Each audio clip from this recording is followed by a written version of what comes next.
All right, it has all come down to this. The final table at the Borgata Winter Poker Open Championship, powered by BetMGM Poker. From 689 entries to our final 6.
Tune in on YouTube. I'll put the link in here.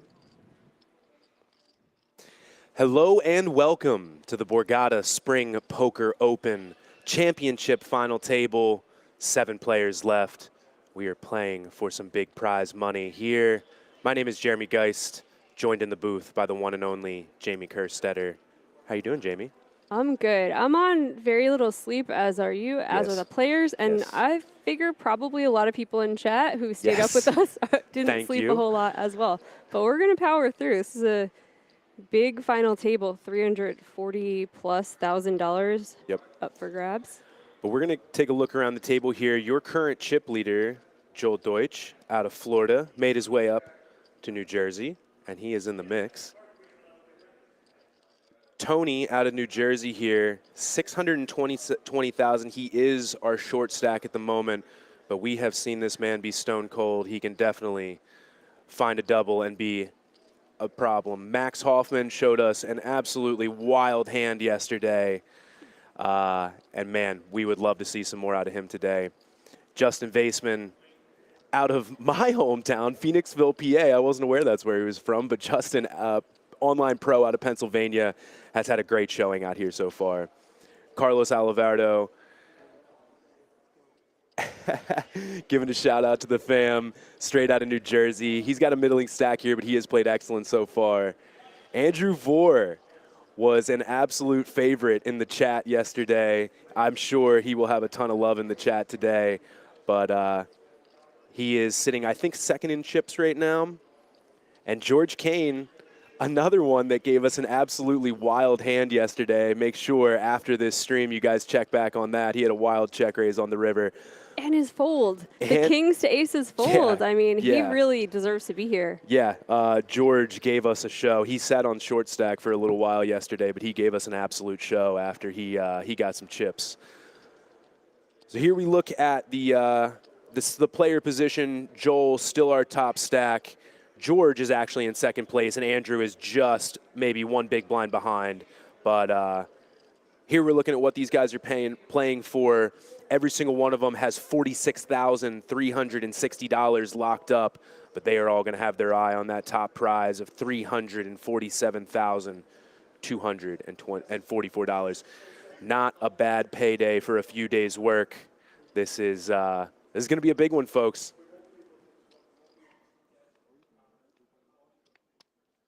The card should be in the air in just a moment here.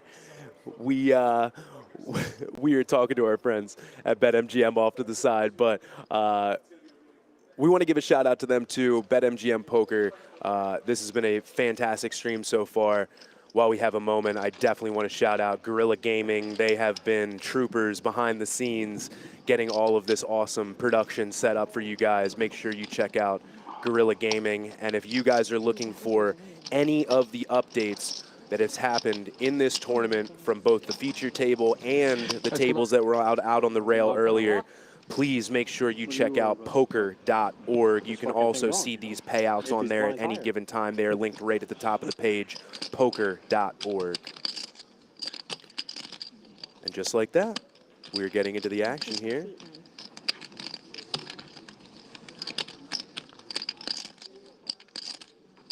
It seemed like yesterday, every time we came back from break, there was a big hand right after break. So let's see if we start off with any fireworks here.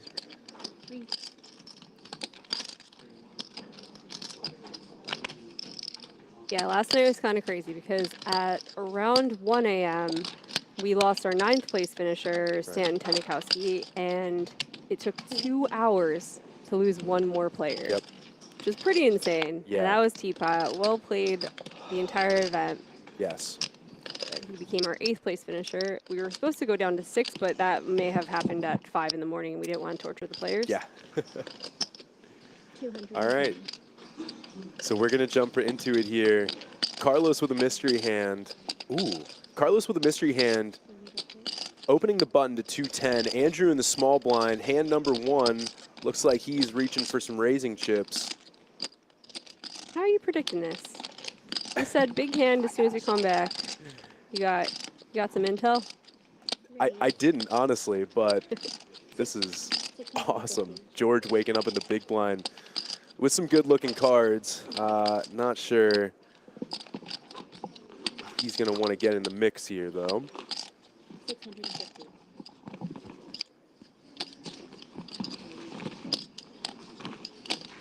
Oh.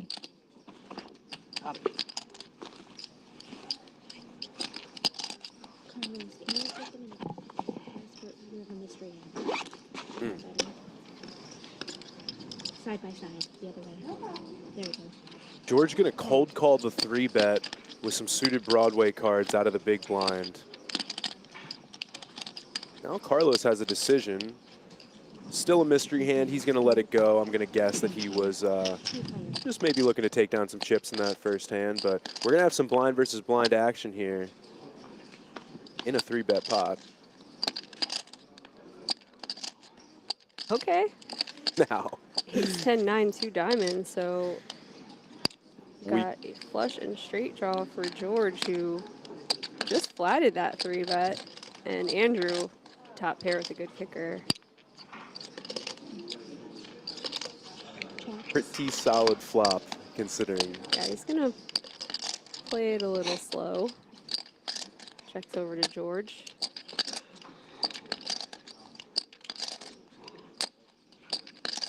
He's gonna check. Okay, so we're gonna blow the pot pre-flop. Yes. And then we're gonna be good boys after the flop and just go listen. We want a couple other people to bust. Let's play a 16 big blind pot. I don't blame George for checking back, but if I was Andrew, I would want to get some value out of my top pair. And protect your hand. Yeah.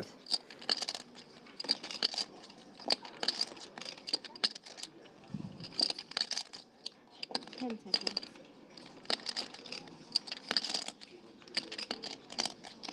I'm gonna go Hollywood. 450. I'm going to put out that delayed C bet there, 450,000. I don't want to have to. Right around a third pot. Nice price for George to peel with such a good hand. If I get a good hand. Be careful, no, I'm good at Hollywood.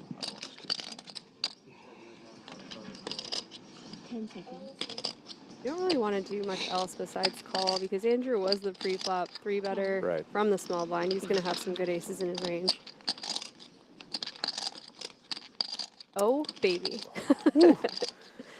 That is what we call the stone cold nuts for George. Bit of a scare card for Andrew also when George is cold calling. He's not just afraid of the flush, but there are a lot of two-pair aces now, ace 10, ace jack, that he might expect George to be flatting from the big blind in this spot. He could potentially be flatting tens. Sure. You know, yeah, there's a potentially lot jacks, of things that are beating your ace queen. Yep. Yeah, I think check, cautious call is probably. He may find a fold. Yeah, this is a really bad board. Really dicey board. Yep. But he also saw George get very out of line yesterday and show the bluff. So that's got to be in his head. I think in this spot, though, that if George was going to be bluffing, he may have started on the flop. He may have raised turn. It's like, you know, I think that this is one. I think that Andrew can make a case for folding ace queen. Especially against this sizing. Snap folds ace queen. 1.8 million was the bet by George. Just a little bit greedy there, my man. But maybe he's trying to get some value out of a set or something like that if there's potential there. So. Can't fault him for trying. No. Nice hand, George. Never a problem picking up number one. Never a problem making the stone cold nuts on the first hand.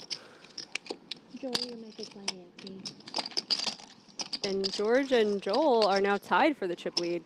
Dead even. Look at that.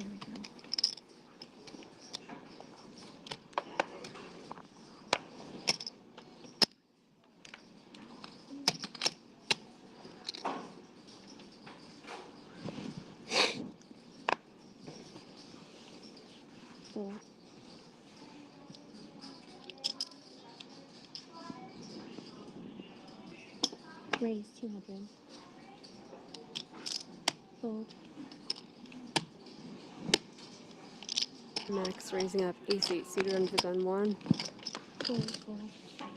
Not that I'm even saying this is a loose open, but I would say Max was the one probably opening the widest range out of the middle positions yesterday. He was finding a lot of raises with, call it like queen 9 suited, ace 8 suited, a lot of stuff. He was going for it. Didn't seem to be too worried about ICM. He seemed to want to win this bad boy. So. Sure.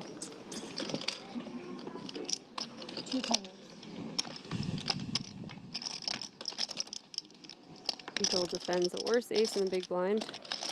Queen 3-3, 2 spades and a diamond. No help for either player.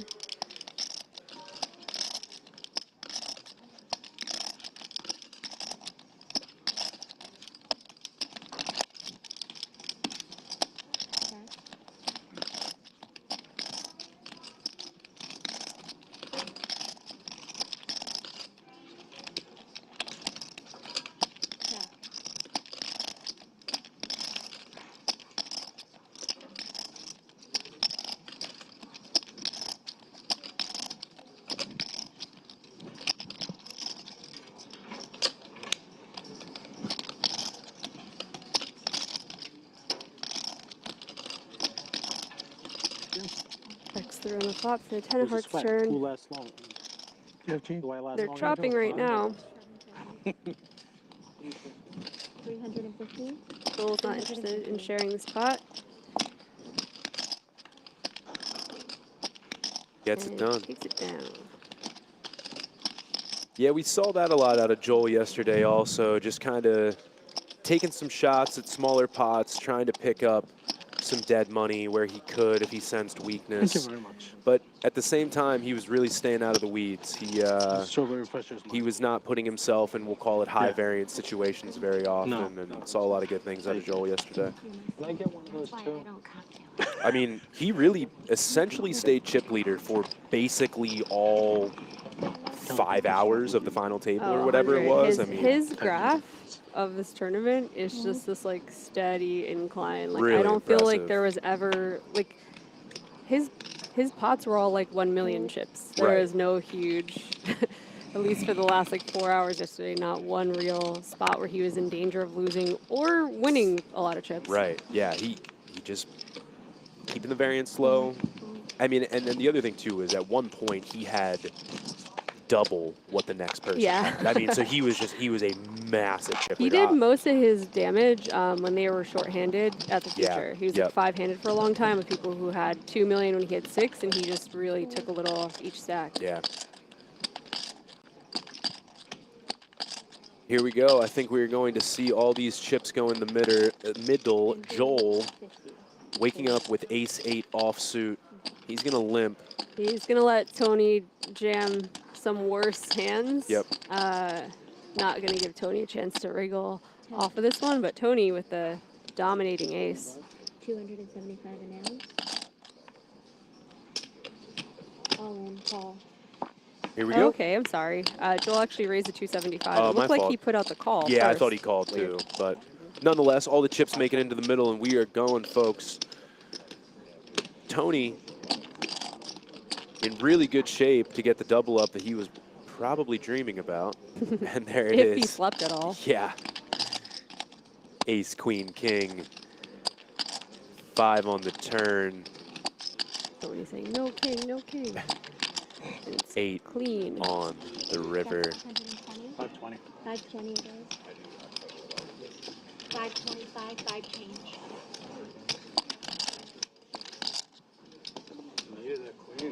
Nothing stressful like coming back as the short stack. Like, man, I had to sleep overnight. I got to come all the way back in here. I really hope I don't just bust. And you get your double, it's so my friend. nice to just get it right away. Yep, yep. The best feeling. Oh, this is still like my best feeling in poker, I think. Corey and I were at the final table, or we're down to close to the final table on the last day of the tag team. Right, right. And I get a message, like, I'm filming commercials for WP Global at the time. I had to do it. I have Phil Ivey showing up. I can't say, oh, I'm close to a final table. I'll see you next time. Right, right. So I'm like, hey, you're going to start. I'm going to be away for like half an hour. I hadn't even realized that we'd started because I'm filming with Phil Ivey. And Corey messaged me. He goes, doubled. And I was like, what? First hand off the deck. We just win a flip, and it was like a huge flip. That's and I was like, this is so cool to not even know to be nervous yet and to get that message. Oh, that's so awesome. That must have been sweet. the best feeling. Yep.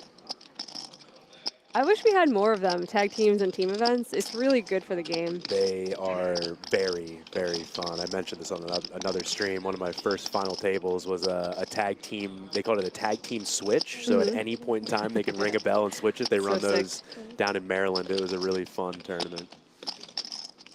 Yeah, the ladies in poker series, Lips Tour, ran a big one out South Point, and they had 80 teams. They were full. Whoa. They capped it. That's crazy. And tons of new players. A lot of people brought their friends, and it's just so good for growing the game. I agree 100%. You hear that, Borgata? Let's get one of these. Yeah, let's do a tag team. So Joel raised the button, and Max defended. Same hand. Ace-deuce for both. Max holding that ace of clubs on the 2-club board.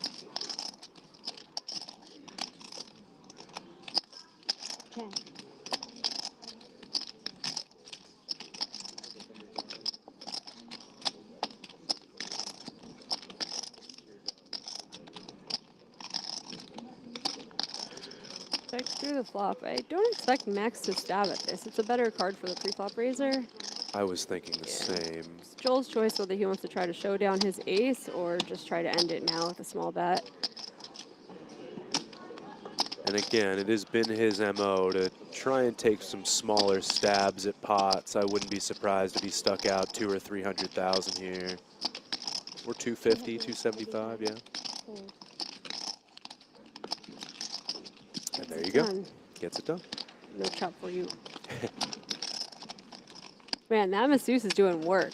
Yes, she is. That looks tiring. I don't know. Yeah, it looks like a deep tissue massage. I don't know if if that would relax me at the table. Are you a massage at the table kind of person? Only if really necessary. Yeah. Yeah, I've had a couple, but like it's when I'm done. Like there was I made it deep in the ladies WPT 1K, and I had been like working events and like I had a big ladies meetup game. I slept nothing. Like this was like it was the worst event to get chips in because I was like I'm so tired. I'm indifferent to playing. Oh yeah. And I got a massage and like helped because it was like so. It was just like it's okay. You almost have like the person being like you can do it. It's a good petting you. Just a constant pat on the back. You're gonna be all right. It honestly feels like that when you're just feeling really crummy. So like I see the purpose in it.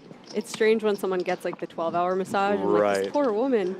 my favorite one is the guys at WSOP that'll be playing like a $400 tournament and they're just getting a massage for 6 hours. They paid $5K to get a massage during there.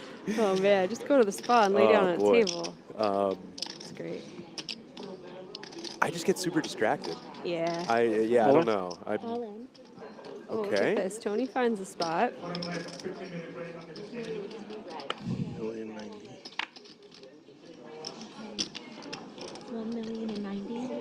I don't imagine this is going to get called. It's just a little bit too big, I think, for Joel to even call off with ace-5. Definitely something to consider just with the positions and the fact that Joel knows his image right now. Like he's opened wide quite a bit. Definitely want to think about this one. I know that you know that I'm opening too wide. I think I'd put this one in, to be honest. Okay, fair enough. You can afford it, and you know that Tony's capable, and you have an ace in late position. 10 seconds. Now he makes the folds.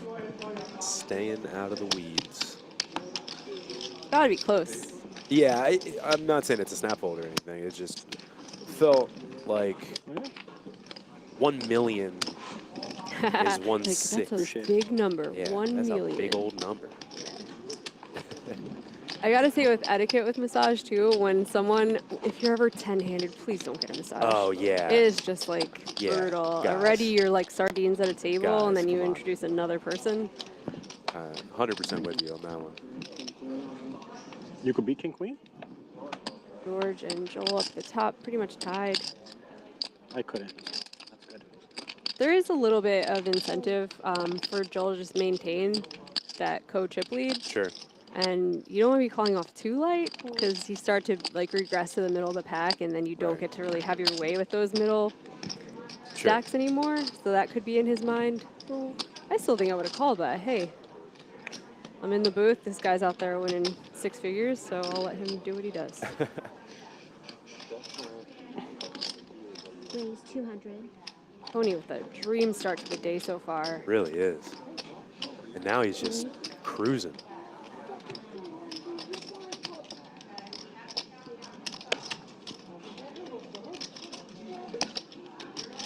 Gets a double, gets a jam through, raising out of the cutoff. I like it. I like what I'm seeing out of Tony. Gets a light jam through versus the chip leader. Yeah, like that's takes some guts. That was Queen 10 offsuit. Yeah. We didn't really discuss that. That was a light jam. Yeah, he really found a spot there. Touche to you, Tony.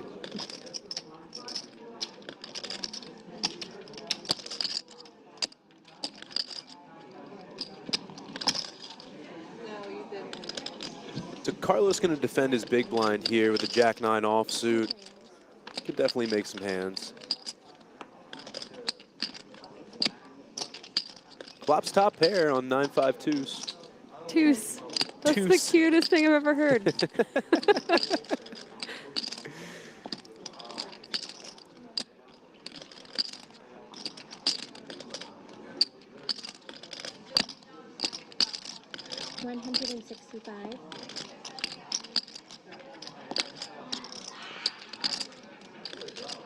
Tony going to continue in position. We're about 1.5 big blinds here, and Carlos certainly can't go anywhere, but yep, he is going to put in a pretty chunky check raise here with just top pair, and I like it. Yep, going to clear out a ton of equity right off the bat, find out where you're at. Nice hand, Carlos. No need to see a queen roll off on the turn there. Okay, so let's talk about this hoodie in the left right now. Guys, we can't have fun anymore. The issue with like having your like favorite lucky hoodie be like such an obvious one is like everyone knows you wore it for 4 days. Like, if you want a lucky hoodie, go with like the plain black one, and people could be like, wow, maybe he just has a bunch of these. Yeah, you know, maybe it's a good problem to have, though, right? Oh, definitely. Justin's just making so many final tables. He's For just got the sure. same hoodie on every time. But I agree Thanks with for you. sharing your Yeah, house. Thank you. He said it was a mess. Lucky Chewy I does did it not too. say He's that. got that like green one he wears all the time. yeah. I don't. I changed the pillowcase. Those what are they called? Aviator Nation hoodies. Everybody seems to be wearing those Oh, okay. I didn't nowadays. even, I'm so uncool. I didn't even know what it was. That's what Chewy has, like 7 of them. Okay.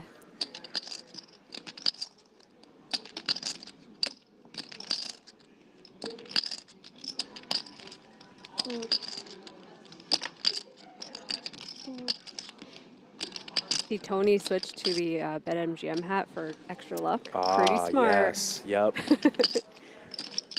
I like where your head's at. Or maybe he was the guy who came in the booth over there and said, Jeremy rules, Jamie rules. Oh, that's yeah, he might have got it. That's right. He may have gotten a hat Has from that Paul. been collected yet? I don't know. I hope not.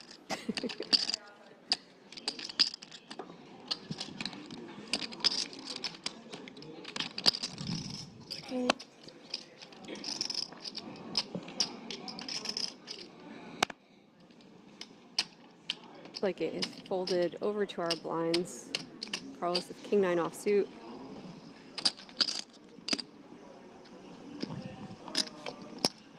Gonna limp.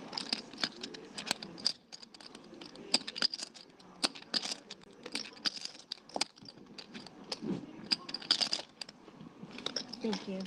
Under Queen Deuce offsuit. It's gonna take it to the flop.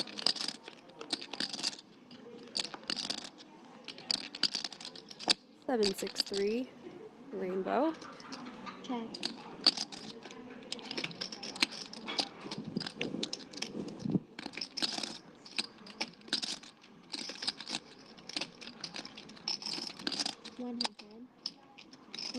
Andrew stabs and gets it done. Nice hand, Andrew. I didn't get confirmation on, it appears everybody did get their time banks replenished. Oh, okay. We were talking about that yesterday a little bit because there were a couple players that were on literally their last time bank or didn't have any at all. Yeah, it's interesting to have it be like each day you get them back.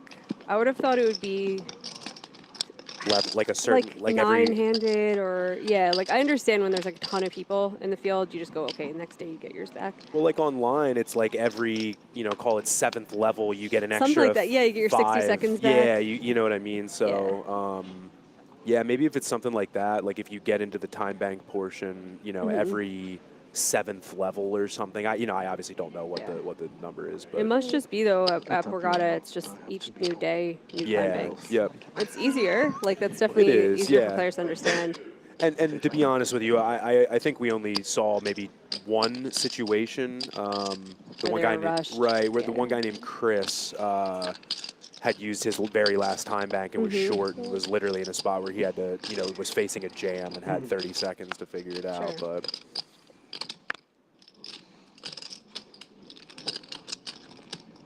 Max in the hijack, raising up ace-10 of hearts. Carlos thinking about a light 3-bet perhaps, but he's going to let it go. Andrew in the small blind, though. A couple options on the table. I kind of like peeling Queen Jack of hearts here. just such a pretty hand. It's got some decent playability post-flop, even out of position. But he is reaching for a 3-bet.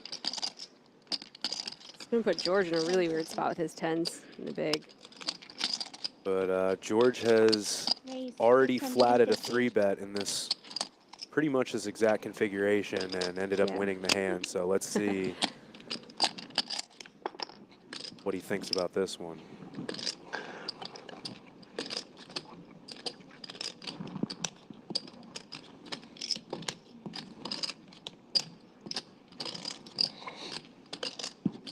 If he 4-bets, he basically commits to Max's stack. But that is only 24 big blind stack. I wouldn't hate getting in 10s. It's gonna flat. Inviting Max in, but ace-10 suited with this action, I don't love it. He is getting a good price, though. 4-1. Yeah. It's just a little bit of a scary hand facing a 3-bet from the small blind because you are going to be up against some dominating aces. Right. And then when George flats, like could be ace jack, ace queen there, you feel like you don't have a lot of clarity going forward. The only time you feel good is if you just get all hearts on the flop. That's Exactly. the only, even if you hit an ace, you're like, I don't Yeah, even know if this is exactly. good. You Like know? thinking about your path going forward in the hand. One saving grace of this though is he's in position. Yeah. It's really important. If the flop comes out all black cards, you're just pissed Like, that you even show. Yeah. Yeah. On. Oh, Wow, whoa. let's go. Queen Jack just hits a muck immediately, but Tens? tens? It has something to think about. Yeah. It is 26 big blinds. You've stuck in about 6.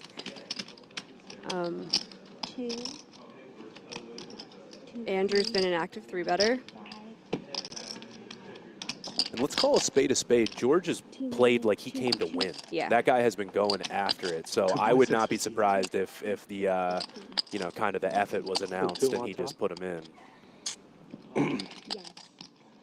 The other thing with George flatting here, like he does seem capped. He doesn't seem like he has a very good holding. So the opportunity for Max to just pick up dead money was presented to him. And so George has to think about that too. Like he's got a very good hand for how it appears he is, you know, like this doesn't look like it's as good as tens. We saw him jam 4s over a 3-bet. Yeah, he just had call. Wow. Yeah. Okay, and we're just Max is in a bad spot right now. He's gonna need an ace or some hearts. Saw 2 of those hearts, and those straight draws for Max hit the muck already. Yeah. 6, 6, 7. No hearts for Max. He is going to need an ace and only an ace. Or a 9. Or a 9. Okay, never mind. 9 would chop. No, and gutsy play by Max. Didn't work out. George is just sticky and said, nope, not having it. Max played excellent, though. We saw not only a bunch of, or not only one really, really interesting hand, but a bunch of really good plays by Max. He played excellent on this final table and the feature tables. Gave himself a chance to win, honestly. Like, he's really aggressive. Yep. Hey, man, still going to walk out with a very, very nice payday.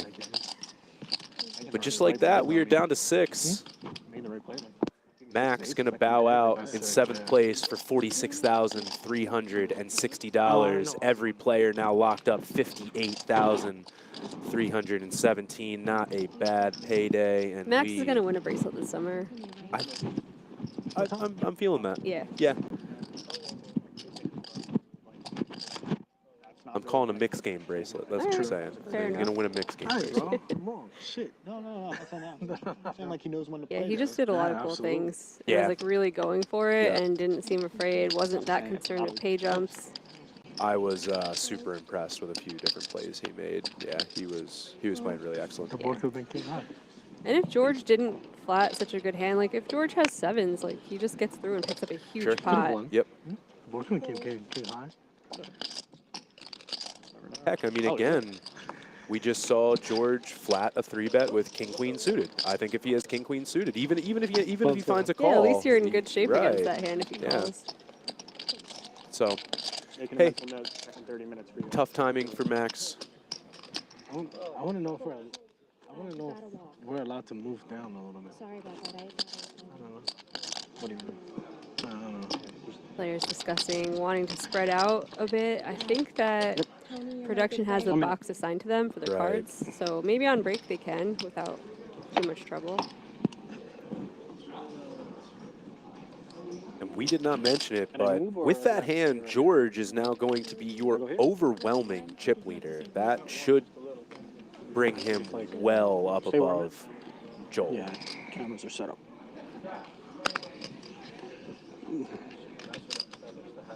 Yeah, right.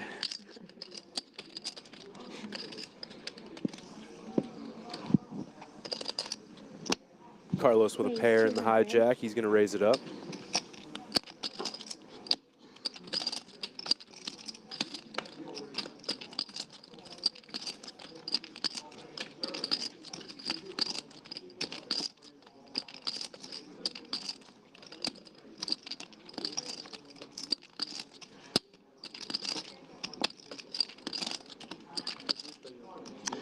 4.4, 4.3 ahead.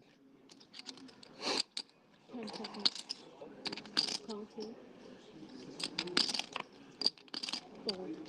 2 playing. Joel in the small blind going to have Carlos pipped by 1.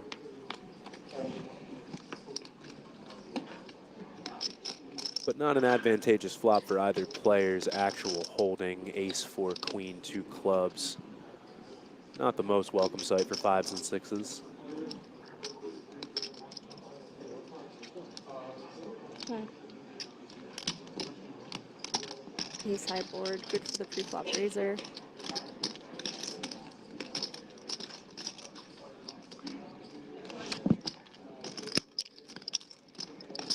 $175 fold.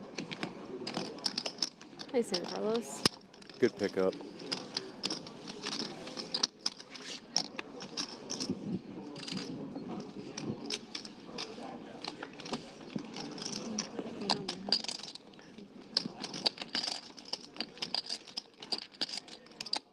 Make it 200 and put it in this one and in this one. Tony in that danger zone again, dipping below that 10 big blind mark. But as I was mentioning, George Kane, 99 big blinds. Our new chip leader at the table. Yeah. Credit to Tony, though, sticking around, making these K jumps. Man. He's been short. He was Yeah. shorter than Teapot, and he was shorter than Max, and he's made both those jumps.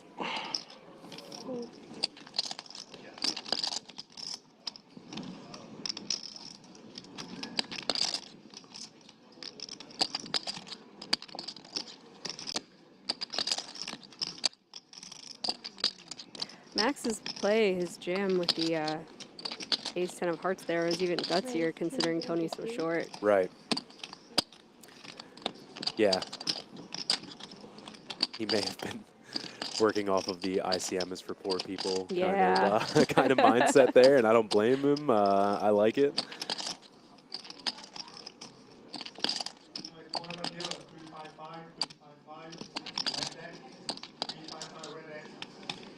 Seconds.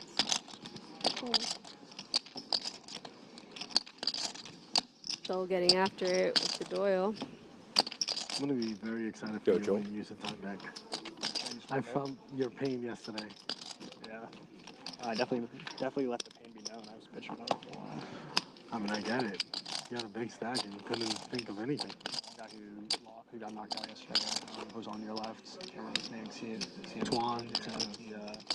He shoved him. I mean, like, I just, with 2 seconds left, I was like, fuck, I call. Like, Oh, 8s to 10s, right? Yeah. I was at the table. I might have called anyway, but, like, just didn't feel good when No. You're making a fucking... Except that was the only one that bothers me still. So. Not the one where they showed you the bluff? I blocked that one. Remember? I like the thing that happens at most final tables I've called where there reaches a point where like everyone's kind of happy with how much money they've made and they start to chill a little bit and then like conversation comes back again. You never, 9-handed no. It's like you hear a pin drop. But now you feel people like loosen up a little bit. I don't think Justin said 2 words yesterday and he's having a little conversation with Carlos now.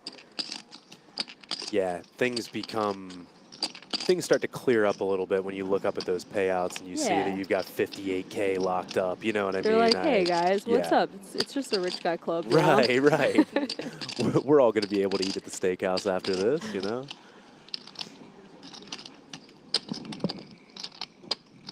Justin getting a little bit trappy here with the king-jack offsuit and the small blind. Only had to get through Carlos, but I assume he's going to go ahead and want to see a flop, and he does.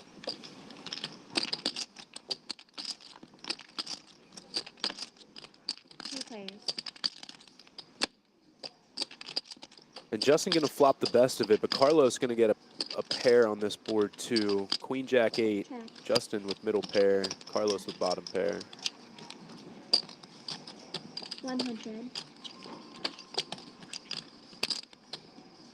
Made a flush there, huh, George? Think go over bet it. 1.8, yeah, maybe. Carlos going to stab, but Justin not going to go anywhere quite yet. 6 to 9 was probably right. Pretty good turn card for Justin, actually. Probably feeling a little bit better about middle pair, but the diamonds might not be the most welcome sight for either player. Oh, wow. Interesting.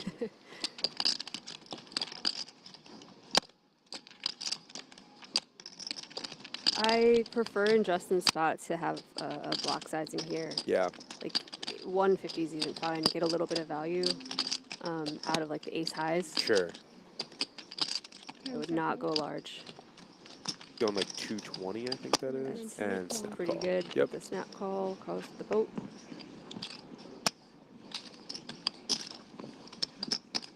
Small pot. Those chips much more important to Justin's stack than Carlos's, though. It's a rough river. No, over there. As I think back, do you realize all the crazy folds we saw yesterday? There were a lot. We saw a boat get folded on the river twice. We saw the one with Gia, and we saw what was the other one? Oh, he made the straight and the flush. Well, maybe I can't think of the other one. But regardless, we saw still recovering from yesterday, guys. Oh, understandable. But we saw Gia fold that. Kings versus aces pre-flop. Oh yeah. Kings versus aces pre-flop. Teapot folding the kings on the river to Max's jam. That was crazy. George check raising river with just a pair of eights against the nut straight of. With a spade blocker. With a spade. I mean, it is just. Yeah. Gosh, we saw some good hands yesterday.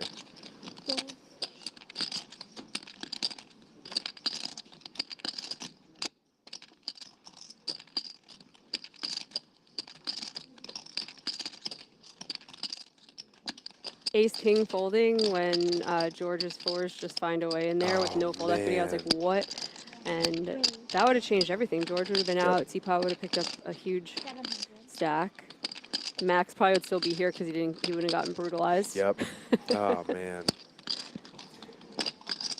So Tony gonna commit about 75% of his stack here, and Justin gonna wake up with a better queen on the button.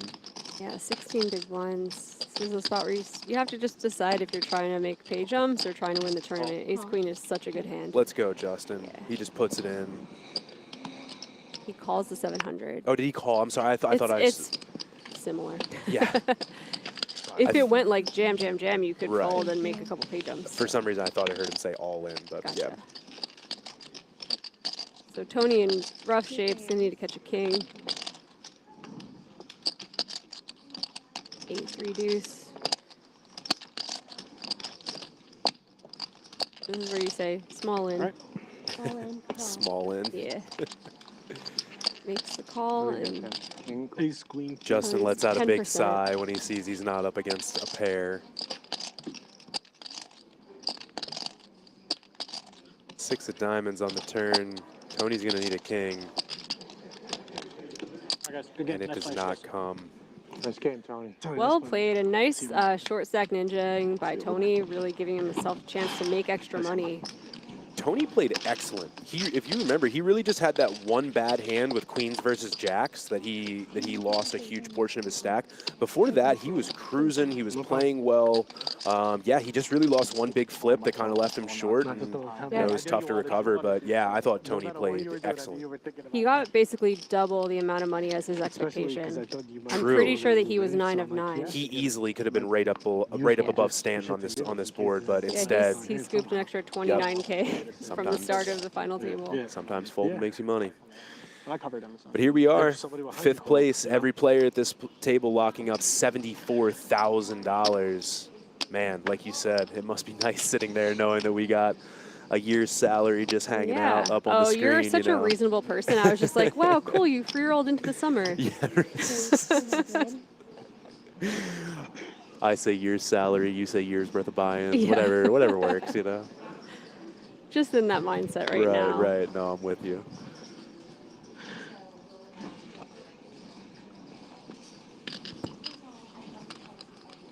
Joel gonna get another pair here.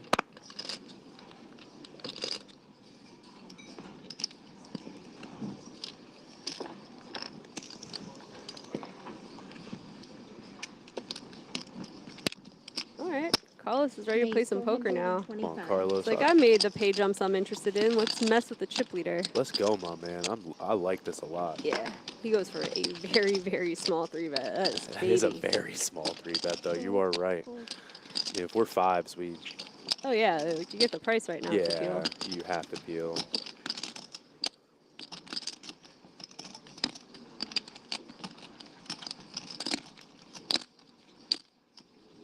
Call. 2 players.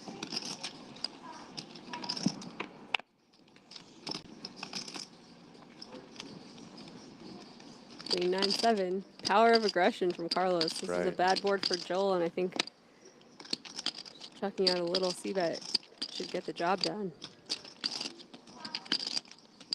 Okay.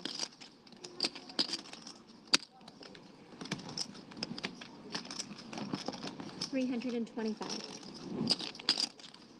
For 1/3 pot. Nice. More like Carlos. Thank you. I think that might be a bit of an exaggeration. I know. I'm proud of him, though, because he's really been playing tight, solid poker, and like just getting a little out of line here and there is going to serve him well.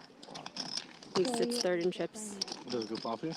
I have not had an actual conversation with Carlos, but I saw him conversating with a bunch of guys at the table talking about his kids and stuff like that. He seems like... He's really nice. Yeah, real good dude.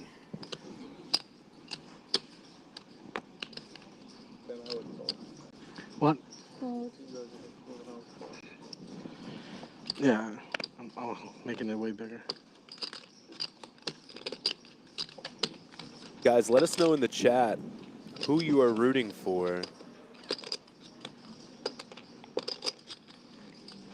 Are you guys rooting for us? We're trying our best.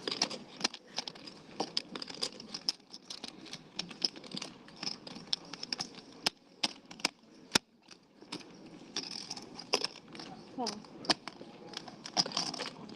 Stephanie saying, let's go, Carlos, in the chat.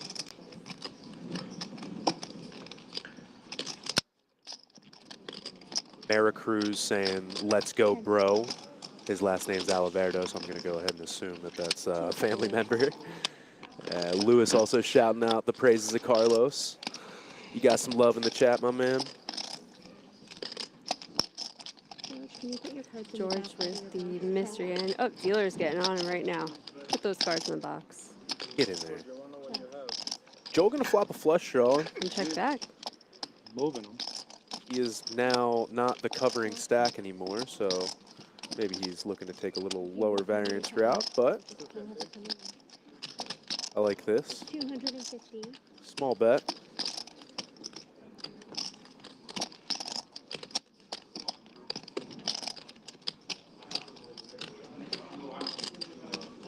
Come on, George. Check raise and then have the cards come up, and it's just some wild hand. That's what I'm looking for. Andrew, how much are you playing? Do you know? What's up? Do you know how much you're playing right now? I think like 3.3. Okay, cool. I think I'm playing like 2. Why would I you? Gonna go All just right, call. so George has a piece of this. I just wonder how big this piece is. I'm interested. Ooh. Absolutely. Check.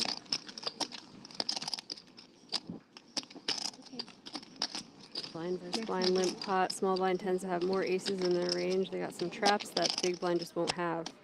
Yeah, 3.4. What's up? Like 3.4 basically. Okay, thank you. Gotta know you're not gonna win with 7 high, but do you want to bluff at Kind this? of annoying to have 2 diamonds in your hand, though. Yeah, 750. definitely. But he goes for a really large size. He's going to represent that ace. Wow. Just about full pot.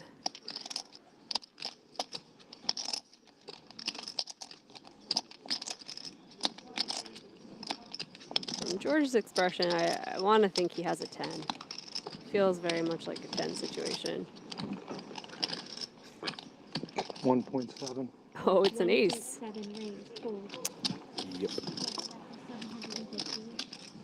So I think what's going on right now, George's chips are kind of in that box. I'm wondering if it's messing with the reader. Very possible. Thank you very much. Thank you. I'm keeping cards with me as well. Thank you. Hey, Tony. Hi guys. How are you? I'm good, thank you. How are you? Did you get some rest? As best as I could. No complaints though.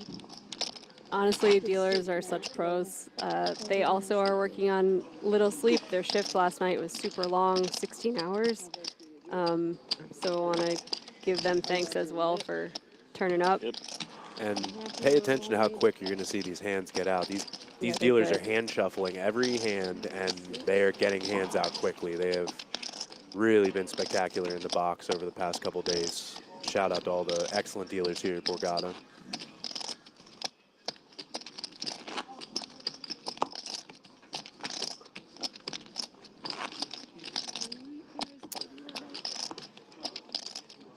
Oh, this is nice. A lot of folks in the chat telling us who they're rooting for. Steve says Andrew. We're rooting for Joel from Florida, says Kaylee. A lot of fans of Carlos. And then right down at the bottom, Poker Org mentioned we're rooting for Jamie Kerstetter. Thanks, guys. Thank you. Some days I need it, you know? Some days I just need someone to root for me in the chat. Yeah, sometimes I need somebody to root for me in the chat, too. For you. Thanks, Jamie. You're I appreciate welcome. it. Gosh. They're still salty that yesterday you said that if you won a lot of money, you'd quit. I didn't say that. I didn't. No. It wasn't that. I said if I have a really bad summer, you'll find me. You'll find me yes. at the. You'll be Borgata grinding Poker the Open. Borgata Yeah. 100 days of summer. You'll Right. be playing a bunch of 200s, and Yes. Poker Org's gonna have to figure out how to go on without you. I think they might be a little mad about that. So blind versus blind battle, and Joel's gonna raise up the king deuce offsuit from the small, and Justin with aces in the big blind, 26 big blinds.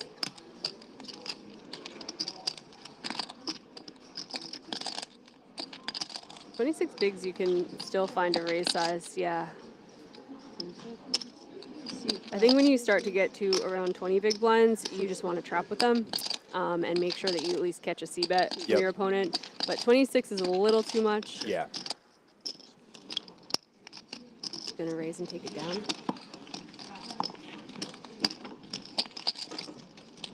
I still can't believe we had aces versus kings yesterday and didn't even see a flop. Yeah, and that was wild. I try really hard to be unbiased in the booth. Obviously, there's some people you root for a little bit, but I was just rooting for bust outs because we were so tired. What? And so I saw the kings. I'm like, well, okay. I'm like, we're going to at least go to sleep. And then it didn't happen. I was like, oh, man. I'm like, nothing against George. But I was like, come on, dude. Right. It's 3:30 in the morning, and you're finding hero folds correctly.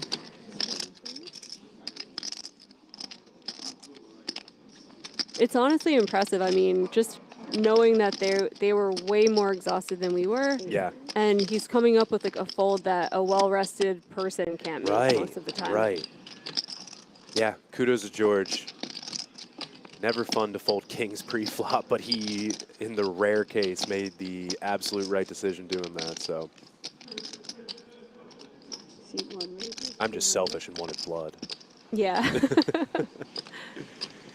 Hey, shout out to Accidental Grenade in the chat saying, really appreciate these streams. Great content to have on in the background for an afternoon sweat. We appreciate you being in the chat, my man. And we really appreciate the Borgata putting on these awesome streams. And shout out to Guerrilla Gaming for this awesome production as well. It's been awesome so far. It's my favorite night in to just have a stream on that I'm like somewhat interested in, and I'm like listening to it while I play online. That's the perfect day. Perfect day.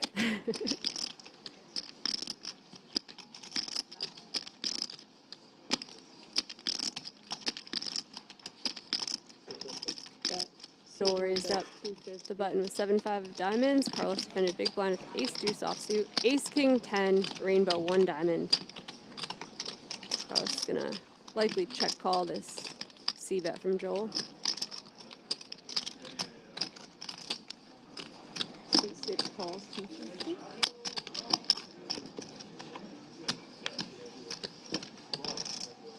Six of clubs. 6 checks.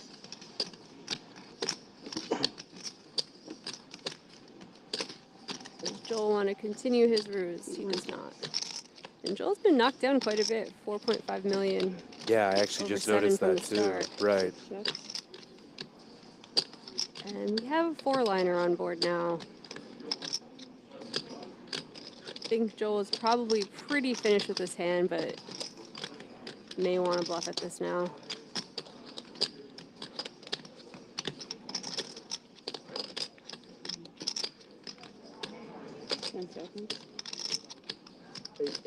Bet.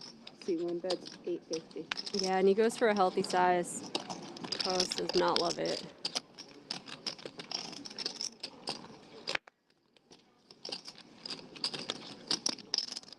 Bluff is nothing but a bluff catcher. You lose to basically all other aces short of like ace-5 or less. And with this bet sizing, Joel is saying I have a queen. Right.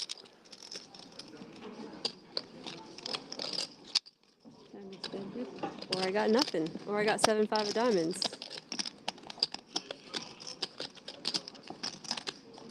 L in the chat says, grow up, Jeremy. I bought you donuts. Yes, you did, L. Aww.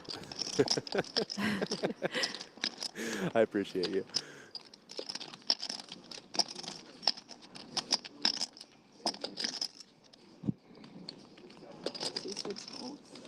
Makes the laydown. Well played, Joel. It did have that feeling of I'm done with this hand, and then the perfect river card to bluff comes out. And look at that table. It's Joel versus the world. Everybody on one side. Solid bluff there, Joel. Solid bluff. He's in second place, basically tied with Carlos. George, though, our chip leader, huge stack, 10.9 million, and nobody short. No. Yeah, I was just mentioning this to you earlier. When they were 11-handed, the average stack was still 43 big blinds. Oh yeah, this is why we were there till 3:30 in the morning. These guys were and are deep, very deep. Yeah, there's no complaining about this structure. No. Yeah, if you wanted to get to a final table and actually play some poker, not just flip for the win, this is the one. And the heater continues. Joel waking up with a good one in the cutoff. C1 raises. 205. Yeah, 05. 205. I thought.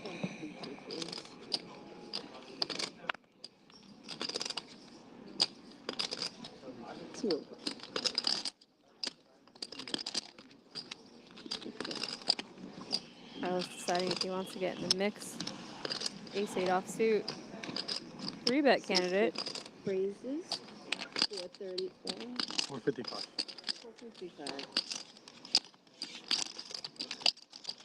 And that is tiny, tiny. So he's 3-betting out of position, just basically smallest I've seen in my whole life. You'd be more likely to see like 800, 850, sometimes larger.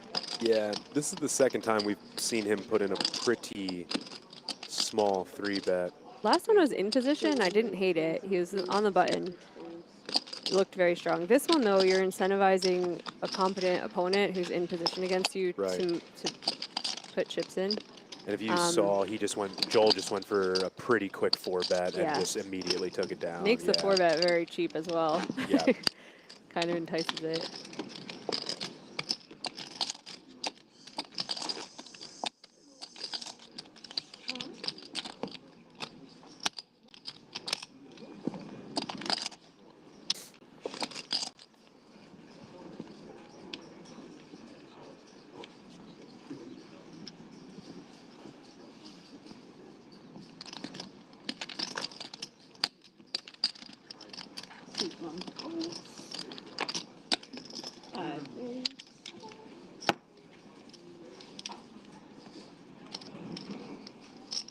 Carlos on the button with the Queen-Jack suited.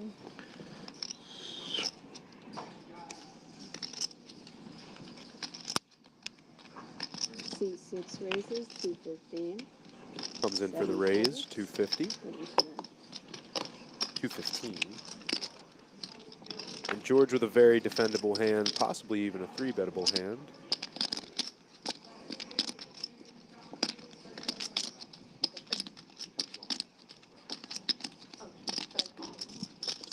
calls, 250. Gonna want to see a flop. We're gonna see 3 here. 2 players.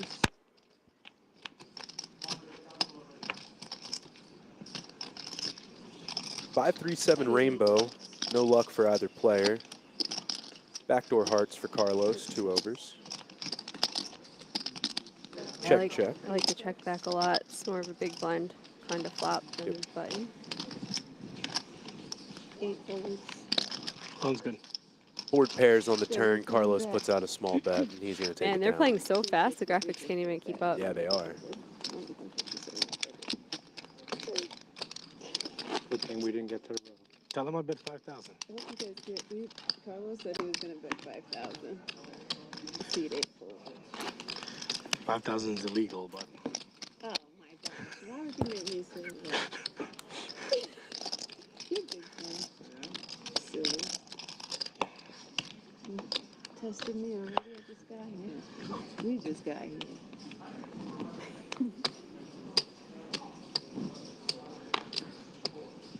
Five folds.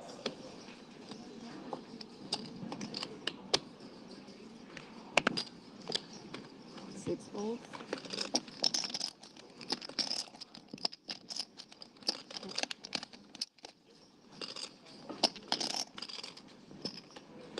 Raise 8-7 raises 225. Seed 8. Andrew on the button with some good-looking cards here. Queen 10 suited is going to be good enough to come in for a raise, and it's going to take it down.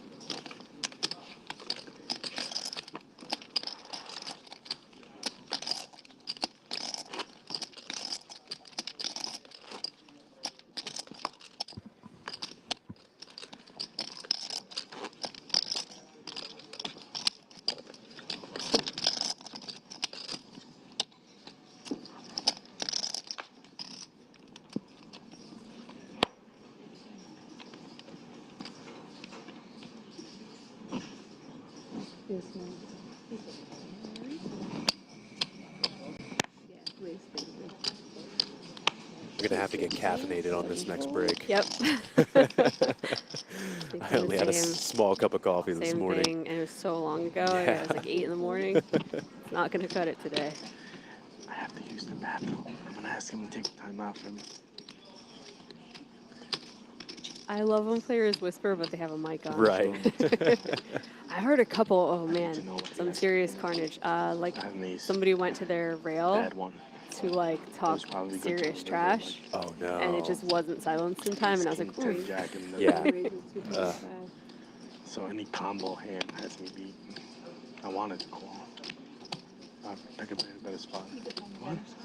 All right, so we got a good one here. Joel's going to raise up the small blind with the king-jack suited.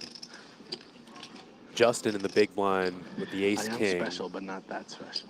And this won't be the first 3-bet. He's put in blind versus blind against Joel, so let's see how Joel responds with a lot more hand than the last time.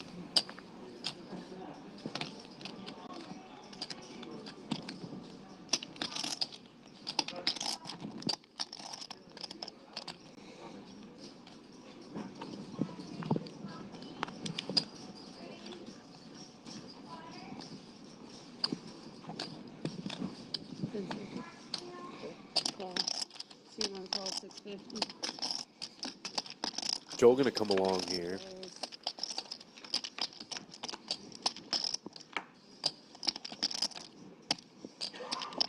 Deuce 7-4, not the action flop we were looking for.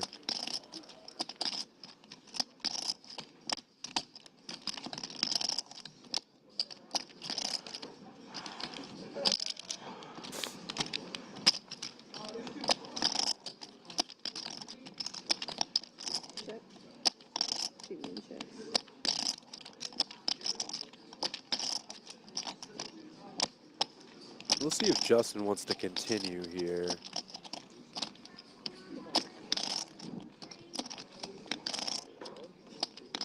As the pre-flop 3-better, he is going to at least stab at this. Hope that his opponent whiffed. Which Joel did, but as the 3-bet taller, I have to assume that this would favor his range a slight bit more. Think so, but blind versus blind is weird. I would think so, but Justin still does have all the big pairs in his Sure, range, and right, Joel just right, really right. doesn't. So Joel could have a couple traps up his sleeve. Phrase it. See one right Yeah, there he's you go. 75. Saying I nice have spot for some aggression. Yeah, I have the nut advantage on this board. I have the covering stack. Yeah, and he's like, Justin, if you have aces or kings, you're gonna have to show me them. Yep.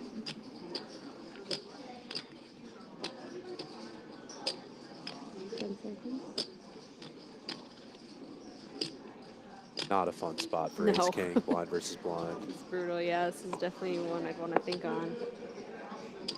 Time extended.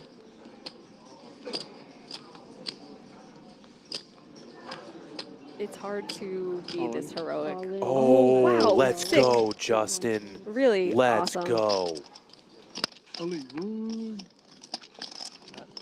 That's like, that is honestly like pure playing the player, just reading the situation. That was an excellent. Knowing that Joel's capable and just saying, I hope this is one of those times. And if not, you know, if your opponent has something, like ace or king hits once in a while. Right. But yeah, that was...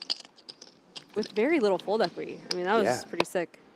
Really good flop 3-bet there. Nice, nice job, Justin, seriously.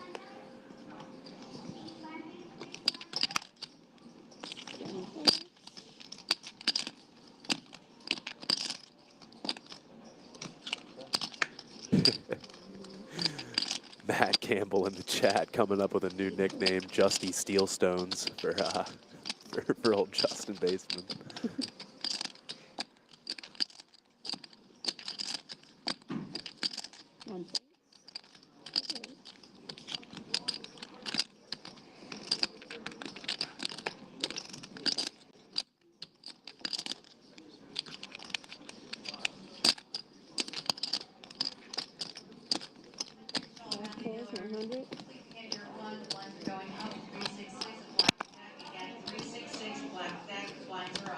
Justin with a couple Broadway cards in the small blind, gonna limp, and Carlos just gonna be content to see a flop with Jack 10. A lot of good hands we can make. I'd be content to not play any blind versus blind hands versus Justin after I just saw that. Yeah. Sick animal. True.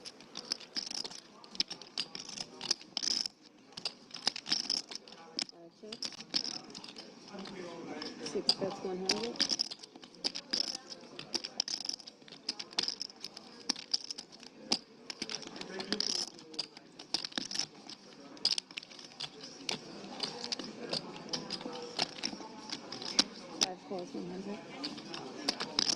Justin not going anywhere with his king high.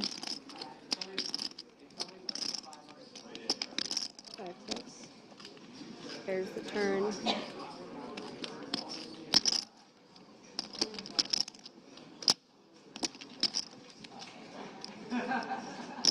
Six bets 225. Carlos gonna stab here. Second stab a little more believable than the first. Yeah.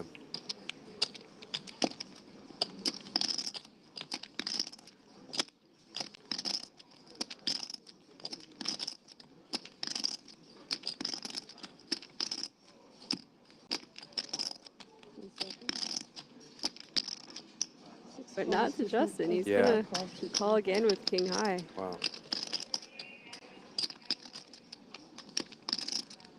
Ten for both players now. Justin with the check mark.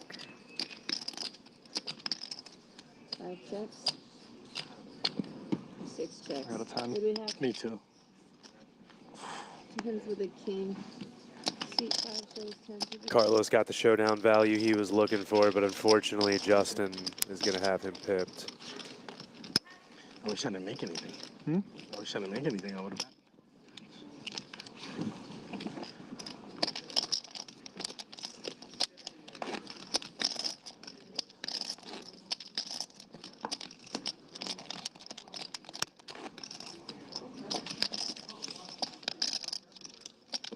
So George still our overwhelming chip leader right now after winning that big all-in against Max.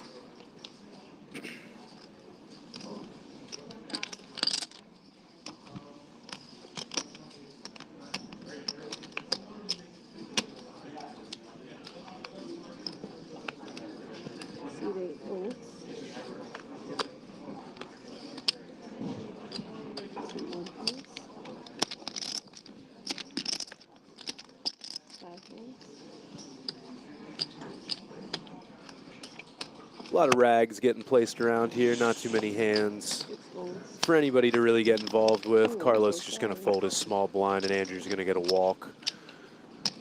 No, I'm a guy. Easy game.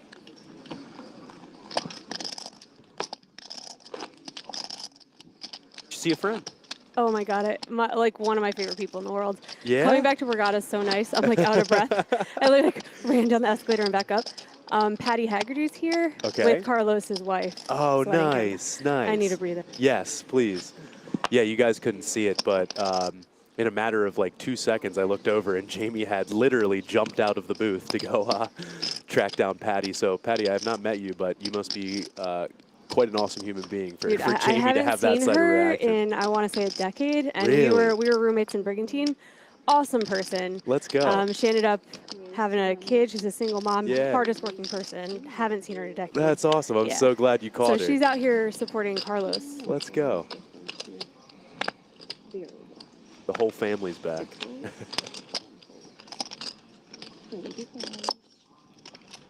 Joel going to raise it up under the gun with the ace-3 suited. Same thing. Nobody has anything to fight back with. He's going to pick up a small one.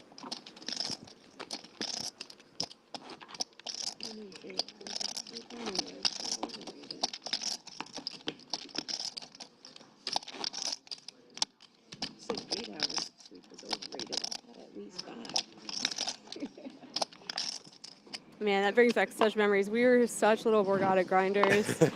Like I just remember every session counted. We're trying to grind up bankrolls. Both of us come back either like super happy, super sad, like bankroll of like $8,000, making sure to pay rent and everything with it. And like, that was really grinding, like really trying to see if poker is viable or not, or if we're gonna get jobs. But man, brings back memories. I love being back here. And I bet you can look back on that time really fondly now. You know, obviously had a lot of success in this industry. Very emotional to play poker when you're like really struggling. Heck yeah, it's tough. It's not easy to play poker when you're doing well. So, yeah.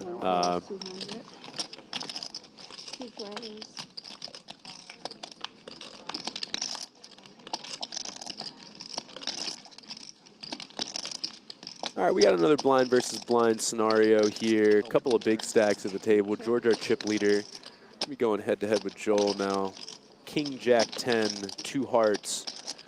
Not a great board for either player, but Joel, backdoor hearts, and a gut shot. Ooh, and those hearts come, that heart draw comes right in on the turn.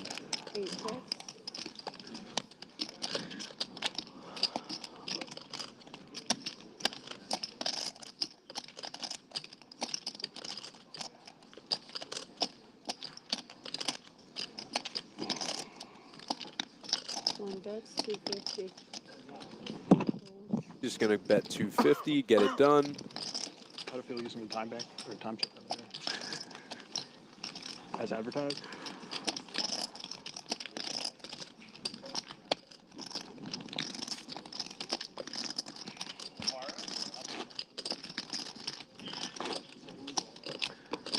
Happy you got rid of Tony. Huh? Happy you got rid of Tony. He's good. I'm happy you got Tony. He's good. Very good. Yeah, he's tough. I doubled him like towards the end of the day yesterday before the final table went out. I was not happy about it because he's tough. We got a very special family member in the chat, Zahara. Joel's daughter is in the chat following along. We wanted to get a shout out there. How old did he say? I don't know how old. But I can tell you he was, he had a look in his eye. He was very excited to hear that she was following along. Shout out to Sahara. Every time I see someone's like little daughter, I'm like, I'll teach you to play poker. We need more women to play, and I think people hesitate to teach little girls poker. It's crazy. Fun game. I may be slightly proud that, yeah. Hold on one sec. All right, Zahara's 18, so we're gonna have her in the casino playing. Or we're gonna send her to Turning Stone to cut her teeth before she comes to Borgata. There you go. But no, maybe I'm slightly proud that when my excuse me, niece and nephew were asking to learn chess, and I was like, no, we can learn poker instead, Yeah, for let's sure. go. Corrupt them. Right.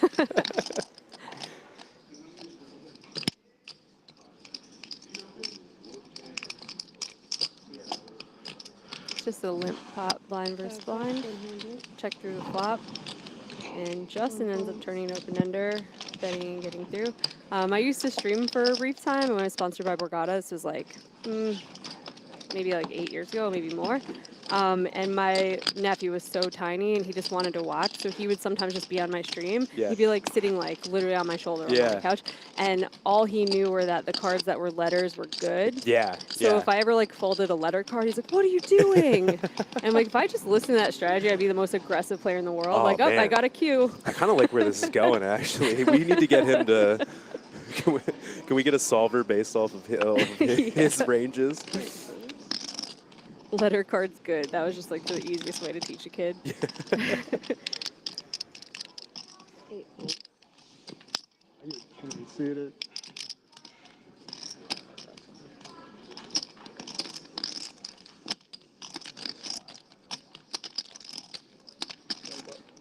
Yeah. See, one raise is 200. See, 5. Joel gonna bump it up on the button here. King, queen, offsuit. More than enough hand to get after it. Carlos in the big blind. King, deuce. Not quite pretty enough to put in any more chips. He's gonna make the fold. Joel gonna pick up another one.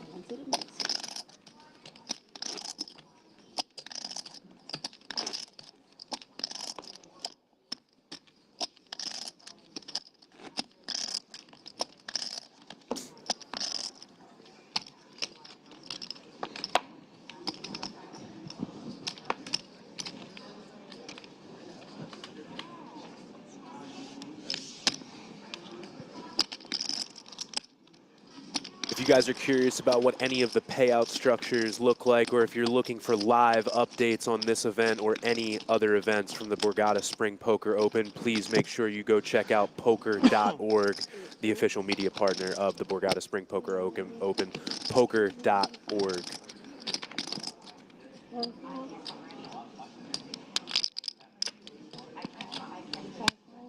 Looks like we might have a little graphics delay here.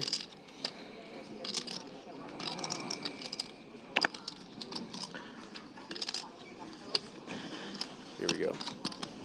Well, let's see. Yes, yeah. We're going and playing after. He didn't do that. Oh, gosh. 2 players, heads up. All right, I think this is just a blind versus blind limp pot here. Queen 3-3. Not too much for either player there. Excuse me.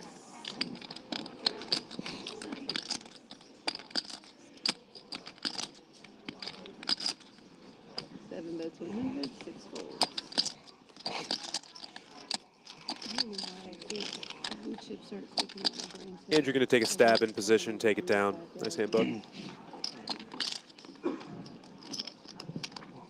Andrew had quite a bit of love in the chat yesterday. We found out that Andrew started the poker club at his high school, and he seemed to carry that right into his adult years, as he is just playing for a cool $347,000 right now.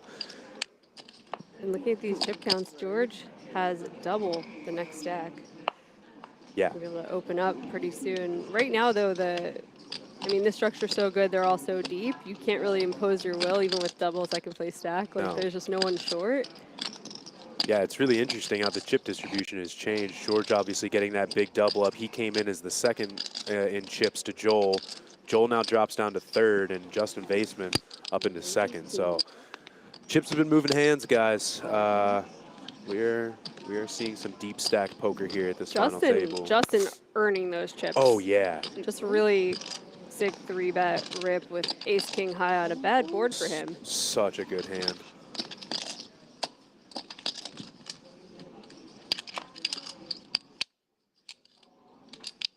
or such a good find by Justin to make that bet.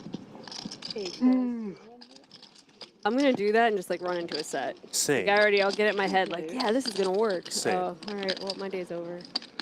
Mine will be worse. I'll do it correctly when the guy has a combo draw and he'll call He'll off and just still get hit. there. Yeah. I'm never like that. I never complain about what happens. But.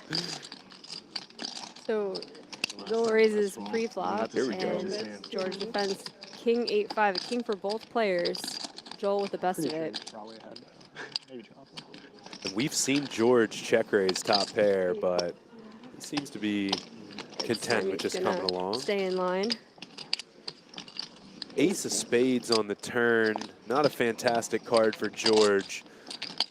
Joel might not be stoked about it, but he is holding the jack of spades there too. He's going to be content with checking back. 3 of hearts rolls off on the river, and yeah, I can't imagine George is going to be going for any extra value here.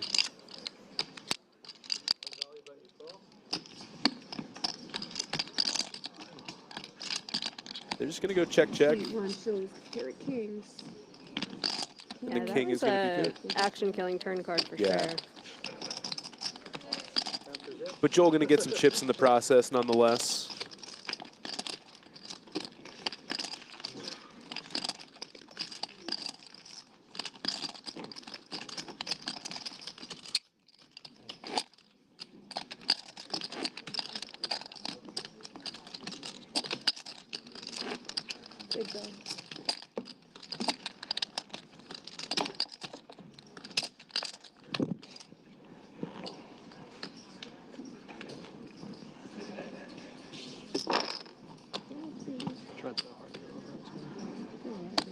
Super Scratcher says Justin's going to win. Dr. Dog Truck says, let's go, Andrew. A lot of Carlos love in the chat. I'm glad everybody's getting their support today. 212 people watching right now. What do you have now, like 5? Appreciate you guys tuning in. We are 5-handed here down at the Borgata. These guys playing for $347,000. Let me see what they got locked up already.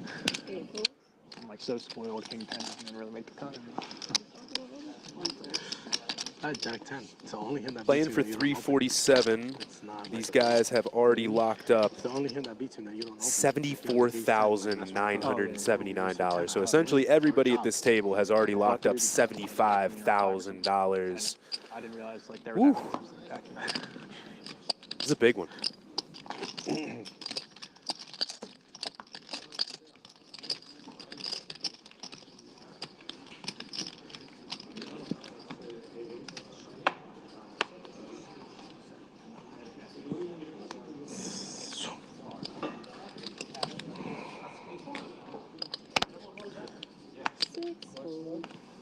How long are we to the coffee break? We should be about 15 minutes out, Okay, I think. I can do it. I can do it too, but if I fall asleep, I'm going to need you to hold it for me. Yeah. hold down the fort for me. I really need a bathroom break.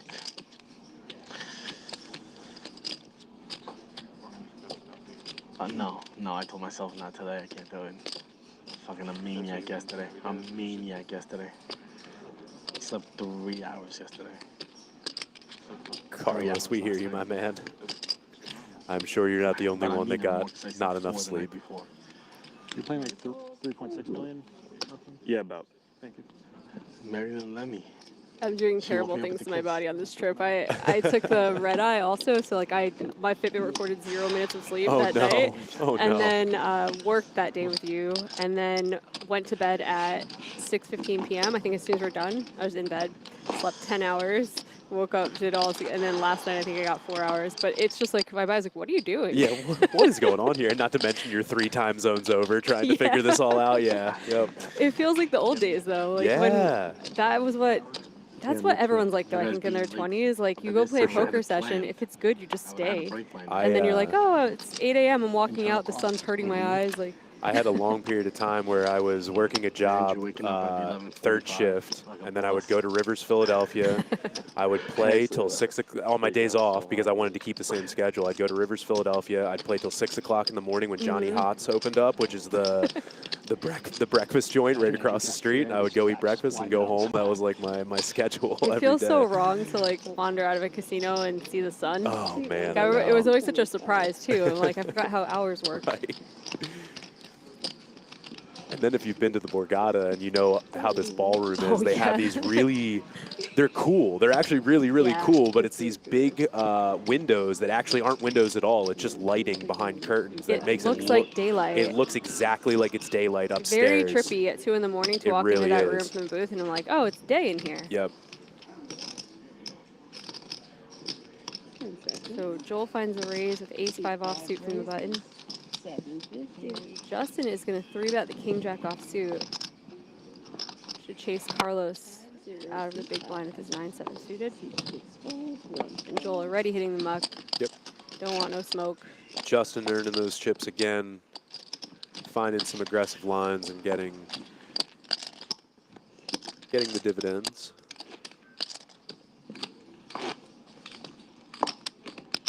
George Kane still our chip leader, 96 big blinds. Justin Vaseman right behind with 53.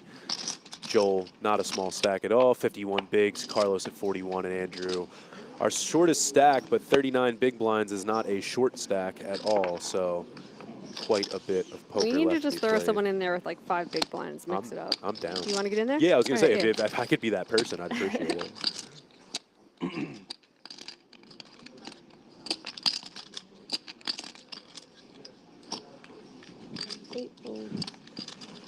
George with a nice hand under the gun, but he's going to let it go.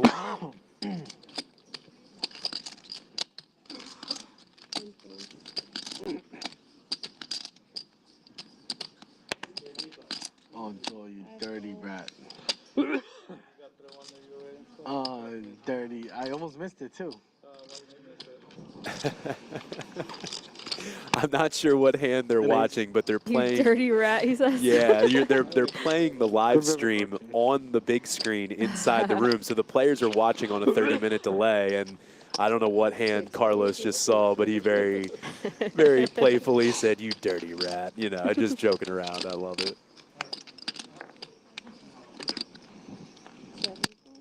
But he's going to raise the small blind here and get it through against a very poor holding of Andrew. Nice hand, Carlos. Good bet.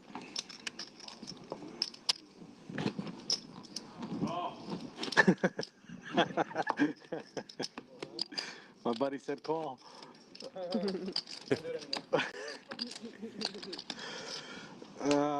We could create some real chaos and just change the cards that are being shown.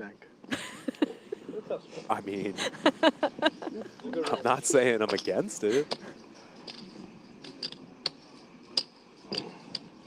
Just specifically on the screens inside of the room, just put some really wild stuff up there.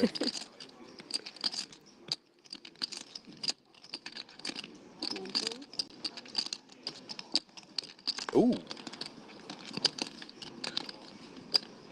Justin hasn't seen a pair that he doesn't want to open. And he does, but Carlos gonna wake up with the real ones. Pocket kings on the button.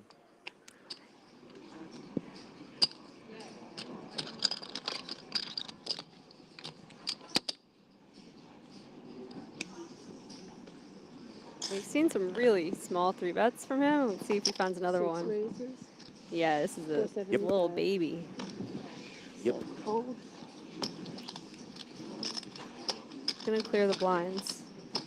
And Justin's gonna get a really nice price to try to set minus 5s.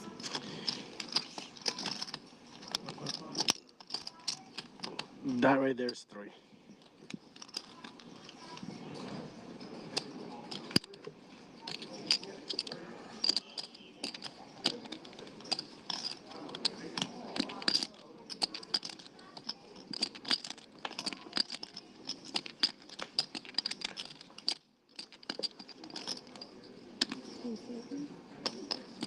C5 calls.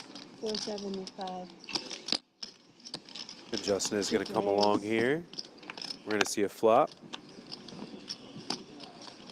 Ooh. Ace, king, 8. Carlos loves that board, just hoping Justin has a good ace. Praying Justin has an ace. 6 checks. Checks. Gonna boat up on the turn, but short of finding a 5 on the river, And not a whole lot should go in. Right.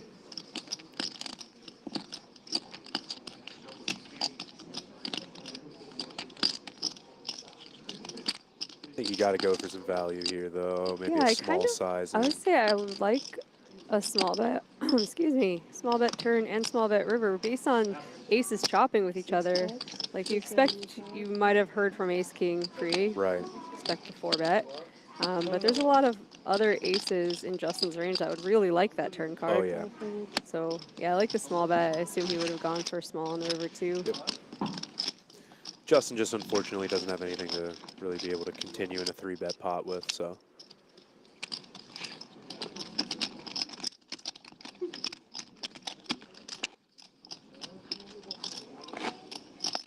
Button's right, right? Button's good. Your small play. You'll be happy you missed. Huh? You're gonna be happy you missed. Yeah. Maybe I should have checked again. I didn't go all in on your proof.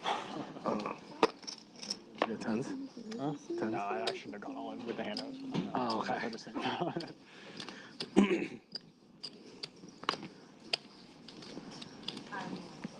I saw you king 8 suit up. Heart. Kayla in the chat saying, Joel got the lucky Crocs on. Whoop, whoop, bring it home, baby.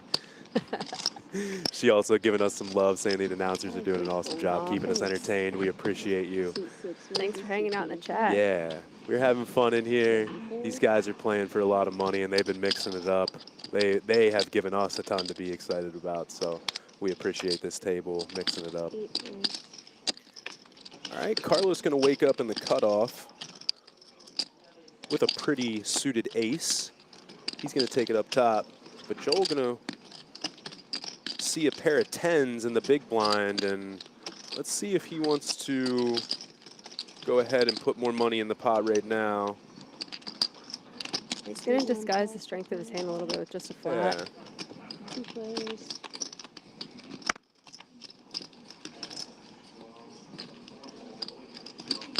King 8-4 rainbow. 1 checks. 6 checks. Check, check. Yeah. 1 checks.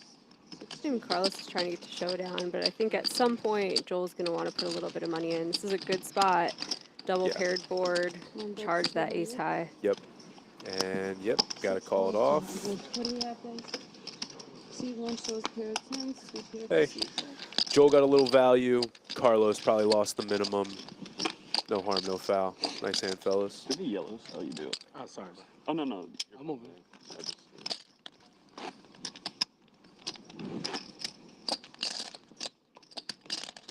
I don't know why I put him there. I thought you were talking to me. As we look at the chip counts here, George Kane still sitting at the top of the leaderboard. Andrew Vore, 36 bigs, but not a short stack at all, even though he is the shortest at this table. All right, here we go, guys. You want blood. But there's still 36 big blinds deep. Oh, yeah. Probably see some post-flop play. C6 raises 200. Carlos going to take it upstairs with the suited variety of the ace-jack. But Andrew, next to act with the ace-queen.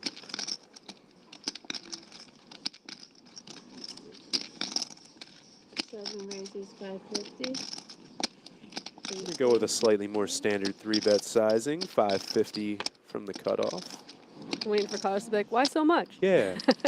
What are you doing? You didn't see what I didn't know those. What, are you afraid of the flop? Come on.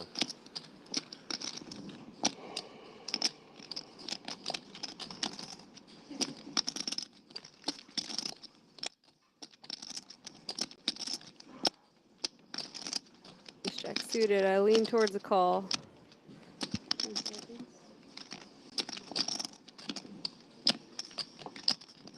1.5. Ooh. Oh, baby, this could get. This is a pretty gross spot for Andrew. Anytime you get 4-bet and you're holding ace-queen, it just doesn't feel good. I don't care if it's suited. It's just, as soon as I found out it was called the parking lot hand, I immediately... We are 5-handed, though. This is a low jack raise, right? Yeah. And Carlos opened under the gun, too. This just looks so strong. Excuse me, hijack raise. Yeah. Yeah, when you start looking at it as hijack rather than under the gun, you realize 5-handed, like this. Right. I am not folding ace queen suited. If I was going to fold it to anyone, it would be Carlos, though. Like, I think he's a very reasonable player, and he's not getting out of line too much. So you kind of know that this 4-bet is a value hand, but as we see here, Andrew beats this one value. Right, right. So you're not doing great against all of the other ones. Yeah, in general, this is just kind of wonky. You know, I don't necessarily think Carlos probably even thinks he's light here. He just happens to have a dominant Yeah, he makes hand. the fold. That, Nice. wow. Nice.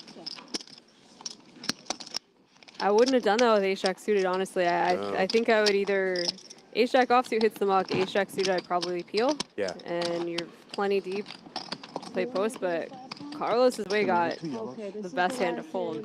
Nice hand, quickly. Carlos, yeah. Thank God. And I don't blame Andrew either. There's, No, I you mean, know, you're not better beating spots. very much. No.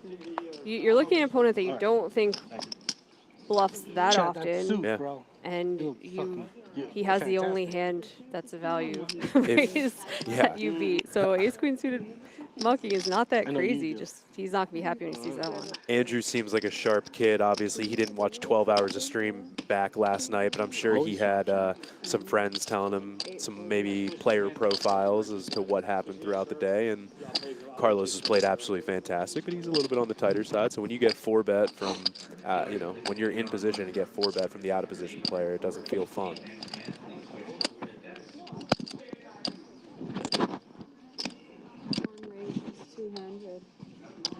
What are we taking the blues out? Yellow, blues, add in more yellow. 6 folds, break time. Yeah, we're done. Thank you, guys. Joel going to pick up a small one there. Looks like we are going to head into a 15-minute break. Yeah. We're gonna get some caffeine in us. Yes. And then come back. Don't go anywhere. We'll see you guys in a minute.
All right, it has all come down to this, the final table at the Borgata Winter Poker Open Championship, powered by BetMGM Poker. From 689 entries to our final 6.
Oh, what's up? You watching the game? Or maybe the one later? Put a little BetMGM action on it, and now any game becomes the game. When you got overs and unders, you're in it every time they throw the ball, kick the ball, dribble the ball. Maybe it's not even a ball. Who needs a ball? Now that bet's got you watching every inning, half, round, period, set, hole, a lap. Right from the edge of your seat.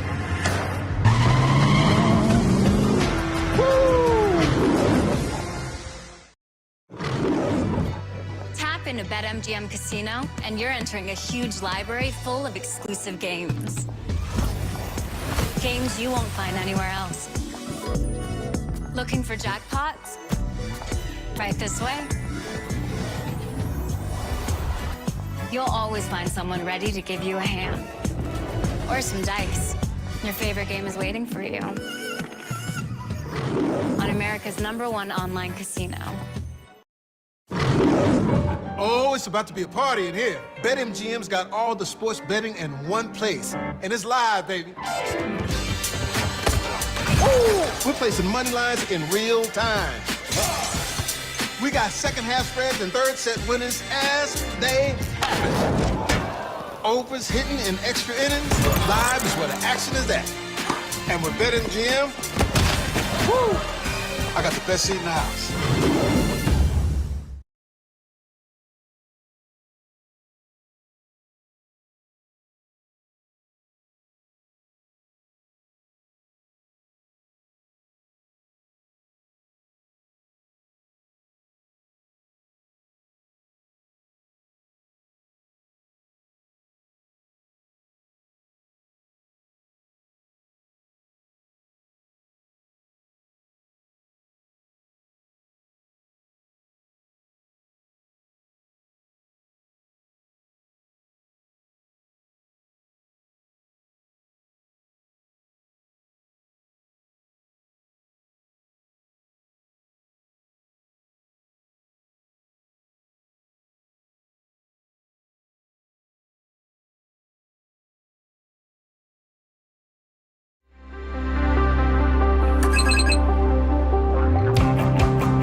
It's the BetMGM offer of the week.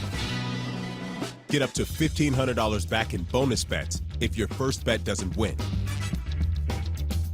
For all the games, all season long. Come out swinging with picks and parlays and turn any game into a must-watch. Download the BetMGM app, and it's on.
We are back, guys. Borgata Spring Poker Open Championship final table. We're looking at the chip counts here. 5 remaining. George Kane, our current chip leader. Joel sitting right behind with 48 big blinds. Carlos with 43. Justin with 38. And Andrew Vore sitting at the bottom of the leaderboard at the moment with 26 big blinds. But as all of you very rightly know, that is plenty of room to make some moves. And Andrew has been very, very good on our table so far, so we will see how he wants to mix it up, but we are going to jump right back into the action. These guys got about 15 minutes. And Jamie and I got I have a some lineup of beverages. I got a Smart Water, a sugar-free Red Bull, a black coffee. What are you working with? I have a latte and a mixed fruit bowl, so we're gonna get after it. Get a little healthy in me and some caffeine. Good luck, guys. And you were on 3. Didn't have much of a say.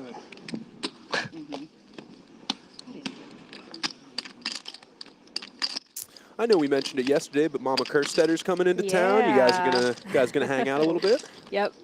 She's on her way now. Happy She's Mother's from about Day. 2 hours south. Yeah, when this stream's over, probably do a little bit of blackjack and go to some kind of nice dinner. Let's go, let's go. She always visits me for a week in Vegas also, like, in the thick of it. It'll be, like, day 1 of the main where I'm playing, and she'll come, like, rail day 1, and I'll win, like, a completely insignificant, like, 3 big blinds. Yay! Let's go.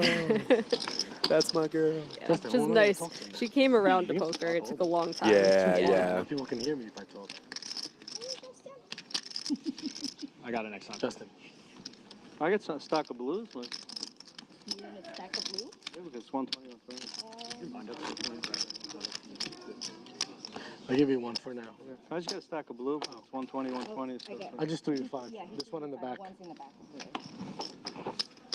Looks like players are saying they colored up just a little too much. I see, okay. No, you're not a blind buck. oh. You're not yet. But either way. That's why I was asking. I was weird. Right, but either way, I have no. Yeah, of course. Yeah, I have 1. Shout out to Kelly and Chad who just stepped in.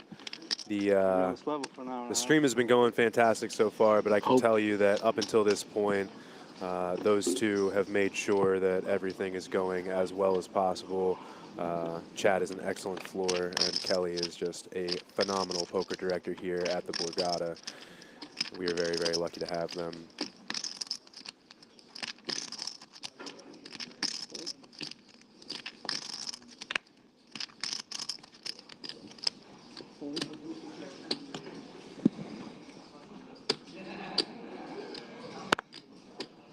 Andrew in the small blind. Oh, excuse me. Graphics messed me up a little bit. Carlos on the button. Trying to decide if he wants to raise up some suited cards here. 10 seconds. Lets it go. Now Andrew in the small blind with the queen jack offsuit. Let's see how he wants to play it. Do you remember the guy, his last name was Dyer, and he made the WSP final table like 4 years ago? Yes. He looks like Andrew a lot. A little bit, Andrew yeah. looks like No, him. I see that actually. Yeah. Both very stoic, quiet dudes. Was that the just before COVID final table? I think so. I'm pretty sure.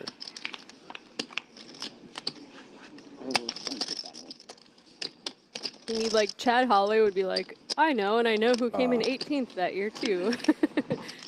I can give you, Chad is excellent at that, yes. Not much for either player here. Let's see if Andrew wants to stab, but he's going to check. And George checks back. Queen of spades on the river, going to give Andrew the check mark, but that 4th spade, not the most welcome sight in the world. He's going to check. Ooh. George going to throw out a small bet, but little does he know that Andrew has just rivered 2nd pair. Oh, he was going to put it in. Oh, King Jack 3. So close. No, it's His instincts are telling him to put it in. Yeah, Dan wants to do it. right. He throws it in. Yep. And he's going to get the good news pretty quickly. Nice call, Andrew. Can't blame George. Doesn't want to go to showdown with 9 high. Okay, so Chad's excellent at that, like just rattling off who is at different final tables and stuff, but I can give you somebody who's even better. My colleague at poker.org, his name is Liam Gannon. Oh, yeah, He is the brain. Everybody says that he just is the best at knowing all the different final tables. Don't want to go into a poker trivia battle with that one. Shout out to Liam. Liam just won a Run Good ring the other day. It was number 2 for him. Oh, very nice. It was his 2nd ring. Yeah, he beat Ari Angle 3-handed. And, easy peasy. Yeah, it was him, Ari Angle, and Kathy. I can't remember her last name, but she's a good mixed game player too. And yeah, Liam came out on top. Let's go, buddy.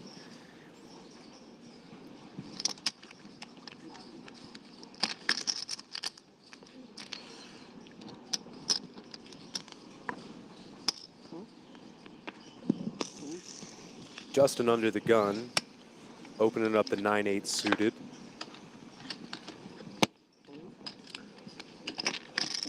Carlos in the cutoff, going to call with a pair of 6s, and Joel going to be able to close the action here with a couple of Broadway cards.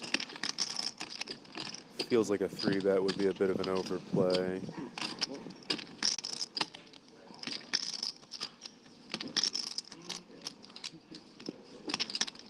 Yeah, he's going to come along. What are your thoughts on Justin opening up the suited connectors from under the gun there? Beautiful hand. Yeah, beautiful hand. Sure. And that's why we do it. 8-8-5. Justin just flopping huge on this board. And Carlos is going to feel pretty good about his pocket 6s right now, too. Justin going to get sneaky. Yeah, this is a spot I would always bet my 6s. They need protection. Very likely to have the best hand right now.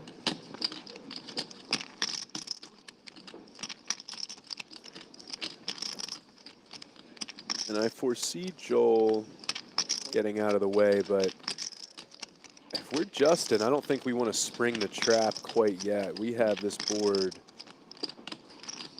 we have so much of this board that we just have to think that Carlos is doing it with kind of the exact type of hand that he has. Yeah, so we're just going to call.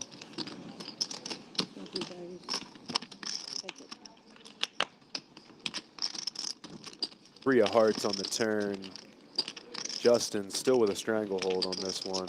Carlos drawing to just one of the last 2 6s in the deck, and he's going to check back. Ooh, for a second I thought it was. That's 7 of spades on the river, not going to change anything, and Justin going to need to go for some value. I think I like a smaller size and call it 3rd pot, maybe. Or do we go big? I think both options are on the table. I think it's going to, yeah, he goes for, wow, I would not have checked this, especially against Carlos, who unlikely to really get out of line. But Carlos might feel like this is a, too good. Thought about value betting it, but stays out of trouble. Yeah, I like the value bet from Justin a lot more than the, especially against this opponent. Yeah. He's just not going to do it. I think the big thing is that, yeah, maybe you get him to put out one more small value bet, but what hand is going to call the check raise once you put it in, you know? As we take a look back at the chip counts here, George Kane still sitting atop the leaderboard. Justin Vaisman just pulled in a nice pot. He's going to move up into 2nd place.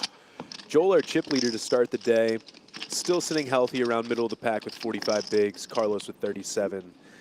And Andrew Vore, our short stack, that still is sitting on 30 big blinds.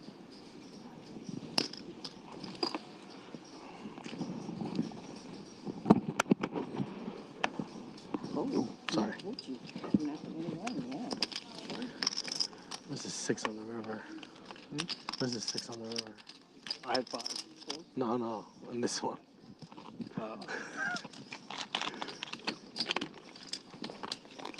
So I could have gotten caught up in that.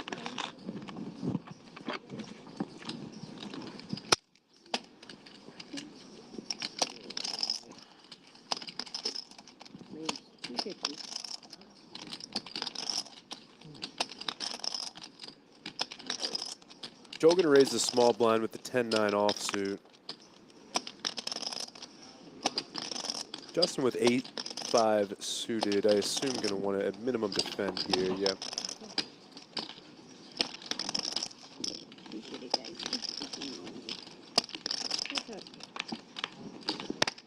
Joel kind of doing the guarding his neck with his shirt, but his beard's already doing that. You don't need to do that.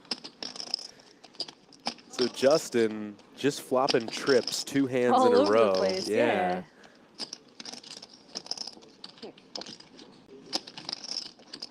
Let's see how he plays this one. Last time he was out of position. Now he's in position.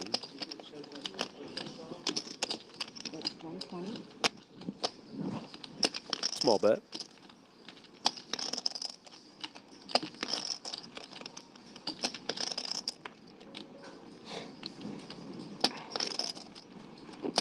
And Joel just gets away right away.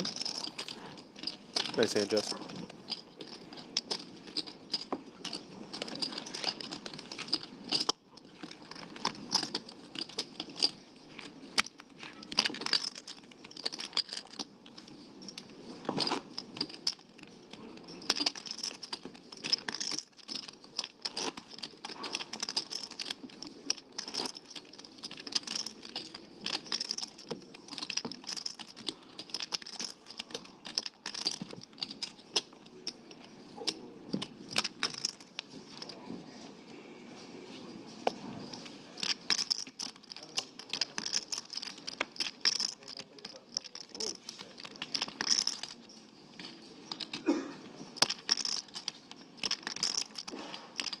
Bless you.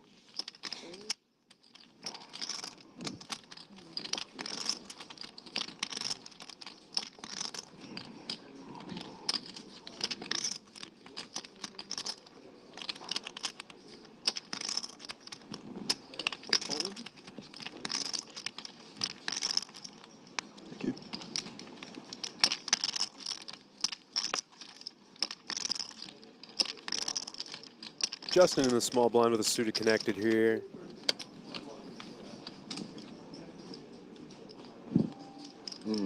Nice one. Gonna come in for the raise, and Carlos with an ace in the big blind.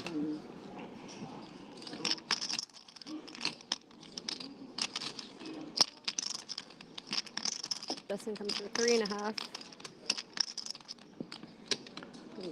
Carlos lets it go. Wow, tight folds. Okay. Really? Ace Jack? What? Ace Jack, really? Ace Jack. Oh man! For 2 days, I couldn't take it. if you guys don't know, roughly a half hour ago that these guys are now seeing on the screen, Carlos put in the 4-bet against Andrew, holding Ace Jack suited against Andrew's Ace Queen suited, and Andrew There was no stream, I'll tell you, I had folded, and so they're just seeing that on stream now, and Andrew says, Ace Jack, really? Yeah, I mean, that's not the hand that I'd be expecting. I'd be expecting the Ace-5 suited or a very good hand. So it's weird to take a hand that's like a little bit too light to do that and turn that one into a 4-bet, but I think Ace-Jack suited would have been perfectly fine flat. But it got the job done. I mean, better hand folded. Yeah, that was such a weird spot for Ace Queen there, and yeah, you don't expect to be up against that hand too often. No. George, black 10s, 250.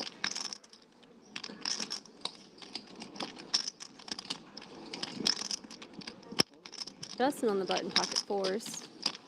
Plenty deep if he wants to go set mining.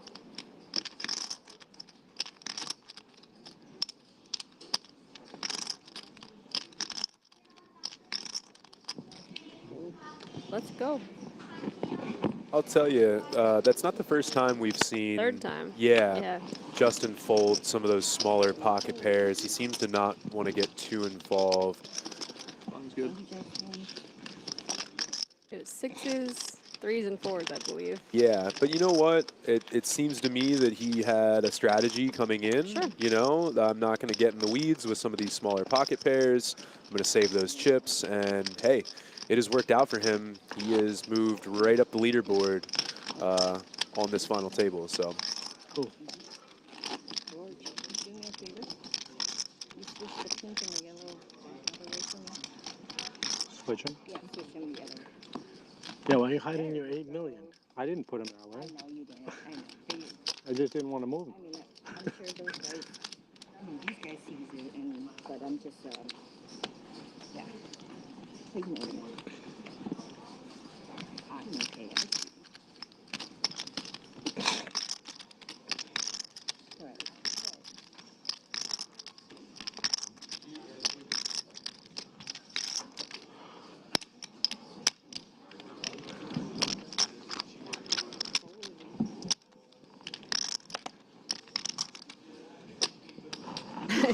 I think the conversation we had with chat when we were making all the legends about Andrew,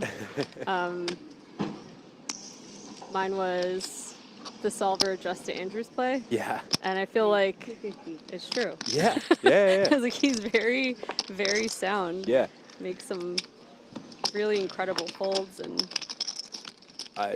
He's easily been probably the player that I've been most impressed with at these tables. He's been just very solid. Hasn't gotten out of line, but has really found some good places to be aggressive. He's put in a few 3-bets that I really liked, and made some big folds that would normally be correct. Yeah, yeah. I thought he and Max heads up would have been fun, or like, man, George versus Max heads up would have been really fun. Ooh, yeah, yeah. You guys in line. That would have been a good one. Yeah, there's a lot of good characters this final. Yes. Andrew, you got no chips behind that big yellow stack? No.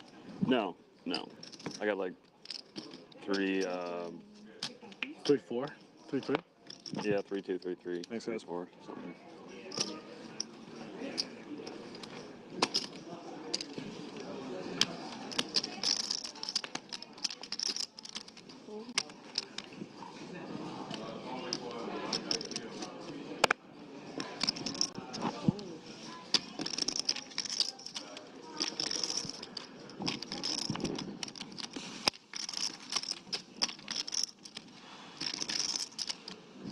Andrew on the button, gonna raise it up with the King 6 offsuit. Is that what that is down there?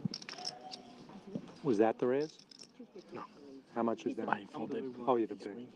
And George with the hand that started it all. I should have known. You never act that. Yeah, right?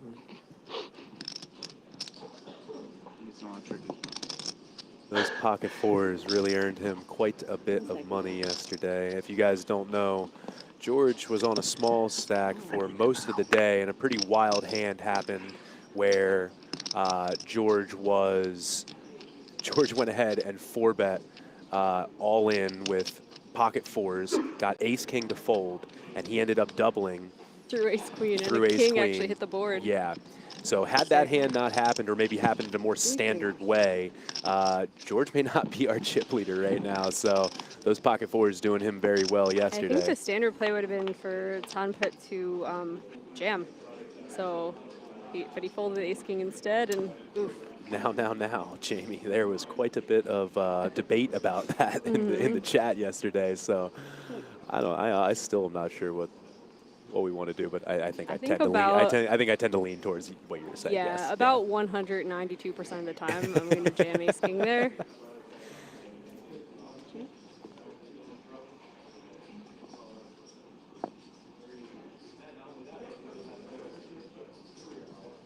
The action goes check to Andrew, who did open the button here. Let's see if he wants to continue on the jack high board. He does. It was a little under half pot. And select a larger c-bet sizing when the board's connected like this. Cool. Nice answer. Thank you.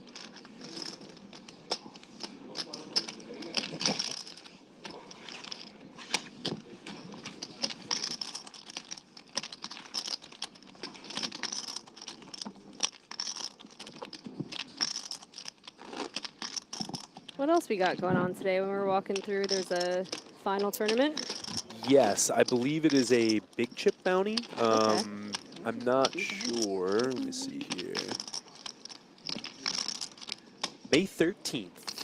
It is a 1050 big chip bounty. So 1050 and 500 is going to be in a purple chip bounty, basically. Love those tournaments. Yep, and it's a 50K guarantee, guys. So if you are in the area and you want to play a big chip bounty tournament and snag some of those nice purple chips, get down to the Borgata, 50K guaranteed. There seem to be quite a few people in there when we walk through, so yeah, and you only have to knock out 2 of them to be free rolling. Right.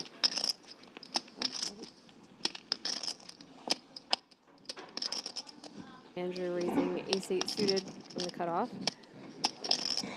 Yesterday they had the even bigger bounty, so it was like a 2200 with a 1K bounty, and I happened to walk through and see somebody had like 7 of them stacked up on, it's like $7,000 just really chilling on top of their stack that they knocked out. That must be a good feeling, even if you're like, ah, man, I could bust right now, and so just walk out with 7K, you know? 680.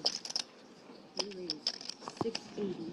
Bill's going to 3-bet the ace-3 suited from the small. I don't hate it. So it's 680, which is, once again, small. These 3-bet sizings have been very small. I'm curious what, and that's an adjustment from yesterday. I didn't really see, I can't remember one time yesterday where I was like, oh, that's a small 3-bet, but now we've seen it multiple times today, which is interesting.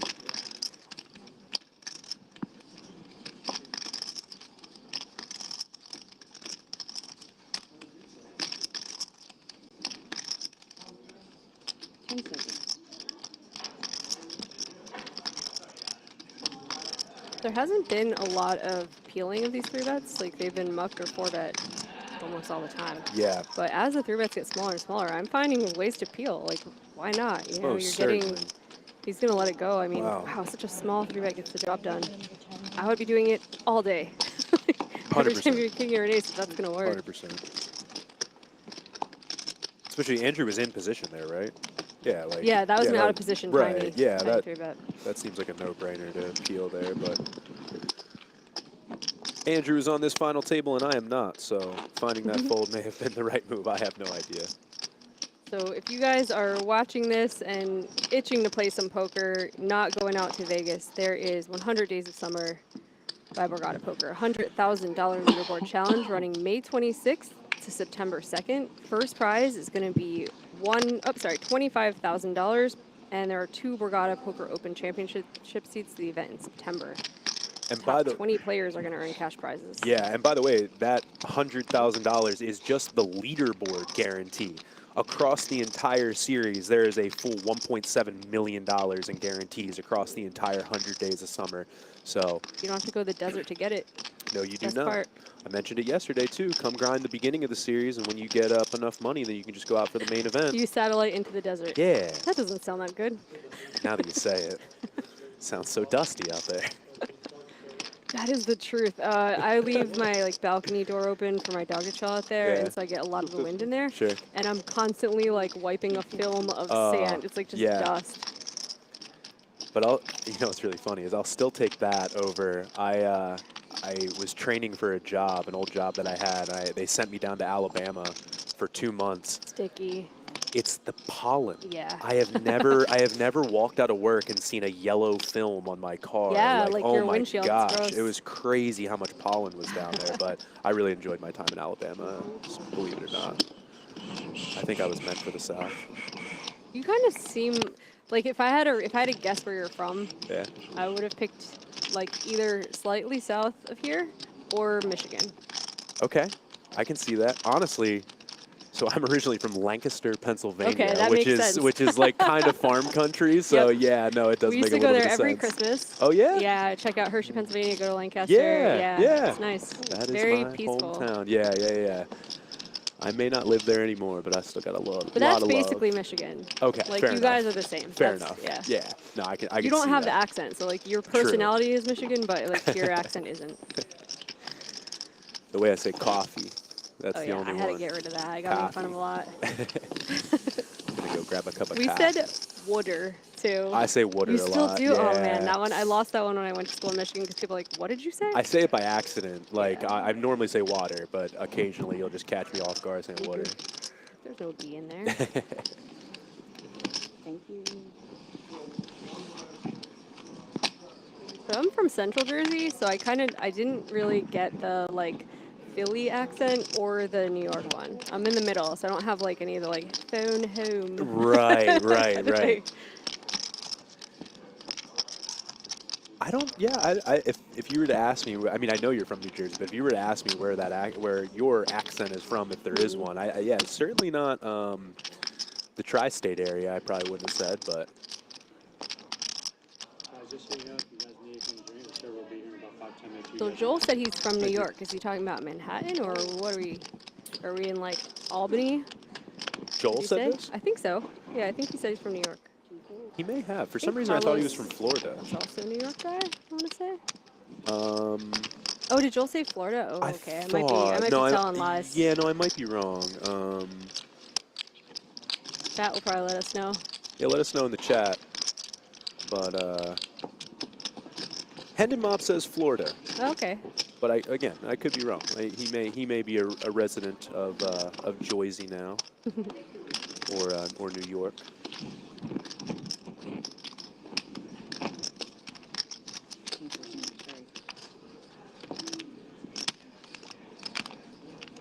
I do kind of miss having those like player bios. I know players hate filling them out. Yeah. So it's like pretty nice of Borgata not to torture them like that. But it is like cool when you find out someone who's playing super well is like a part-time player. Yeah, so it's like, oh, right? this guy's in finance and he's just like sick at poker. Yeah. These guys all definitely seem like full-time players. Yeah, I know Justin is for sure. Can't speak on Joel, but I mean, he's got quite the Hendon Mob. He's definitely playing a lot, you know. Yeah. You said Carlos, you've known for quite a while around these streets. Yeah. Andrew on the younger side, not sure if he's fully in the mix yet. Yeah, he may, you know. Still got to go to prom and stuff. Yeah. It's really funny. He definitely, like, you could say, like, oh, yeah, he's, like, president. He was president of his high school poker club. And we find out he's 17. He's like, still president. We're like, oh, man, gaming commission's mad. Fake ID. He's That's just a joke, guys. That's a joke. He's just 3 kids in a trench coat. Yeah. Just got confirmation in the chat. Yes, Joel is from Florida. Florida man. Yes. 650. Shout out to TJ in the chat saying these commentators are fire. Totally unbiased take. Appreciate you. Appreciate you, TJ.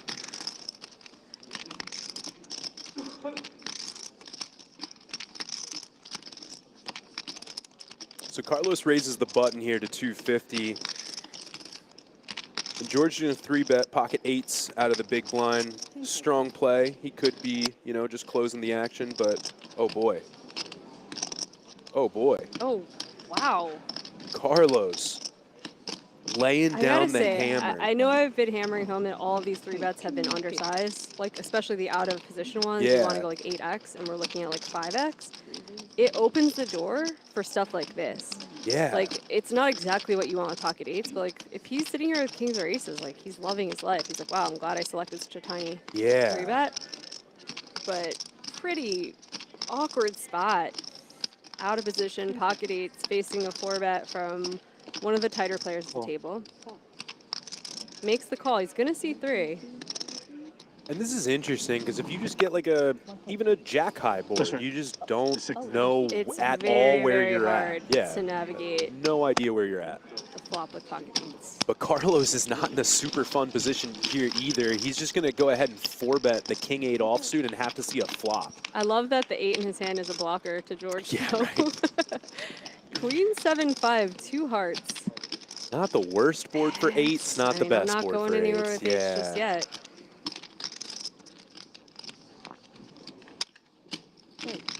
And if Carlos puts in just 1 C-bet, we're going to have an SPR of less than 1, and which is... C-bet should get called here. Yeah. Very interesting board for these 2 hands. King 8, King of Hearts with the 8. Like, there's a lot of turn cards that both players are pretty happy with. Right.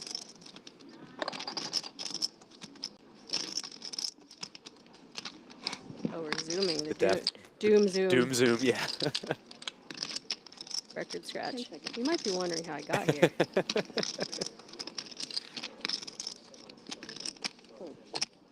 think he just let him go. Wow. I don't love this play anymore. I mean, that's wow.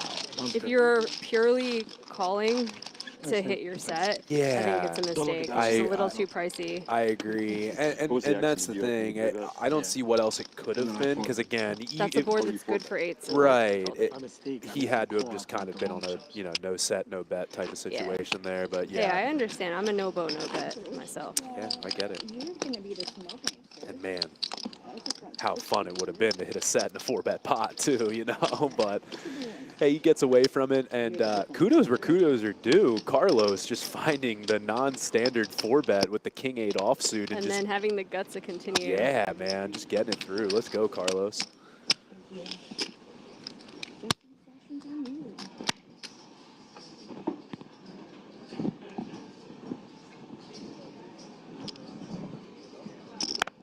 Andrew Park in the chat saying Andrew is graduating college this year and is a poker crusher. I agree with you, my friend. I also think Andrew's a crusher. I would say the same if I was his friend and Andrew was 16. Yeah. I'm on to you, bro.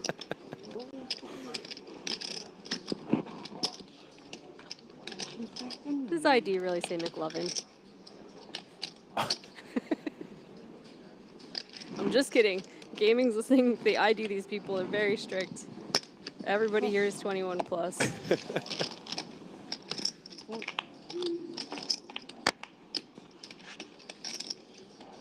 I have a McLovin air freshener in my car. Oh yeah, that's a real thing. I have it. It's hanging from it's the McLovin ID, but it's an air freshener. Superbad is amazing. It's so good. It's the funniest I've ever, or it's the most I've ever laughed at a movie the first time I saw it. I was like almost couldn't catch my breath. I was laughing so hard the first, and it holds up. That movie's still so funny.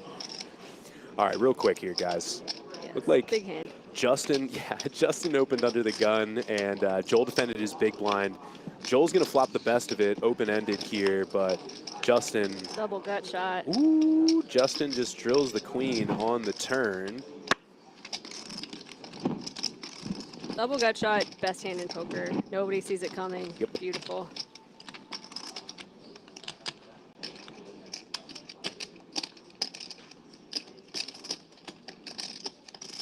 Joel's going to put that 7 to work after it checks through on the flop. 280. I'm gonna ask them to turn off the lights when that hand comes on. You got it through? You could tell me. Got a decent amount of this board. I prefer just calling. I had an 8 in my hand. I'll keep your bluffs in your opponent's range. Made it look big.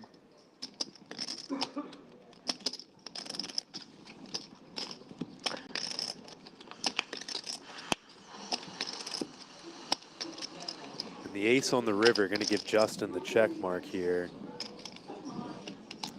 Pretty boring card, action killing card. Right.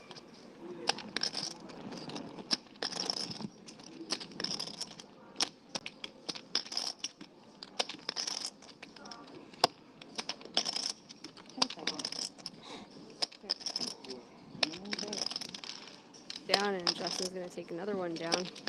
Tommy Boy is that movie for me. Oh, man. The first time I am a massive Chris Farley fan. Yeah. And just, it hit the spot. Everything about it. And like David Spade playing like the straight character to Farley's like insane. Oh, it's just so good. When he walks out and pulls that door off the car and he just looks at me and goes, "What'd you do?" That guy in a little coat. It doesn't hurt so much here or here, but right here. Nope, ship shape. We'll stop with the... We won't. No, this is all I'm going to do for the rest of the time. I cannot help myself, man. Step Brothers is right there for me also. I can, like, watch that movie anytime. There's so much to consume now that, like, I feel like there isn't... Game of Thrones is the last thing. Breaking Bad and Game of Thrones is, like, the last things that like people all watched and everyone talked about it, and now I feel like there's so many platforms and so much to consume that there isn't that like one thing that everyone can quote. Like I feel like I'm missing that. Like Tommy Boy growing up, everyone was quoting it. It was funny. My friends and I must have said fat guy in a little Yeah. coat more times. I've probably said those exact words more times than about any other phrase I've ever said. But I just made fun of Sammy Gruber because she said she took 7 years to graduate, and Shout out, Sammy. I was like, lots of people take 7 years to graduate. They're called doctors. Oh, it's the best, man. Love Sammy. Is Sammy with Poker.org still? She kind of, She is, she's a wonderful person. Yep, she took like a very short break just to make sure she got all set up, graduating college and everything, and she is back with us. Nice. And it's really funny. I've actually never met Sammy in person. Just had like a bunch of back and forth with her, you know, through messaging through the company and stuff like that. But she seems like You're gonna love her. Yeah, she seems like an absolute weirdo, sweetheart. total weirdo. Oh, perfect. Yeah, we'll get along real well. Looking at the payouts, they've got locked up about $75,000, and each of these guys is just 4 players away from $347K. But this next pay jump is real. $25,000 pay jump, pretty much, or more. You know, the next player that gets eliminated is going to miss out on that 6-figure payday. So these guys. Might I suggest, if you make the pay jump, there's a WPT Alpha 8 25K. You're basically satelliting into it. No big deal. Right now. Right, we're just going to use it like a stepping stone. Yeah. This is a no-brainer. Yeah, I'm pretty sure Triton just started. You could probably make it out. Yeah, Montenegro's not that far away. Plane tickets aren't as expensive as they used to be. That's not true.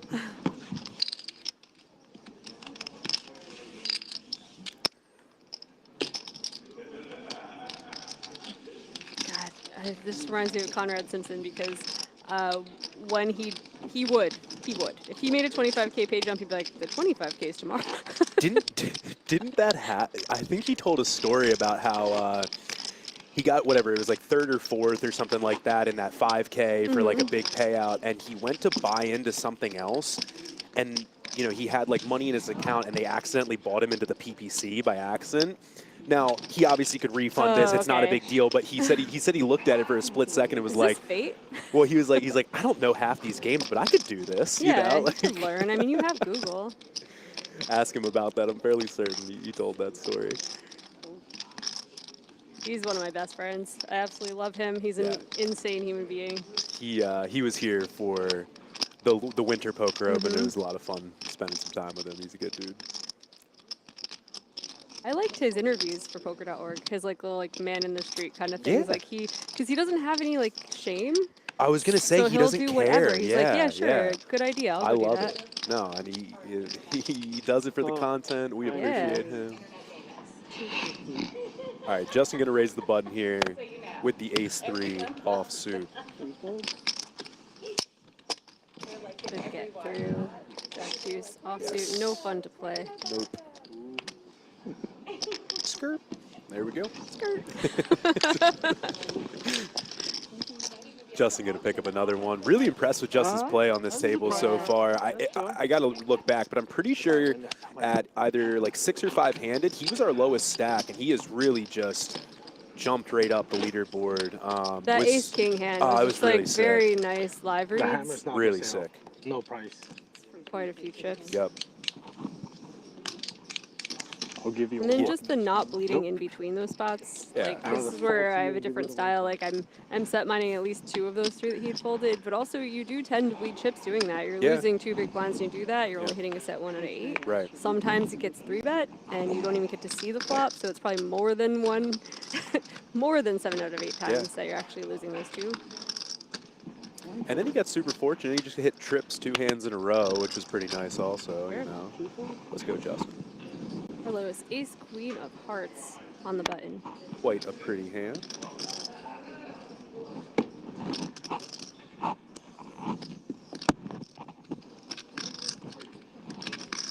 Andrew's got a nice little side eye going on. Still a little salty about the ace queen of clubs he folded to Carlos. Oh, yeah, I meant to bring this up, too. Carlos jumped up from the table for a moment, and he was over on the rail while we were talking about another hand, and he must have been talking to someone on his rail, because I heard him say out loud, like, haha, I had an 8 in my hand. Like, when he 4-bet with the king-8 offsuit, I heard him say, He's probably talking to Patty and his wife over there. Yeah, he's like, I had an 8 in my hand. Oh, man, that's great. 10 seconds. Oh, this is the lightest defend of all time. 6-2 You might suit. want to fold this in. They're coming over here.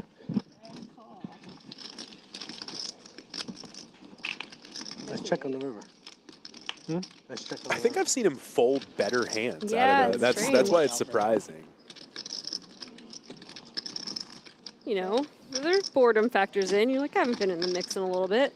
That's true. I mean, George has been our chip leader for a hot minute now, and yeah, we really haven't heard a lot from him, but admittedly, he hasn't gotten a ton of big hands during that time either. Been dealt out a little bit.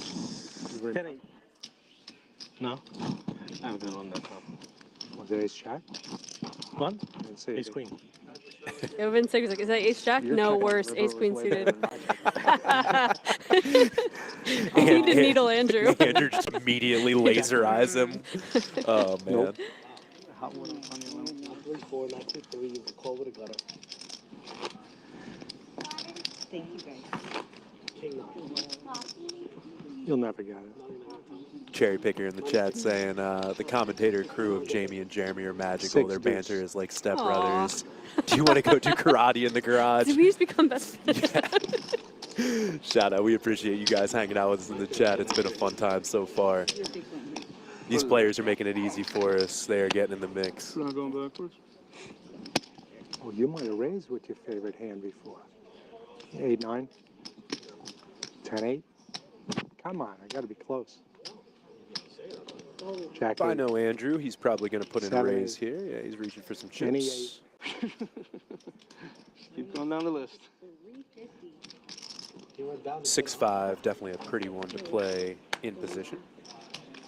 I swear I didn't do nothing. 350, yes. Tony. How deep are you? Started with 4 million.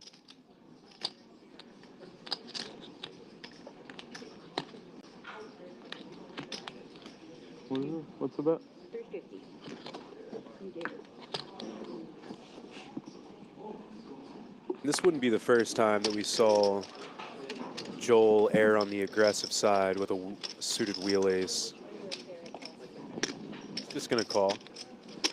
Not as many chips in the stack as the start of the day, so he's gonna take the lower variance route and want to see a flop here.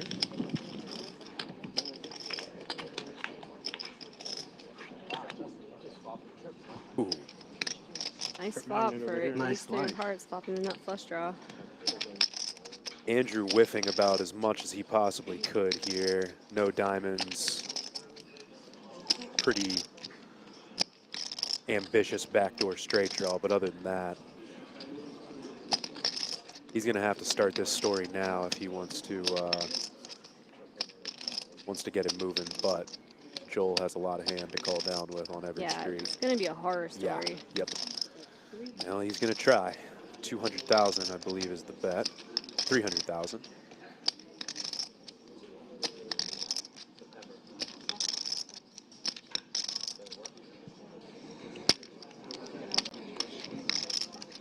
I lean towards, keeping bluffs in my opponent's range as much as possible.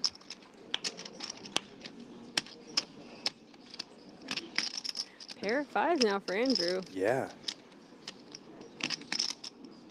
Need to bluff anymore. Joel checks.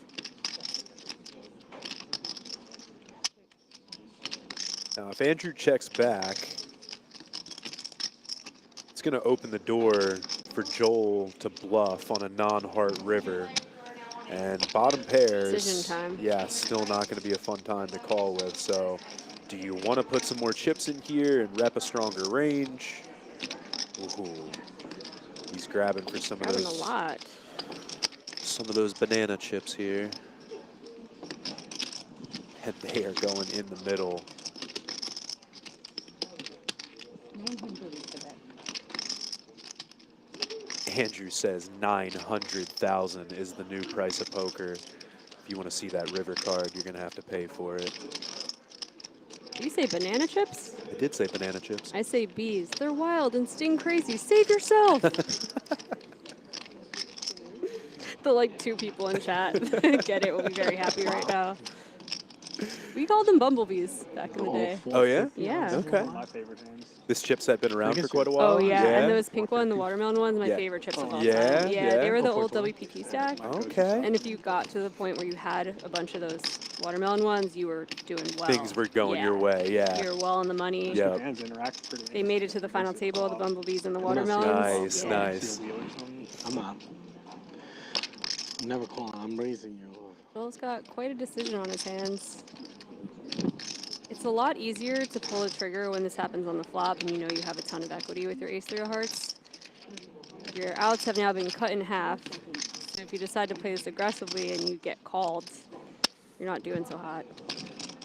And I really missed a cool. I was gonna cool you post flop there so bad. It was gonna come like ace-3 deuce. You're gonna be seeing stars. Do it, Joel. It's gonna work.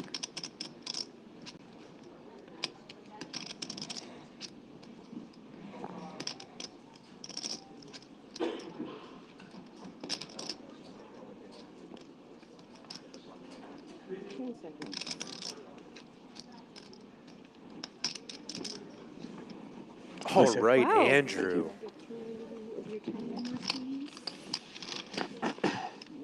Andrew, once again, showing his chops, saying, I'm not taking my showdown value. No, no, no. I'm winning this pot now with just bottom pair. He just texted me good luck. I love it. Nice hand, Andrew. He just said, you more than George, but you guys are both good guys, so no. He said both good guys, rooting for both of you. He calls me Uncle George because I named his kid. As we look back at the chip counts here, George, not the overwhelming chip leader anymore. He's lost a bit back. These stacks are so even. 57, 55, 47, 30, 34 big blinds. Everybody is right in the mix. Any singular player below George is one big pot away, basically, from being the chip leader. Not even a double, just a big pot away from being the chip leader. So this is cool. Very cool. Oh. Thank you.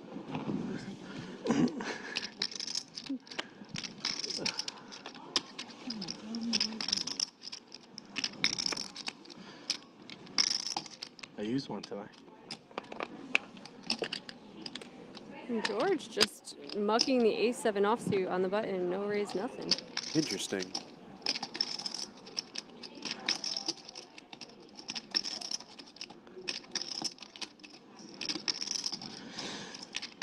George, don't look. Doesn't matter. I gotta be honest, I didn't quite believe you. Then I would have made that move pre-flop to go over the top. I waited, hesitated. I could have said, listen, one of us is going to be... You're going to see a limp pot, blind versus blind here. Justin with the best of it pre-flop, but Joel's going to flop middle pair on the queen 6-5. I was going all in on the turn if you called, so. Did you have outs? An over. Check, check. Ooh, and Joel just going to earn the check mark right away. Drilling 2 pair on the turn. Like to see him put some chips in the middle here.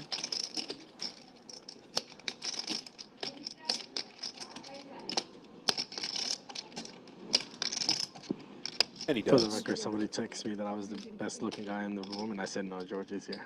For the record. Carlos. Carlos, is it your mother? Right. Tell the truth.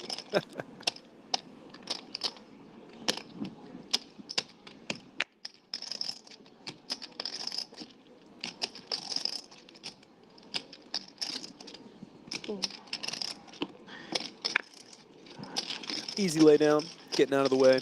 No need to get in the weeds. Joel had the goods. He's going to pick that one up. Thank you. Now they're going to you, see? Good sign.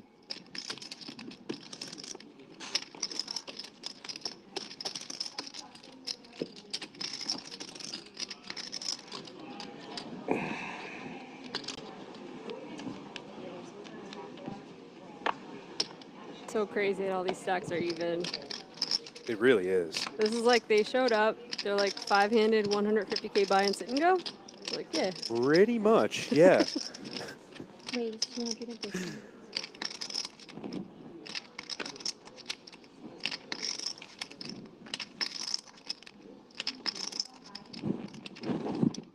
Joel with pocket sevens on the button.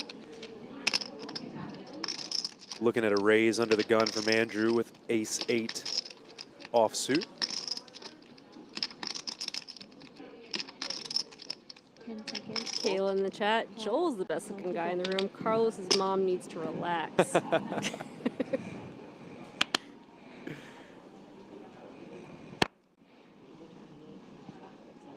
I have no comments on the best looking guy at the table. You're not going to get out of me, chat.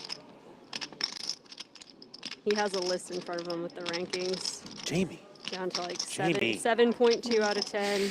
Quiet. Goodness. Blowing up my spot like that. All right, so Joel's going to come along on the button. That's going to invite Carlos along with a suited connector in the big blind, and we're going to see 3 here. 3 players. All right. Ace, ace, 9. Andrew getting just the board he was looking for, and may even get a little bit of action from sevens. Okay, he's going to check. Played a little cagey.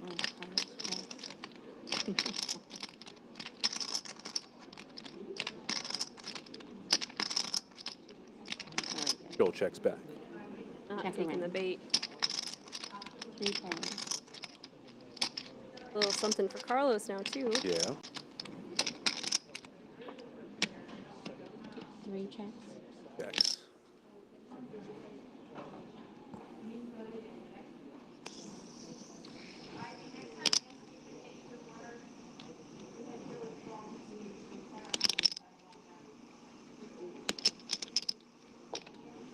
Andrew decides time to start betting his own hand.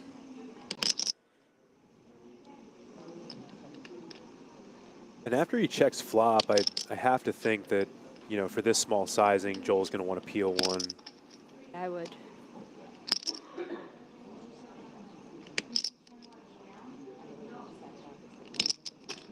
And he does.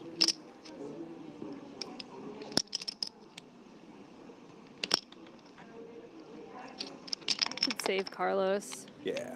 4, 3 players. 2 players. Goes ahead and gets out of the way.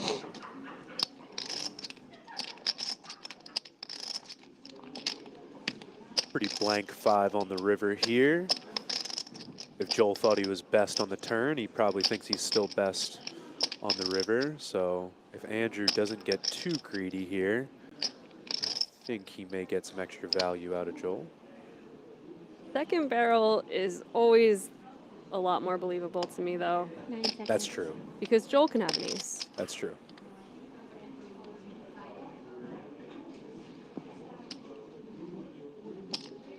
Even for the small amount, I think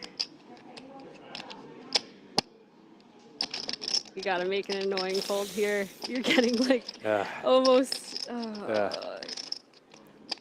5 to 1. And this is the exact spot that I make mistakes. I can you flick this in. You have to sometimes keep your opponent honest, Right. or they're going to do this all the time. All they have to do is barrel tiny on the turn, and then they just get to win. Sneeze on the river, and you fold. But Me saying this is where I make mistakes is just me admitting that I'm a call station. So. but yeah, Joel is going to sniff it out and save himself a couple blinds. Nice job, Joel. What? You beat the buzzer. Oh, from the call? Whee!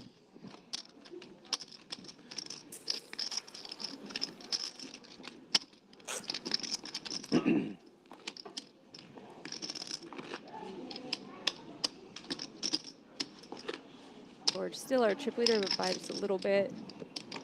Joel now our short stack, 32 big blinds, still very healthy.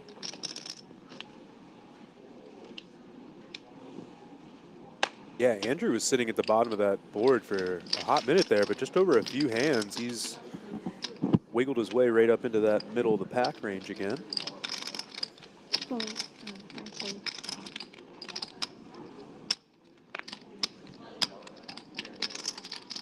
One player.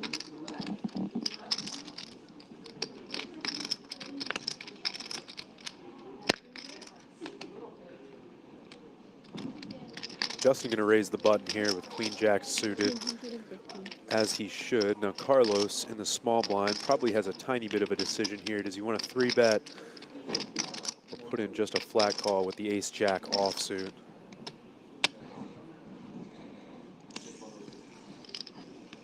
Does seem to be considering both options, but here we are again with that very small 3-bet sizing out of the small blind. And this is not the first time that Justin has seen this, and I'm curious how he has decided he wants to adjust to these 3-bet sizings. He's got such a pretty hand. I assume he's going to want to see a flop. Yeah, we've seen Justin not really bleed chips all that often. Like, he's folding in a lot of spots that I would have called in, but yeah, this one's just too nice and you're in position. Hand's got a lot of potential.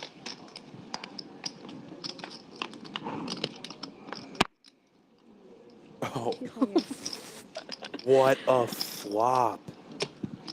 King 8 deuce, all spades. Oh Carlos my gosh. holding the ace of spades, Justin queen jack of spades. And Carlos was the 3-better. Wow. You don't have to go large. You don't have to see bet at all. Monotone flop. 10 seconds. But if he does, he can go pretty small. 550. It's pretty big, 1/3. I was going to say. That's a lot larger. I mean, I tend to exaggerate a bit and just go like 2 bigs. But he's trying to get the job done with his ace of spades right now. I forget who said it, but somebody said the difference between the old generation and the new generation is that the new generation just has a 10% pot sizing. Ooh, oh 7 my God. of spades on Wow. the turn. Carlos doing the spade check. Oh, wow. And he's like, oh my God, it is there.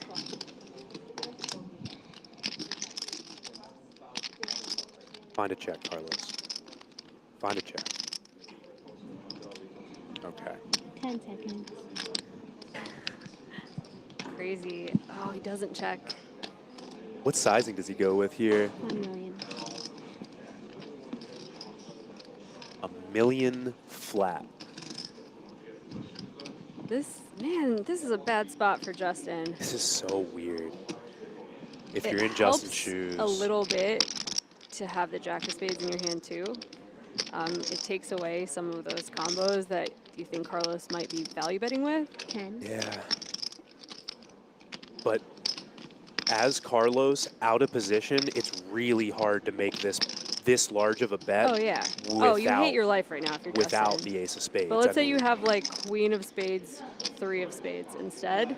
Then you're like, is Carlos betting a jack of spades for value here? And you're like, no, I have that too. I mean, the like only hand that maybe, I mean, I don't even think he does this with a set of kings, you know? I don't know, that would be right? plenty. Yeah.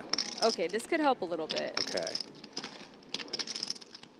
But also, I honestly think that Justin calls turn and folds river. Anyway. Yeah. Yep.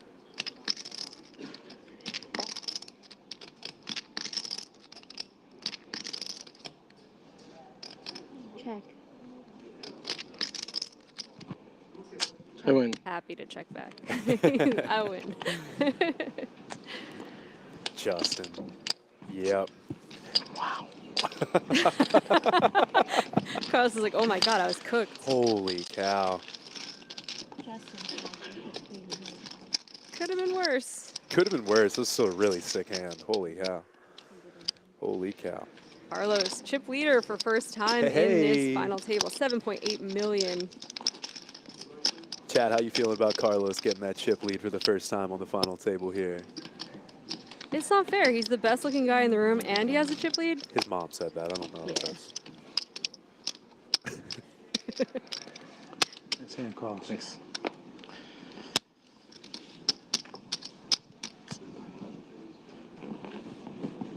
One fold. The one thing that this final table is missing is that chaos inducer. We need Max. We need Max back here on like 8 espresso shots and just see what happens. Because they're too reasonable. Like, big hand matchup, and it's like both of them played it really well, and then it's over. On to the next one. Can you guys just play a little worse, please? That's all we're looking for. Just a little worse. Raise 400. All right, dealers, just a little under a minute left. Please start prepping your red deck. Watch it up, ready to go. Players, just about 30 seconds. Want to start taking your seats.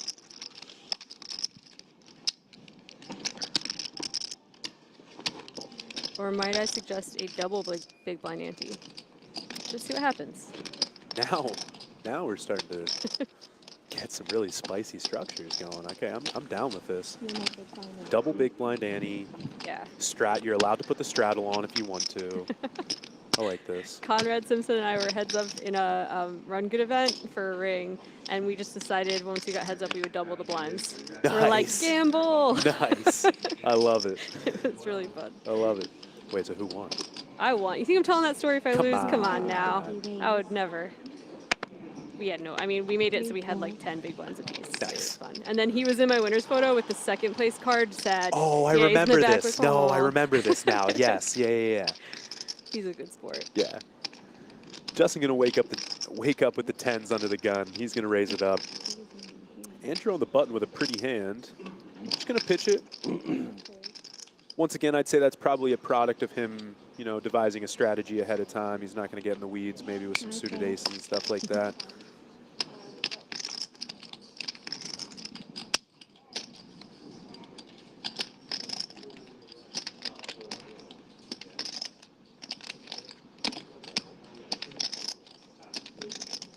One fold.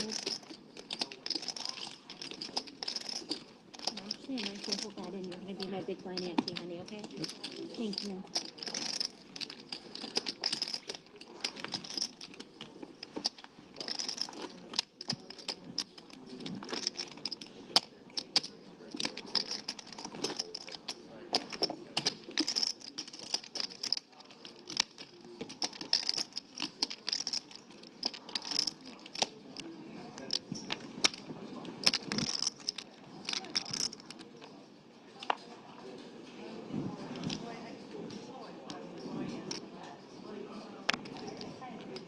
Three fold.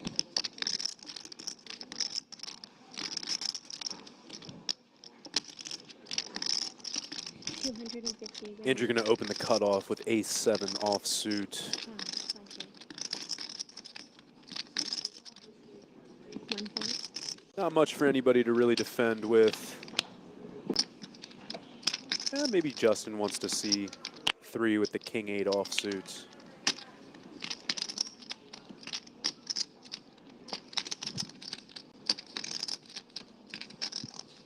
Gonna let it go. Nice pickup, Andrew.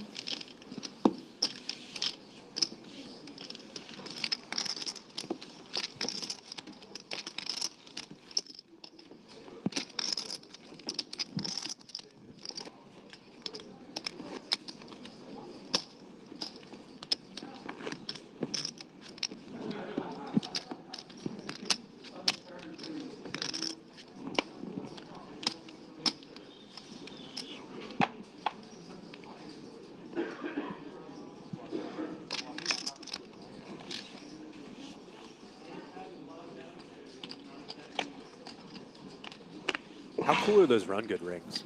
They're so cool. They're pretty sweet. Huge. Shout out. I think Haley designs those, I'm pretty sure. Oh, maybe. Shout out. Yeah, they those things are sweet. I want to get my hands on one of those bad boys. It's huge. I won so little money, but such a huge chunk of it. I think it was like $2,500 or something like that. But got the whole ring. It's so fun to win a tournament. It doesn't really matter that it's not for a lot. If you get any kind of hardware in this game, it's fun. Yeah. And then poor Corey Conrad and I drove to San Diego, and then we're driving home, and I'm just wearing it. It's like way too big. I have it on my pinky just to make it even funnier. Just flexing, even though it's an annoying like, way to do like it. my left arm is so much longer than my right because man. this ring is so huge. Boy, my arm's getting tired. There's a lot of weight on the end of it here. All right, guys. Justin in the small blind with ace, king suited. He's going to raise it up here, and Carlos going to get out of the way with a couple of Broadway cards. Going to stay out of the mix, or stay out of the weeds, maybe. Man. Got some tight folds today. I'm defending the Jack-10 offsuit I'm also there. defending the ace-3 earlier. But I have been very clear about the fact that I can't help myself in these situations. So I'm not sure you're supposed to help yourself. Right, yeah. That was just you. single raise? That was a small blind raise in the big blind? He'll give a one-liner once in a while. That's wild. Yeah, I believe so.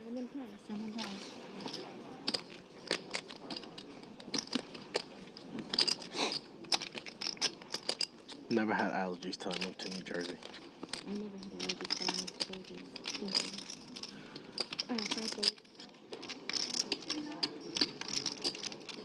Joel in the cutoff with a pair of 10s here. 250 raise.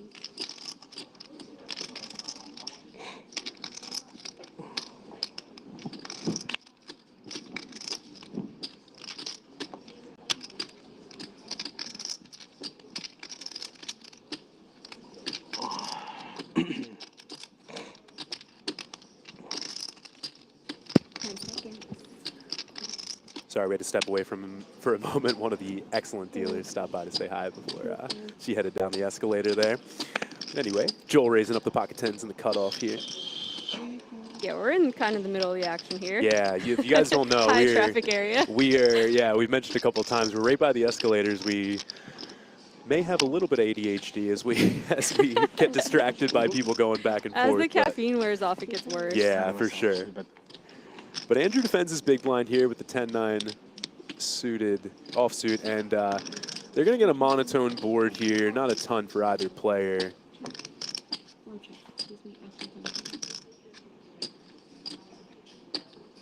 Let's see what Joel wants to do. With position and range advantage, I don't mind him going with a small sizing here. Bottom pair, monotone board, no club for Andrew.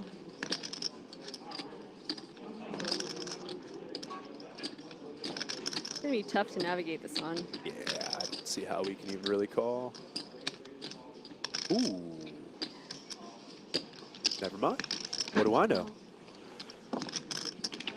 Maybe Andrew has some dubious intentions on some turns.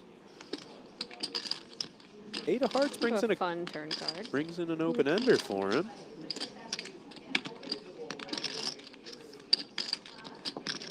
But Joel now with an open ender as well.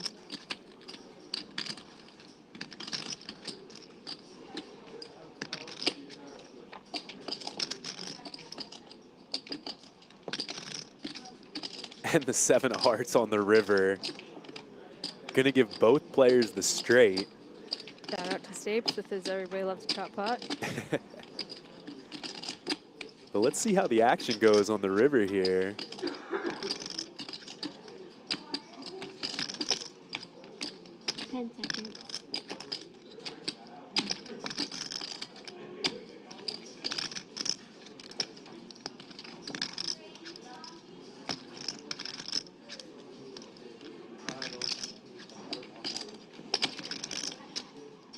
All right, so Andrew going to come in for a fairly chunky bet here. Yeah, he goes about 3/4 pot. Pretty large sizing. This has got to be a little bit scary for Joel. Obviously, 3 clubs out there. Andrew floating flop. Let's see how he wants to respond. 1.4. Oh, look at this. He finds the raise. Dude, I didn't want to spoil it because I saw Joel watching it coming up. He's on break. He's watching his phone, coming on break, and he had the like wryest smile on his face. Like a sneaky, I'm about to do something sneaky smile. And look, he's over there pacing around, like laughing about it right now. I see you. I had the read on you. We see you, Joel. We see you. Man, not a pleasant spot to be in. He says, I am not chopping this pot.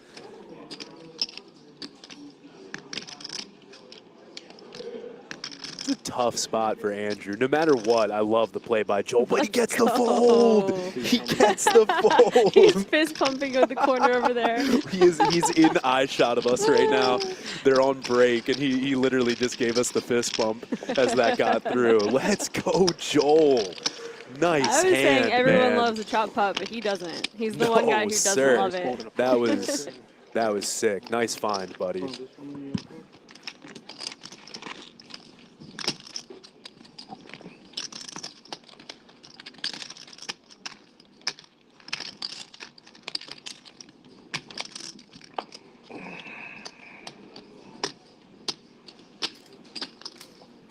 Players are passing us coming back from break, getting a couple fist bumps. But Joel, nice job there. God, I almost, I mean, I wish I said it because I was like, that man looks so sneaky, but I didn't think he was going to turn it straight into a bluff. It's like that doesn't happen very often. I didn't know what it meant, but when Andrew put out the raise on the river, I looked over at Joel and he pointed up in the air, and I think he was saying, I'm about to go upstairs, like I'm about to raise it up. That's great, man.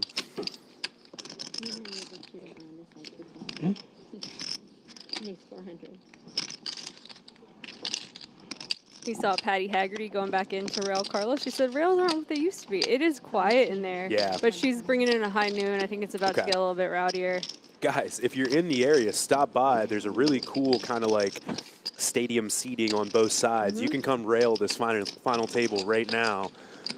And it's not going to be over anytime soon. You got plenty of time to come see the action. Yeah, Monday afternoon is tough, but I feel like maybe in the next couple hours, more people will filter in. Taking a look back at the chip counts here. Carlos, still our top stack. Let's go, man. 62 big blinds, but everybody's still fairly even at this table. If I'm not mistaken, I believe we have seen no less than 3 people be the chip leader since we restarted, so chips are moving hands, guys. Pocket 10s going around. Andrew, you're going to open those up on the button. Not a ton of customers behind. Maybe Joel finds a defend here. The only one I looked at. What? It's the only one I tried to catch. Trying to do me dirty. Did. You had ace. Queen. I showed it to you. Ace queen. Like I remember that. Just going to let it go. Move on to the next.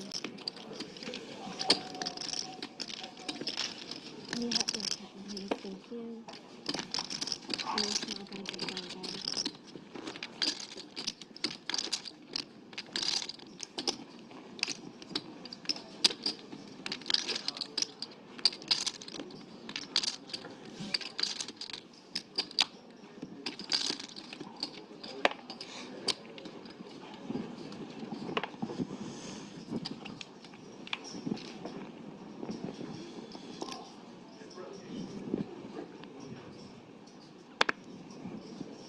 Three folds.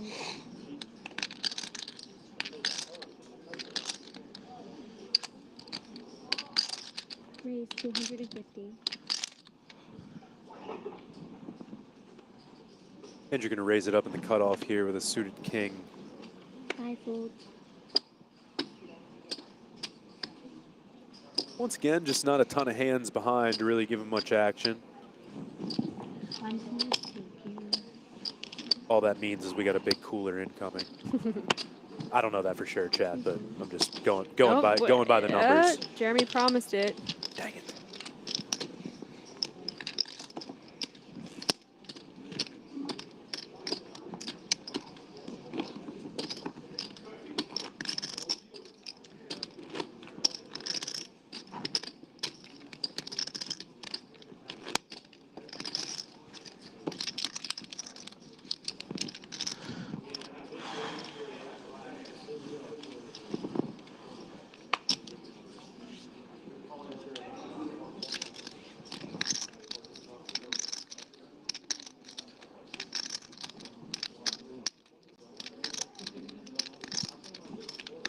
Andrew under the gun with a good looking hand here. He's going to raise it up. Jack 9 suited. 5 folds.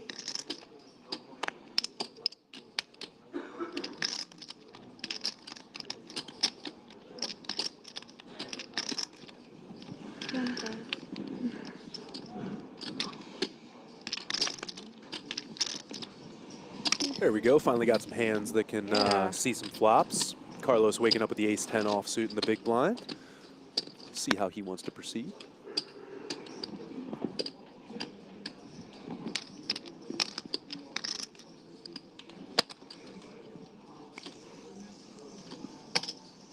Call. Just a call. Thank you.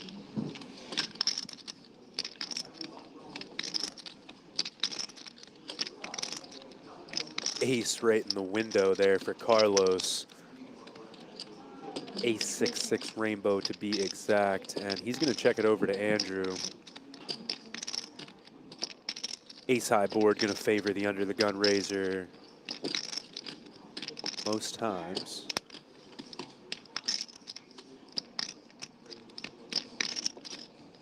$140. It's like 138. Half a chip. I seen your discount.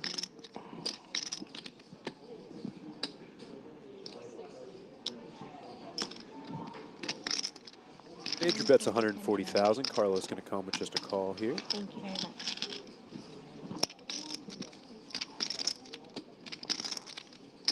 Queen of clubs on the turn, going to give Carlos the check mark. Don't know if there's going to be a path to victory for Andrew, but let's see if he wants to try.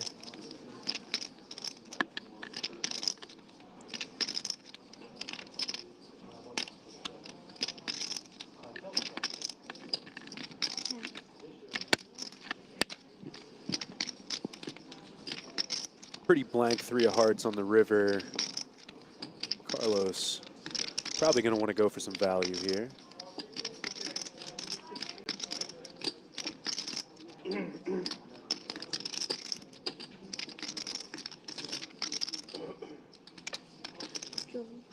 you do me a favor when players are in a hand? But he checks. And let's see if he leaves the door open for Andrew to put out a bluff there.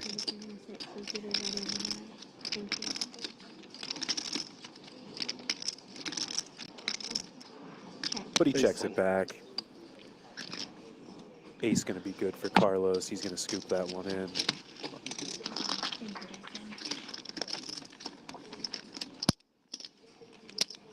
Finally got the hand that I was tanking for a while. It was 5-6. Yeah. Carlos, our chip Well, value leader, betting. Justin, I was value betting. bottom stack, 34 big blinds. You're 70%. 10 outs. If you remember that hand where Andrew had bottom pair on the 2-heart board and Joel was holding the nut flush draw, but he ended up folding turn, Andrew just said, I was value betting. Value betting 4th pair. I mean, he was. Yeah, no, he was. Right. Heart. Right.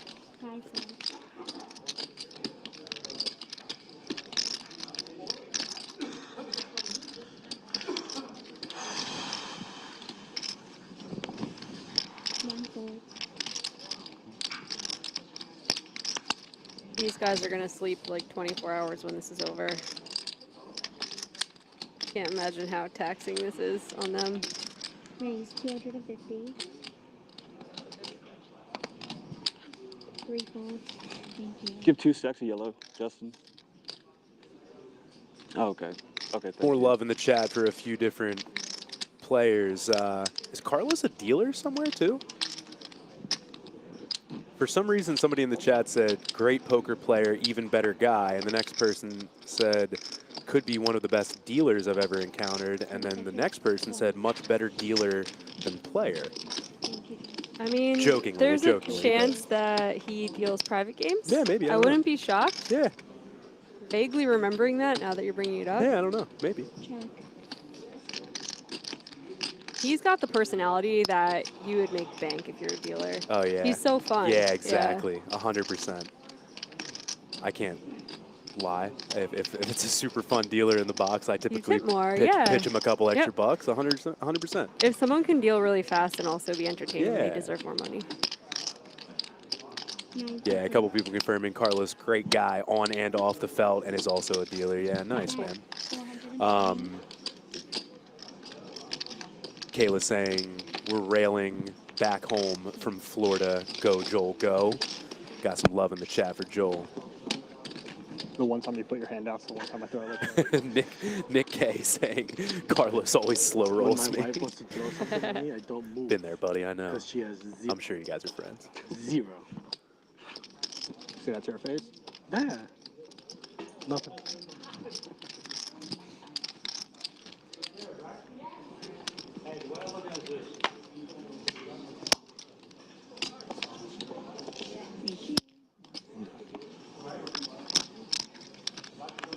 Joel under the gun with ace queen offsuit.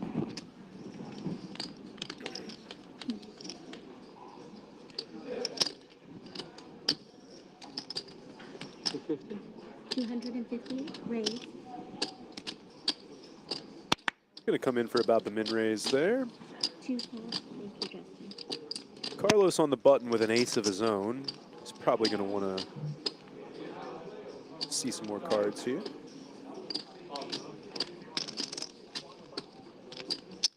Ooh. I believe this is the hand that Joel was asking about. He came to the booth and said, what did Carlos have when I had ace queen? That may but he be didn't it. realize that we were on such a delay. Right. Okay, Carlos going for this tiny sizing again. Something on the card. Yeah. What are you looking at? Yeah, just for afterwards. I just said something on these 2 cards. There's something on the cards that I left on the side. Yeah, this 3-bet size is more normal because Carlos is in position. Sure. He's been doing these sneaky tiny ones from the small Right. blind too. 10 tickets. Once the hamburger goes. George gets out of the way, and 5 Flop, queen jack suited, ace 7 spades, not like 4-bet, but I didn't know about it. Like residual tilt from that, like I feel like I can scoop the pot pretty. I got bad, I got 3-bet. oh wow. That's crazy. Wow. Joel just pitches the ace queen offsuit. And I saw it on like That's a couple crazy. other cards earlier. So he is currently seeing this in real Oh, time it just looked like a crease. up on the boards. I am curious what his thoughts are on that. That is one of the best starting hands that you can have. Yes. Hey, Carlos. Getting it through, man. Seriously. Yeah. We got to remember, Joel is our short stack now. You know, maybe just not wanting to give up too much. Keep it close to the vest. 70 big blinds for Carlos. George Kane in second place with 50. Andrew with 40. Justin with 38. And Joel, our short stack, which is not so short at 36 big blinds. What did you just have? Quite a bit of poker What did I just left to play. I'll let you wait till it comes up. Very deep structure I'm not here. missing. I'm gonna see. I understand that, but I don't want to give you info for 30 extra minutes. Fair enough. I felt bad that I told George. I was like, what am I doing? Then I opened ace queen, and I'm like, he's going to 3-bet me this time. What's that? What did you say? Something? No, never mind. No, I'm saying about your crease or whatever you had saw on a couple other cards. Mm-hmm. Yeah. Listen, Joel, if you don't want your ace queens, I'll take all of them. Yeah. Well, hey, Jamie, if you don't want your jacks, I'll take all of them. I mean, Taking the narrative back. What was it? it's fine. You can have all the jacks. All right, thank you. It's kings that I hate.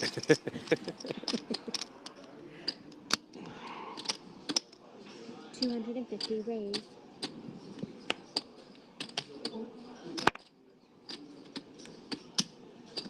Fold, seat 3, fold, seat 4, fold.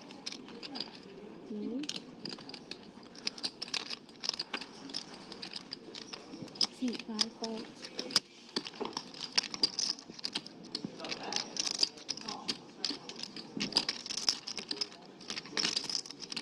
I know what you 250? have. One? I know what you Call? One. Yes. Call? Oh, one. Yeah. Justin going to open it up under the gun with the queen jack offsuit, and little does he know that the same hand is going to wake up in the big blind here, and they're both going to flop a gut shot on 8-9-6. Both players holding the exact same suits. He could raise. We're going to the mat with my hand. Yeah. King, queen suited. It was suited. Wasn't quite that good. They're both going to be content to go check, check.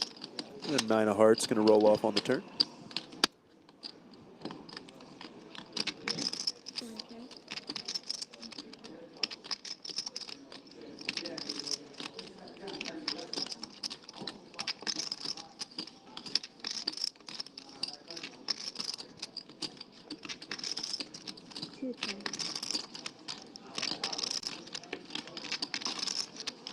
So Justin checked back the turn. The ace of diamonds rolls off on the river and feels like a spot where Justin's probably going to want to rep this ace.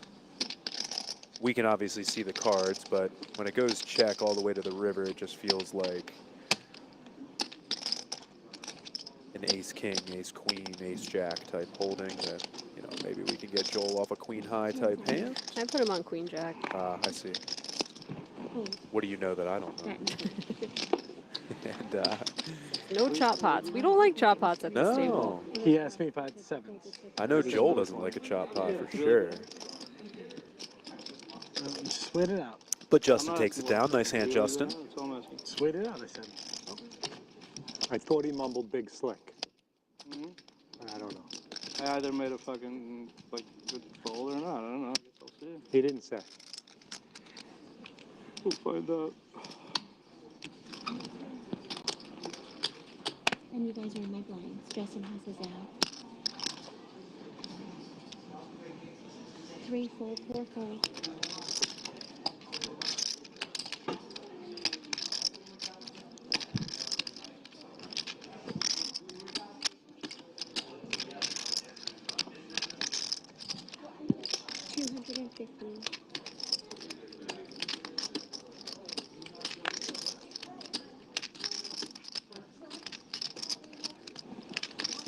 One fold.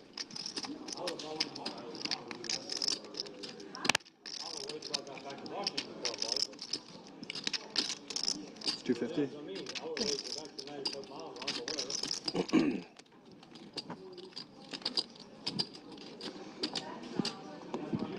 Call. Thank you.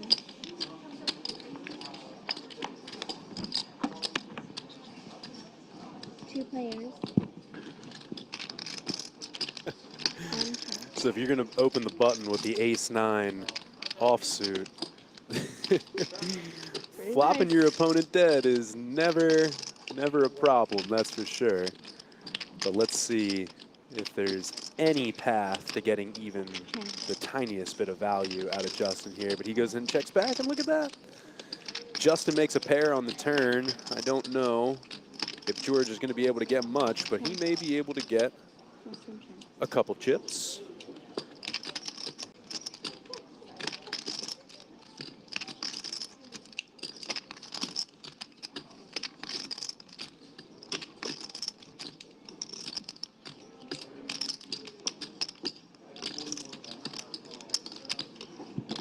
That's 300. George is going to go for a little bit of value here. Roughly half pot is the sizing. 300,000 over to Justin.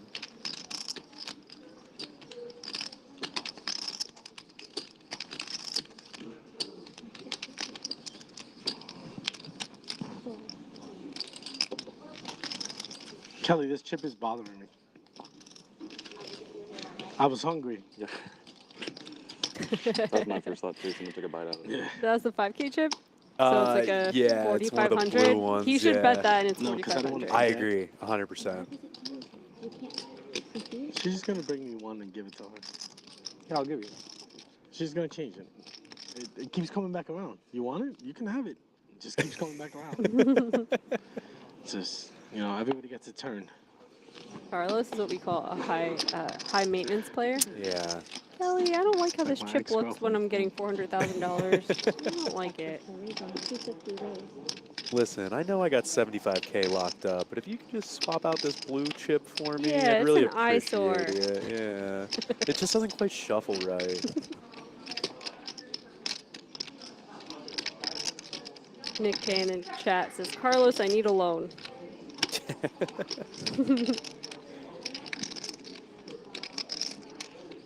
Yeah, if he's dealing, this hurts your tips for a little while, you know? Players are a little salty. Oh, no question. It's like, you don't need this dollar. Andrew raised it up here under the gun with the KJ off. And George in the cutoff with a very nice hand. Gonna call. Joel on the button. The 4 is gonna call.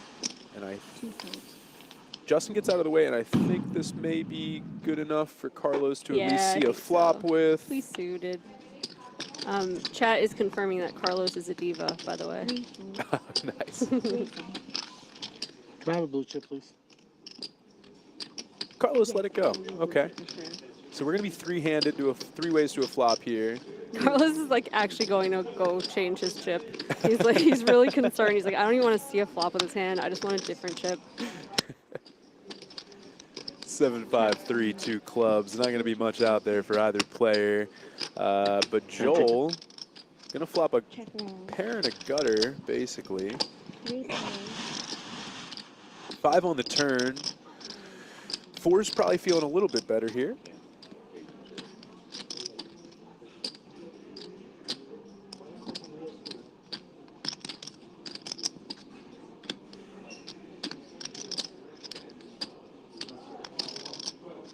$550.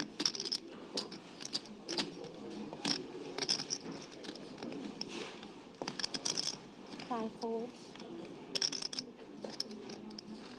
Andrew going to put in that delayed C bet. 550,000 is the price to go. And like I said, Joel has to be feeling quite a bit better about those pocket 4s.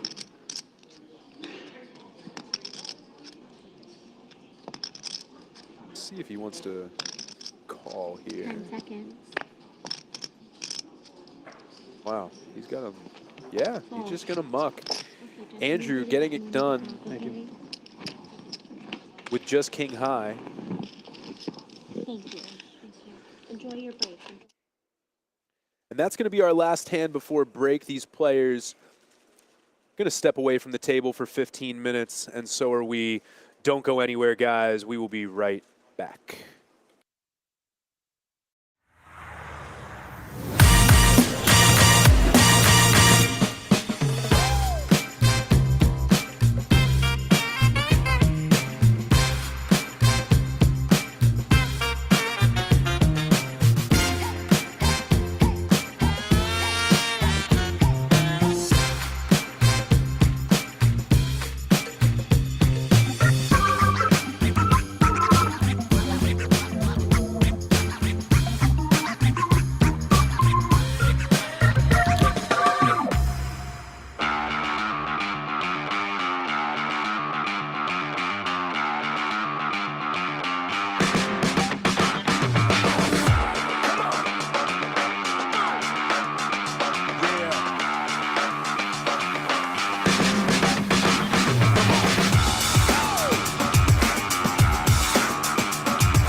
All right, it has all come down to this, the final table at the Borgata Winter Poker Open Championship, powered by BetMGM Poker. From 689 entries to our final 6.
what's up?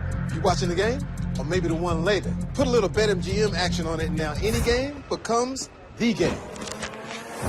When you got overs and unders, you're in it every time they throw the ball, kick the ball, dribble the ball. Maybe it's not even a ball. Who needs a ball? Now that bet's got you watching every inning, half, round, period, set, hole, a lap. Right from the edge of your seat.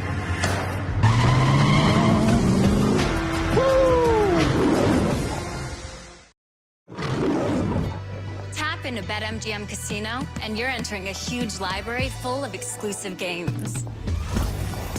Games you won't find anywhere else. Looking for jackpots? Right this way. You'll always find someone ready to give you a hand. Or some dice. Your favorite game is waiting for you. On America's #1 online casino. Oh, it's about to be a party in here. BetMGM's got all the sports betting in one place. And it's live, baby.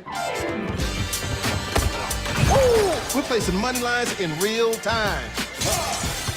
We got second half spreads and third set winners as they happen. Overs hitting in extra innings. Live is where the action is at. And with BetMGM, woo, I got the best seat in the house.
It's the BetMGM offer of the week.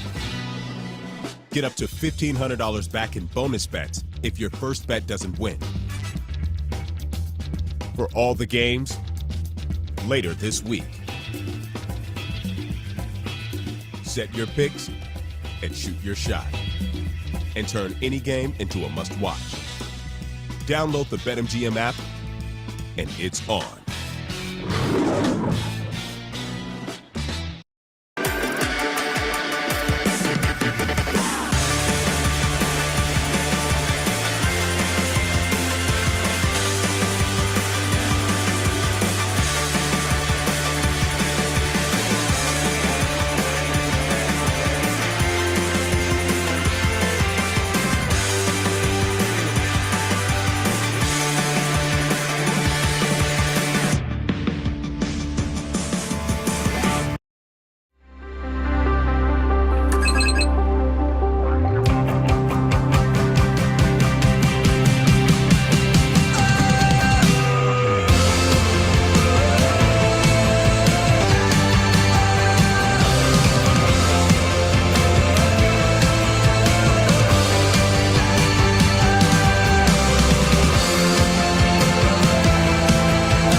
And we are back. Borgata Spring Poker Open Championship final table. 5 players remain. My name is Jeremy Geist, joined in the booth by Jamie Kerstetter. What's up, guys? We've had a good final table so far. It has stayed 5-handed for quite a bit now. It feels like it was a long time ago that we lost our 6th place We're player. having a replay of yesterday. Yeah, right? Where it's like someone busts and then it's like hours later and you're like, who busted? What place was that? I don't remember that guy. We haven't been way too long. Yeah, I've obviously praised the dealers completely, but they haven't dealt us a single cooler this whole time. We need to see some clashing hands here. Imagine being one of the blame the dealers people. Oh it would be so funny. Oh my gosh. I'm considering just starting that shtick. It's not a bad idea, actually. Yeah. Just like pointing at someone in the hall, like, she didn't even give me better than Jax today. Do you believe that? Can you believe she put that 6 on the turn? Like, how was I supposed to know he was going to hit a set? That's ridiculous. All right, so we're asking for some blood. We're getting a little bit. We got 5s versus 9s, blind versus blind. Got some pairs.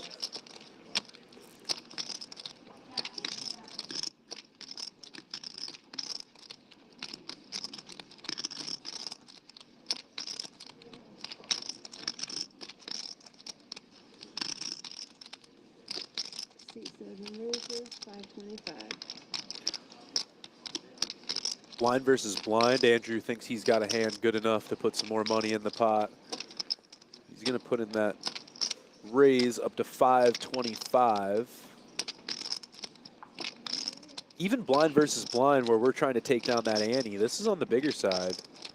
Yeah, this is the preferred size. Yeah. You're going over 3x when it's limped to you. 2.2. Whoa. Oh, wow. This is trouble for Carlos. Whoa. This is trouble. That is a 4x 3-bet. You're putting Andrew in a really, really terrible spot right now, but he's also roughly 30 big blinds deep. Yeah. And we're blind versus blind pocket 9s. This is not a hand I'm ever looking to fold this deep. And we now know what Carlos planned on doing by becoming the chip leader. He's not letting anybody take these pots down easy. I respect it. That is a big 3-bet. Was that a time extension? I'm guessing time extension, yeah.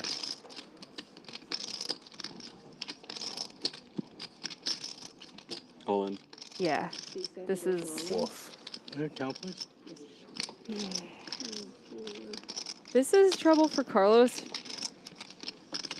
I think he's going to go for a fold, but the 3-bet could have been smaller, so he wasted a little bit with his 3-bet size. He may just decide he's priced in because of it, though. That's where it's big trouble.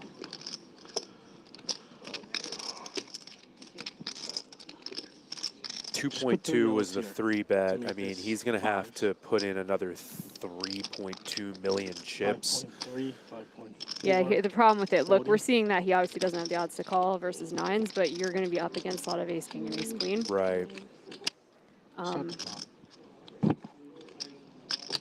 What a gentleman. He even lets the dealer know, start the clock on me. But yeah, this is a mistake. Carlos is not going to be happy with this hand just because the 3-bet size could be way smaller. You also with 5s, I think I'd rather limp call and try to bad beat Andrew when he's got a good hand. Man, this is brutal. I got to be honest, I wasn't expecting a 4-bet pot with 5s versus 9s, blind versus blind. This is a very interesting spot here. He makes the call? Oh, wow. Oh, no. Okay. Oh, Carlos in rough shape now. My goodness.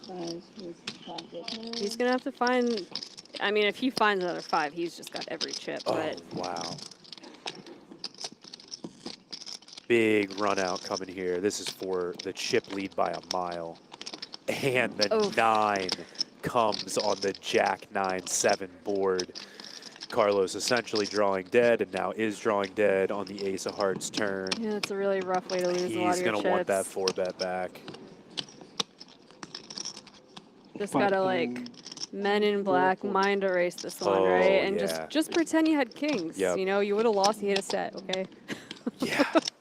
And as we talked about, though, look, one hand, and Carlos goes from chip leader to doubling up the short stack into the chip leader. Andrew Vore, 69 big blinds. Nice. Nice. Carlos. 17. Oh, this one hurts so bad, Yeah, man. He's Carlos, such a nice guy. Yeah, this is one of those, like, snap. It felt like a fast decision, too. Yeah, He's gonna regret it. one misstep, and I know he's going to want to be really just taking that 3-bet back, you know. Once, sure. once yeah, the like just PLC the flop, check fold. right. It's had a bad read. What's that? No, not this time. It happened. Half an hour ago. I just thought he was strong. I didn't even bother. I just folded.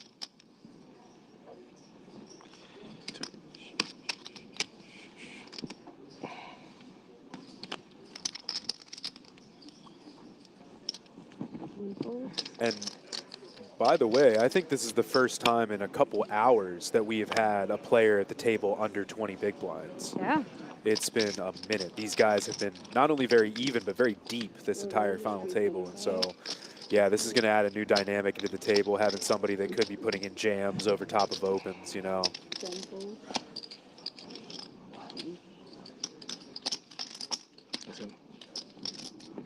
Justin going to raise up the cutoff here with a suited ace. Unfortunately, just not going to have any customers behind.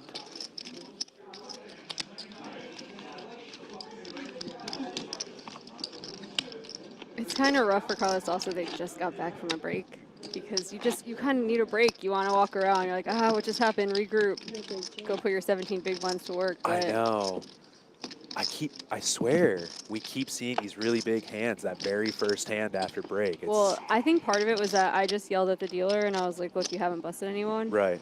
And they said, sorry. Okay, good. I'm glad you let them know. Thank you for having that conversation. If you didn't do what I was going to do, right? So thanks, dealers. Appreciate you guys. I also know that it was the dealers that made Carlos put in the 3-bet, too. For real? So, yeah, thank you.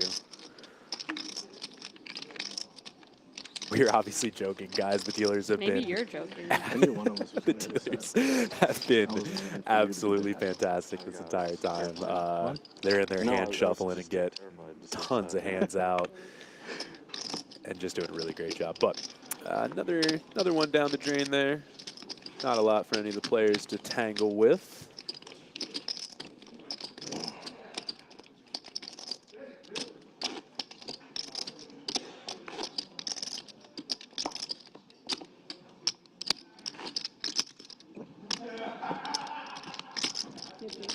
Oh man, I just want to talk more about that hand. Like if Carlos just made it at 1.5, let's say he just made it at 1.5. That's the other portion of it. He could fold.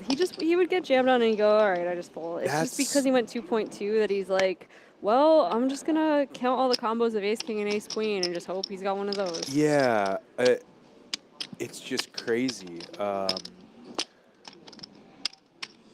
Andrew's size was certainly on the larger size for just a blind versus blind raise. And then, yeah, Carlos goes with a 4x 3-bet.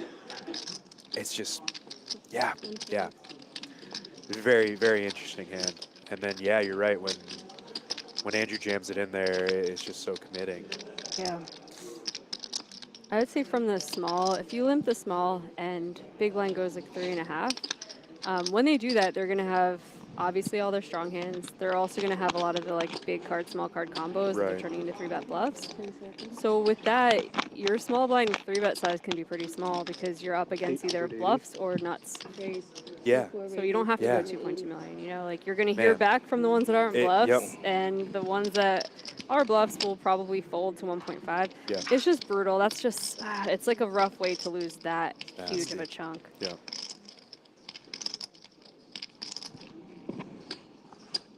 But just as the way that Andrew How many stacks do you think you have? 10 seconds. can double into the chip lead, Carlos can double his way right back into a very healthy stack. But we got to get back into it again and again. Yeah, for sure. but we got to get back into this. Andrew raising in the cutoff with ace-king offsuit. Justin going to 3-bet All in. out of the big blind with ace-6, and yeah, he's, bad news for Justin. Yeah. He just turned that ace-6 offsuit into a 3-bet bluff. I like it. But I like what Andrew's doing right off the bat with that newfound chip lead. He is saying, I am shutting this down immediately. If you want to play, you are playing for all your chips. Now, obviously, he had ace-king there, but I would not be surprised if we see him doing some similar things with some less premium holdings, you know? I'm watching sometimes chat doesn't realize that they're behind, like someone in chat. I do this too sometimes. Like you'll pause the stream and forget that you paused it for 2 minutes. Yeah. So someone in chat is like live responding to the 9s versus 5s hand, not realizing it was like 10 minutes ago. It's pretty funny. I see you, Entranced. You're just on a little bit of a delay. Hit that live button in the bottom corner of the screen.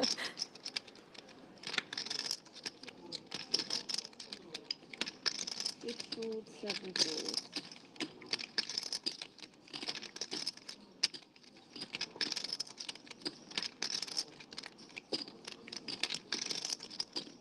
If anybody's just joining us, Borgata Spring Poker Open Championship final table here. Jamie Kerstetter and Jeremy Geist in the booth. We're going to be here till we crown a champion, guys. We are caffeinated. That entire 24-ounce latte got drankin'. You guys are gonna see. We're starting to say things like drankin'. Yeah. So we are. I'm not proud of that. I'm not proud of that one. I wish I could take that one back. Dang it. But some of you guys who were up with us till about 3:30 in the morning last night, you guys understand. You're the real ones in here. We have been caffeinating, and we are. This is why now we're saying like 100,000 words per minute. Anybody want to ride bikes? Down. That was a cool one by Justin there. I believe he limp raised, limp 3-bet? Or maybe he just raised a small blind. Regardless, I think he was holding 8-3 suited, so whatever it was, he got aggressive and got it through against the short stack of Carlos. He wasn't buying. Wasn't buying what you were selling?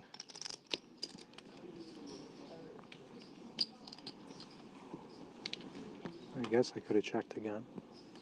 I have to give Andrew credit with the 9s too. It's an uncomfortable spot that he went with there. Yeah. And he's made some like really, really disciplined, possibly too tight of folds. Right. Over the course of his final table, and that one he just took a stand at like the perfect time. Oh yeah.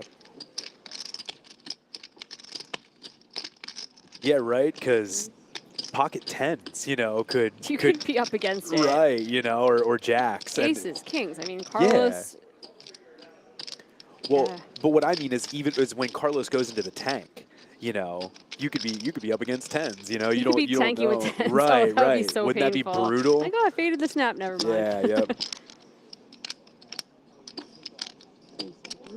Fold. Fold. 6 folds. A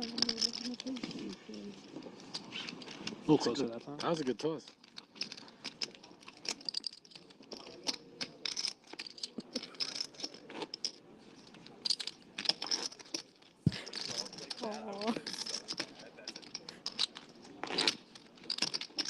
Sorry, guys, I had to take a pause for a second. There was very important business going on. It's like a pause. Pause. Yes. It's a dog video.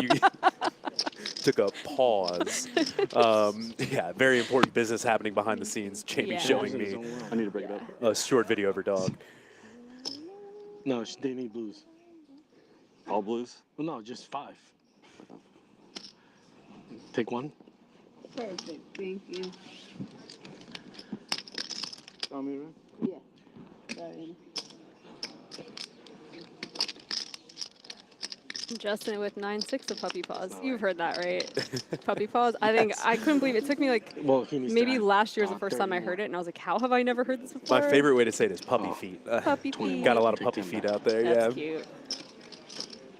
Someone's paying attention.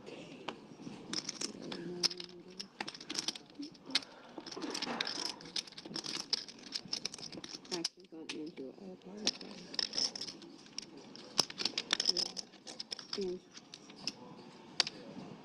7 raises 525. Andrew's going to raise up his queen deuce suited from the small blind, about 3.5x.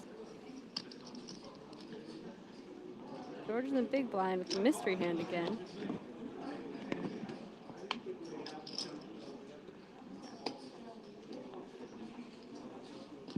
I'll let it go. It's Andrew's hour right now. It really is. And that's what I was saying. He, you know, the last time we saw a big hand from him, he happened to be holding ace-king. He had the goods against Justin, but I assume we're going to see him, opening up. Yeah, really imposing his will here with that big stack.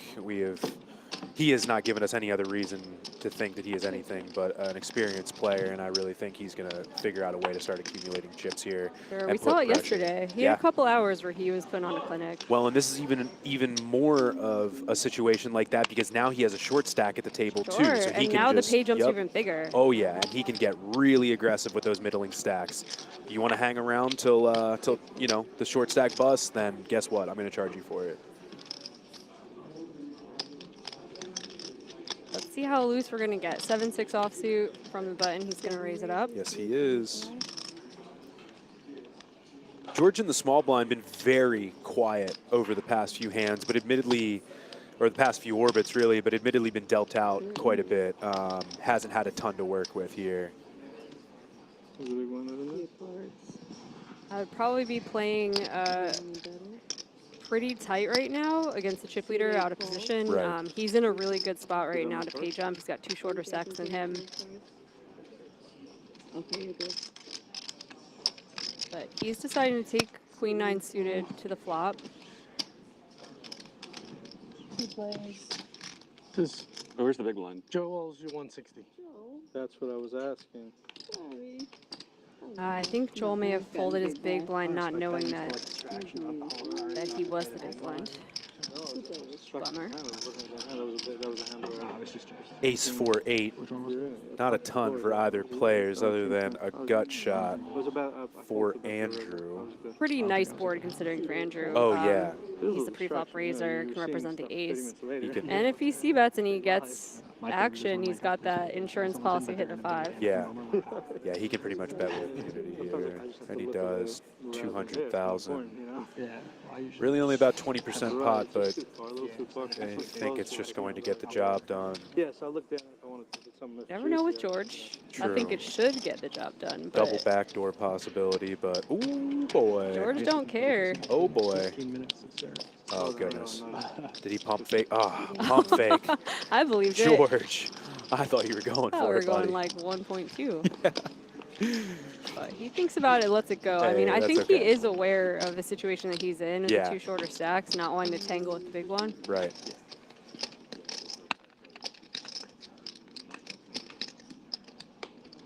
Someone give Carlos a hug. Like his rail, go give him a hug. He needs it. Beating himself up for sure. You are 1 double away from being right back in the middle of the pack, my friend. Don't. And you have 75K locked up. Yeah, like if you man. save your mistakes to the Yeah. point in the tournament where you have 75K locked up, you did a good job. Yeah.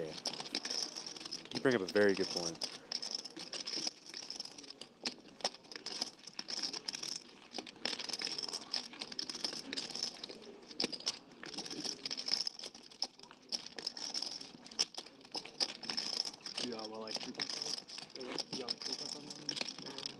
Andrew Vore just really gaining some ground on the rest of the field.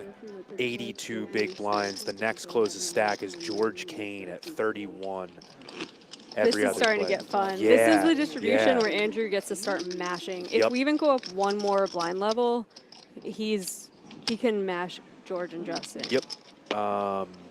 And he has really the 2 players to his left that he wants. You know, if Carlos is to his left, he can't get as aggro about, you know, 'cause you get jamming jammed the on a button. lot. Exactly, or just jamming the button, whereas now he can really just put max pressure on both of the players to his left, George and Joel. And you see he's starting to open the cutoff with Queen 8 offsuit. Yep. Let's go, dude. Joel's in the small blind with 21 big blinds. What you do with ace 10 off here depends a lot on what you think Andrew's doing. 325. If you think Andrew's getting way out of line. Like, he's going to be opening every single hand. You jam this and you Yeah. don't regret it. It's just, hey, I'm going to pick up some chips. I'm going to put a little more space between me and the shortest stack. Yeah. But he's going to play it a little bit more conservatively. Just not really an enviable position to be playing out of position versus the chip leader here, though. Queen Jack 5. It is just Andrew's time right now. Flops the gut shot with his ace 10.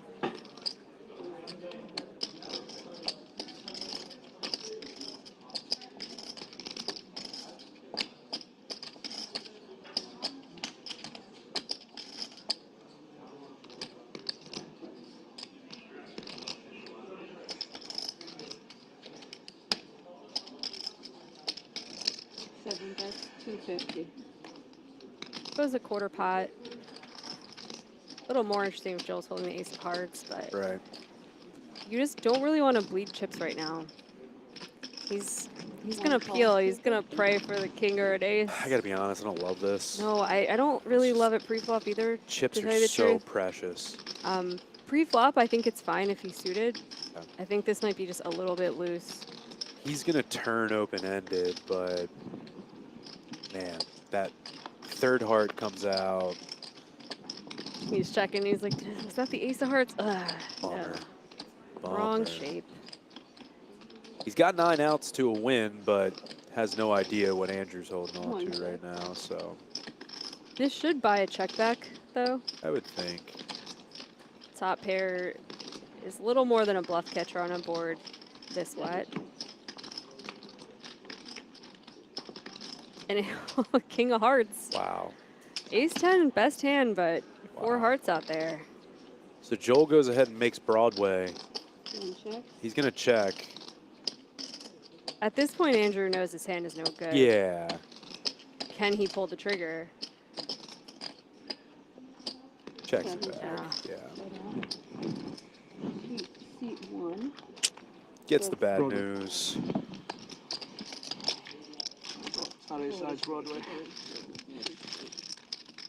Somebody in the chat said Andrew's been running great online in PA and it's carried over to live in New Jersey. Somebody drop in the chat what Andrew's screen name is and where he plays. There's 3 different operators in Pennsylvania and I am on all of them, so I'm curious. I'm curious what his screen name is and how much he has owned me over the last over the last year or so. Looking at the chip counts, Andrew more than double second place. Carlos down to 14 big blinds.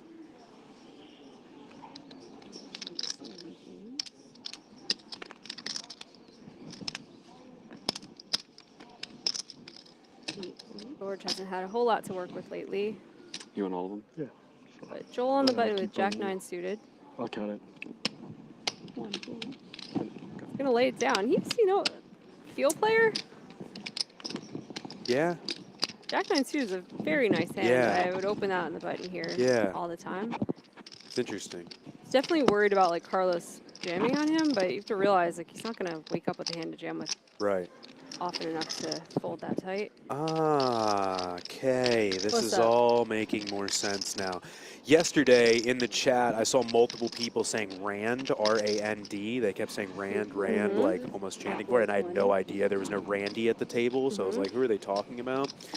Yeah, they were talking about Andrew, Rand 10. I have played with him. Admittedly, not a lot of hands, but I do recall. Yeah, he plays a lot of tournaments online. I just did. It's on him. Justin's going to take down a small one. I want to mention, you guys, if you're watching this make you want to play some poker. Borgata's having the 100 Days of Summer, starting May 26th, running all the way to September 2nd. It's a $100,000 leaderboard challenge. Over $1.7 million in guarantees. Top 20 players are going to earn cash prizes. First place, $25,000. And they're adding 2 Borgata Poker Open Championship seats. That'll take place in September. Yeah, guys, this is a no-brainer. If you are a, call it a mid-stakes grinder and Vegas trip is just not in the cards this year, you can grind and really get added value that Borgata is just throwing in the bin for you guys with this leaderboard. Really, really cool. Somebody is going to have a really good series anyways, and then just pocket an extra 25K on top of that. Really sweet. Not too shabby. And you get to spend you bust, you go to the beach. Yeah. It's a little different than Vegas where you bust and you go to the desert. For me, I don't know, I'm very fair-skinned. I'd rather be here than roasting in the desert. Fair enough. I am as well. I know. I looked at you to be like, I know I'm getting backed up on this one. I like think about the sun too much. I get burned. I am the same way. Joel in the cutoff wakes up with ace-queen offsuit. Andrew in the big blind, ace-7. Does he turn this into a 3-bet bluff? Is there maximum pressure on Joel?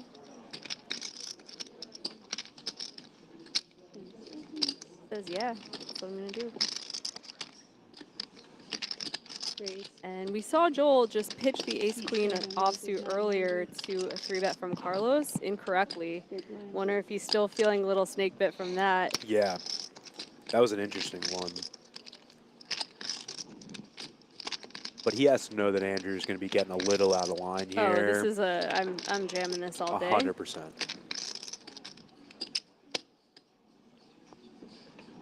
Of course, you got Carlos there, much shorter than you. And you want to make that pay jump, but you kind of give up your chance to win the tournament when you pass up on spots like this just to make a pay jump. Absolutely. This is really one of the very specific ones where it's like, look, I know there's a shorter stack, but this is such a good opportunity. There it is. He finds the all in this time. Good job, Joel. Good job. Let's shut this down right away.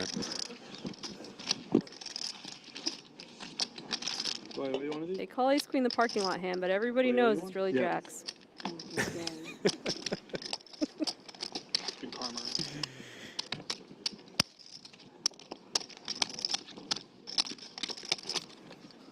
Somebody in the chat saying Andrew is somewhat of a Carnegie Mellon George, legend. 160, not 180. So I'm guessing he was really getting after it in college too.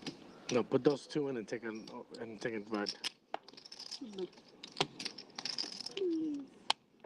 Thank God you're on the table.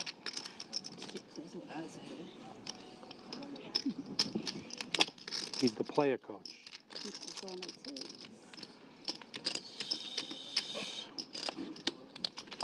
Joel under the gun with pocket fours.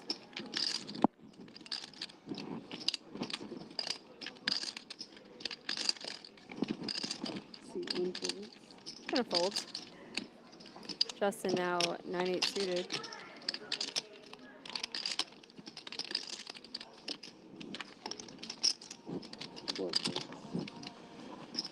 Gonna let it go. And Carlos. About 12 big blinds. Pocket tens, nice looking hand.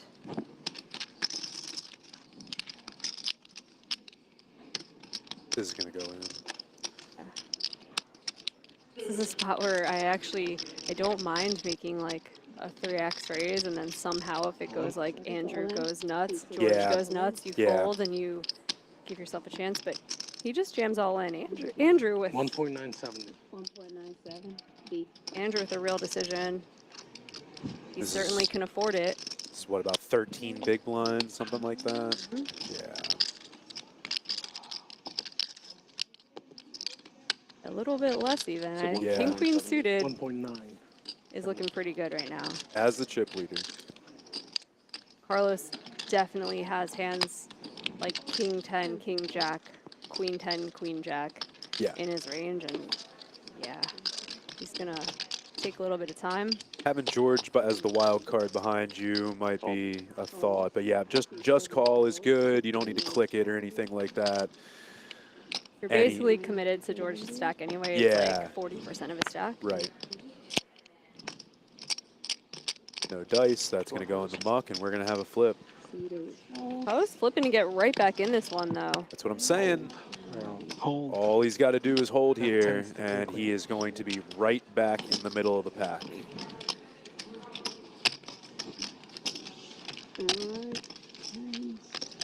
They're fine.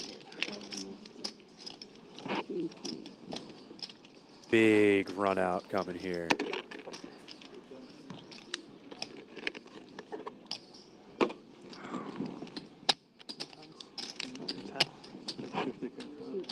Can Carlos get the double to stay in. All players have $75,000 locked up at this moment, but that next pay jump is no joke. About a 25K pay jump here. Safe flop for the 10s. Oh, this is the dealer that rips it real fast. Yes, no sweat. 10 on the turn. You see it. And Carlos right back in the mix, gonna get the pure 4.2 double. million. Let's go, Carlos. Let's go. I really like this dealer. She peeled the 10 real fast, and then once it was locked up, the river real slow. I'll take it. That's right. It was that very first hand of the day yesterday. Her just ripping off that whole flop. We didn't even know what happened. All right, so here we go. No, it was Carlos and Justin now both sitting with 26 big blinds. Justin Baseman sitting at 29, Joel at 33, but our chip leader at the table right now, Andrew Vore with 59 big blinds. He has been pretty much imposing his will on the rest of the table, has about double the next person. And he just lost the flip. He would have had 85 big blinds. How about had that? the king-queen suited come home. Yep.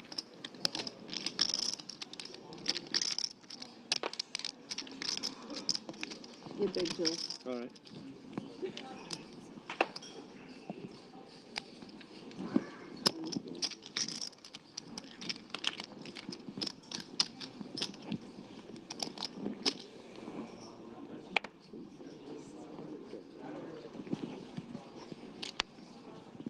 I'm so used to regular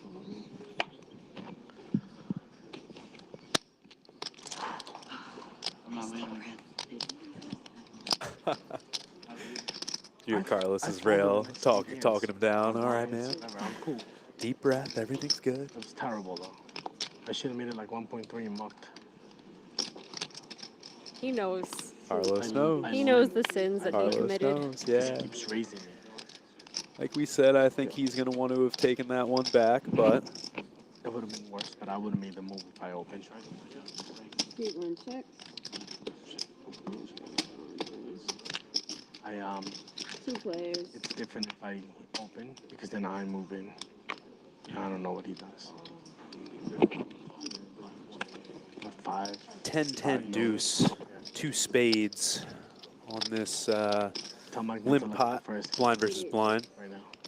Neither player going to have a whole lot to continue with here. He's going to go check. Say to put chips in the pot with. 6 on the turn, going to give Joel a gut shot. But George with king high still has the best hand. He's going to check, and let's see if Joel may want to try and take this one away. C1 bets 350. Going to go about 70% pot and get it through. Nice job, Joel. Picking up some chips. Nice hand, right? Fucking blind versus blind, I hate it. That's great. So much to get in with that hand. It's funny, if I open and you 3-bet me, then I move in. Then you move in? Yeah. Oh, and then I'm like, oh, shit. Yeah, it changes everything. Yeah. Blind versus blind, I don't think you're folding, though. Yeah, probably not, although. I mean, either way, it's uncomfortable, very uncomfortable. Yeah, for either one, but nice.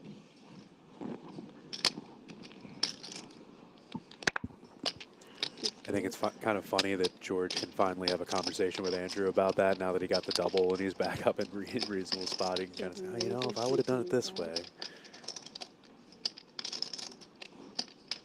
It definitely takes Carlos like winning a hand to like be able to breathe. Oh, of I know course. that feeling of like where you're like, I can't breathe. Like when poker players started to say that, I was like, yeah, that is the feeling.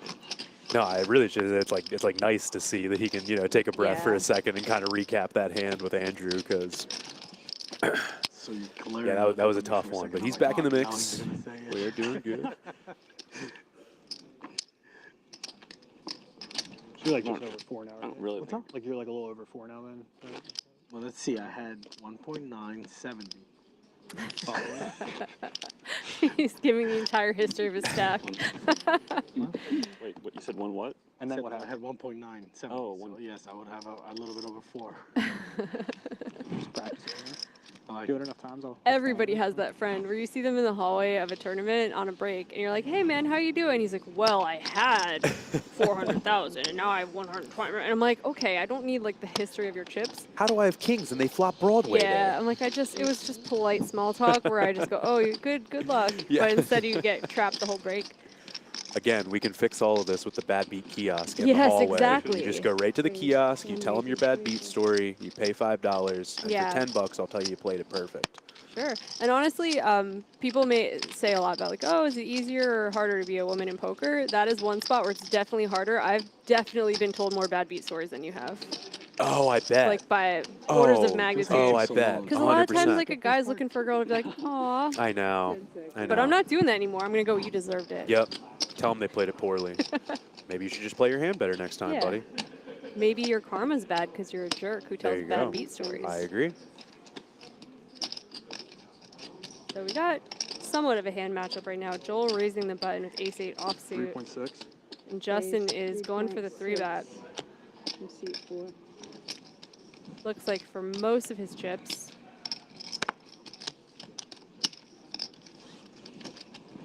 Gonna get through. Oh, man. What are you, Manning? My friend and former player from the featured table just messaged me. Justin Lett said, has it been mentioned in chat how Andrew won the MGM High Roller online 3 months in a row? Did you go like this that time? No, not So that. the MGM runs a high roller Like every once month. a month? No, I didn't. Yeah. And he won it 3 times in a row? 3 months in a row. like it. That's, At some point, everyone else should stop playing. yeah, that's sick. How much is that for? What do they get, like 30 players? Or? I'm not sure, admittedly. I mean, it's a little bit out of the range that I play, so I'm Yeah. not sure what those prize pools look like. But thanks for that info, Justin. That is sick. Yeah, Andrew. I was expecting Naders. Relax, Very buddy. nice. Yeah, very nice. The 3-peat is hard to get. Let him live. Also, Andrew, if your chops are like that, I want to see you on the hybrid final table. That's my challenge for you, my friend. Or Brian Wood will go for the 3-peat Yeah. next time. Double down. It's old.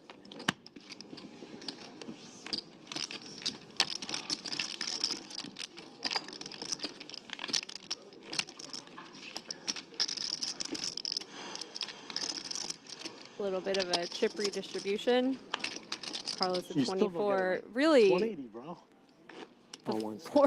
the four stacks are really jockeying for position right now. Andrew's still way ahead, almost 2 times Yeah, second yeah, place, no, but it's not everyone something, else it's is you guys. pretty close to There's- even. There's no missing them.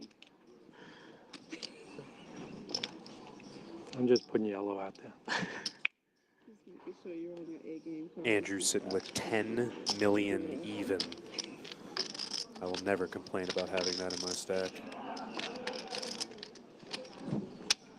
Joel with a pair of 8s under the gun.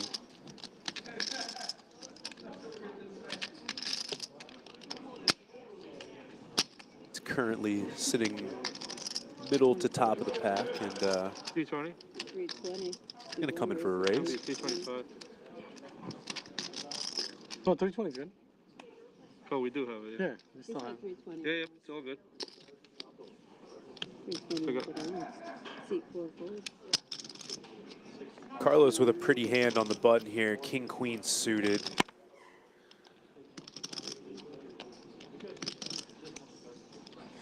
About 24 big blinds, if I'm counting correctly, a little bit less. C6 calls 320. Andrew in the small, thinking about, can I vacuum up all these chips with a 3-bet? Hand is not the worst candidate to do it with. No. Thinks better of it. Yeah. Sorry. You're okay, thank you. Under the gun raise, button flat. Probably pick a better spot. The reason it's a nice spot, though, is Joel's got to worry about Carlos busting. Sure. And covers by a decent amount at this point.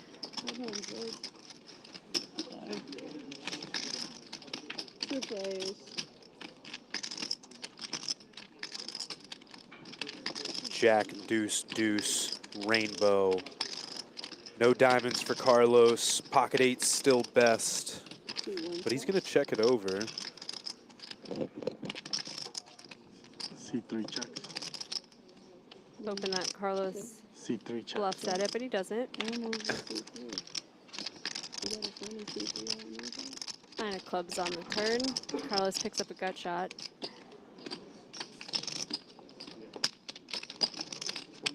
180. Seat 1 bets 180.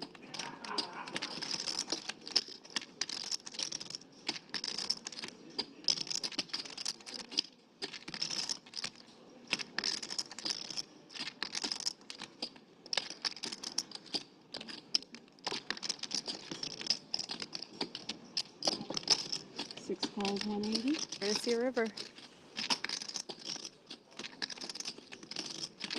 Ace of spades.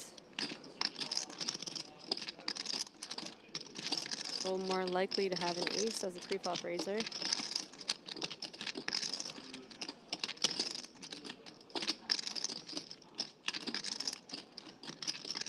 $580. Seat 1 bets 580. He's gonna turn his eights into a bluff. Listen. Bluffing with the best hand.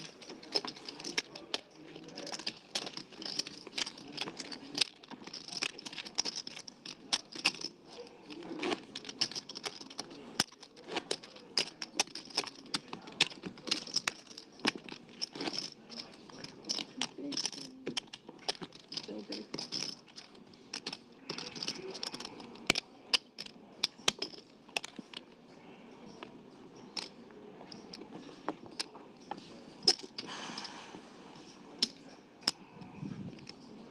You guys can't see it, but Jamie, I'm definitely blowing up her spot here. Jumped out of the booth to grab a slice of pizza and is now back. You're not going to hear from her for a second. She's going to get to finish that slice for sure. Well, I can't count. I made a grave error. I thought this was like a white pizza that had ricotta cheese. He took a big bite, and that's definitely like goat cheese. And Oh I'm like, no! Oh no! I'm not enjoying this. I made a mistake.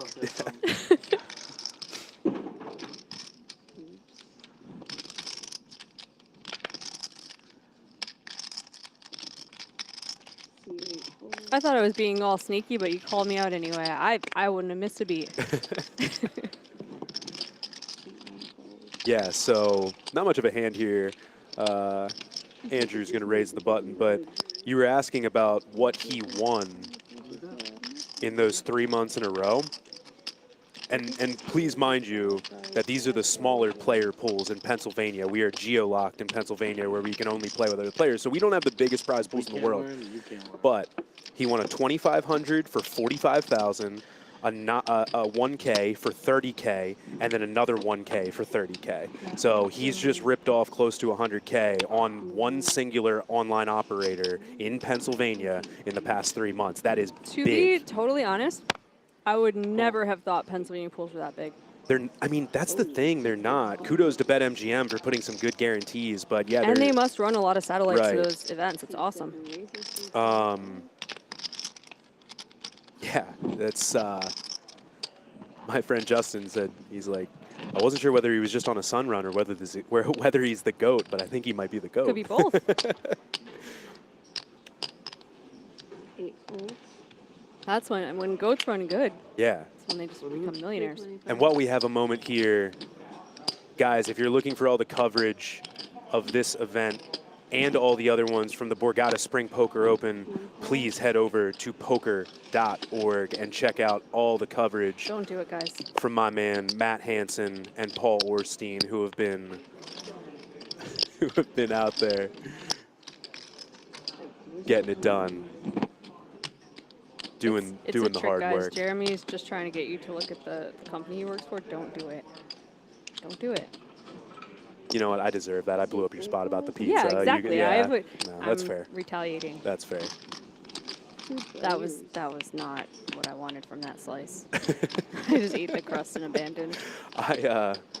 I just had 2 small slices because I was really afraid I was going to fall asleep in the booth if I ate like one of those entire pizzas. I'm doing right now, I'm managing like sleepiness and hangriness. Yeah. And you have to, it's a fine line. It is a fine line. I am very susceptible to getting hangry myself. My wife will tell you the same thing. So we see that Andrew's getting after it, raising 10-5 suited in the cutoff. Justin defends the big blind, pocket 6s. And Andrew outflops him with the 10 and then turns the flush draw to go with it.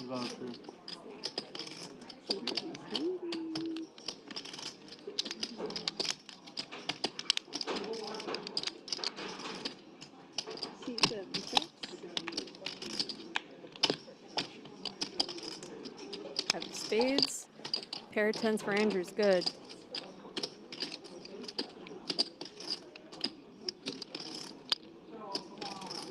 Justin perhaps considering teeny little block bet, goes for a check. Oh, and Andrew actually rivered 2 pair. Oh yeah, I didn't even notice. Yeah, I know. I was just kind of ignoring that, the 10 rag, you know.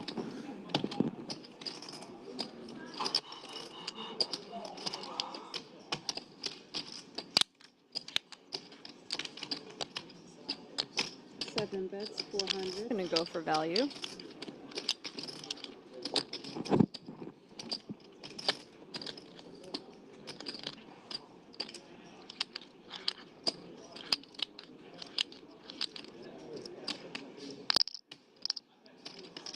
I'd be tempted to hero this one. Checks all the way through. Me too.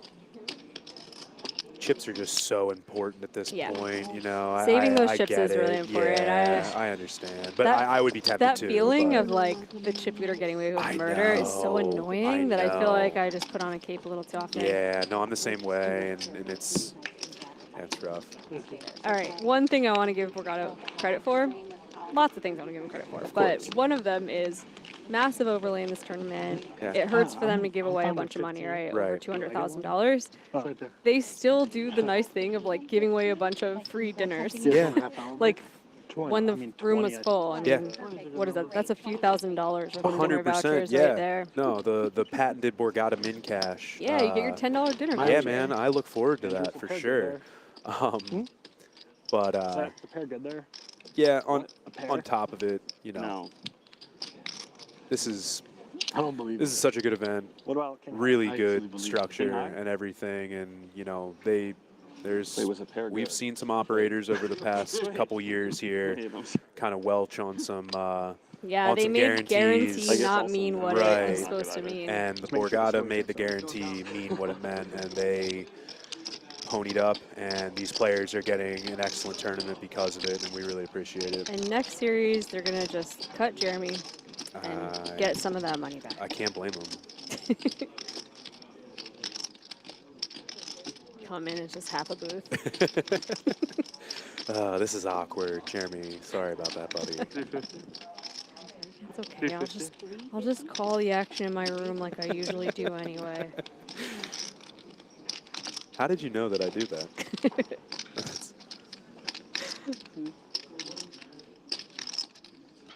Joel gonna open the button here with King Jack offsuit. Justin in the small blind with a hand he may want to get spicy with, but at the same time, the offsuit variety shrivels up quite a bit, and you don't want to get too spicy with some shorter stacks at the table. Yeah, he's gonna let it go. He's been preserving his stack pretty nicely. Justin's been doing really well.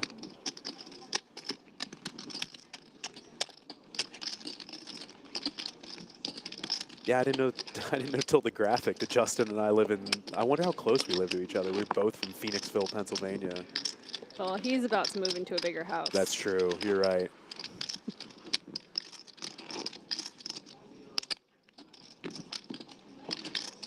How do you know I don't live in a big house? Maybe he's going to move closer to me. All right, I'm lying. I don't live in a big house. Sorry about that. I think that would be really adorable if someone's just like extremely, extremely wealthy, and then they're just like they just commentate for fun. Yeah. You're just like, I think it's cool. I like watching poker up close on this monitor. I like talking about it. Yeah. Actually, that's probably the part. If I ever got like very wealthy, like one Powerball or something. Right. I don't even buy Powerball tickets. Right.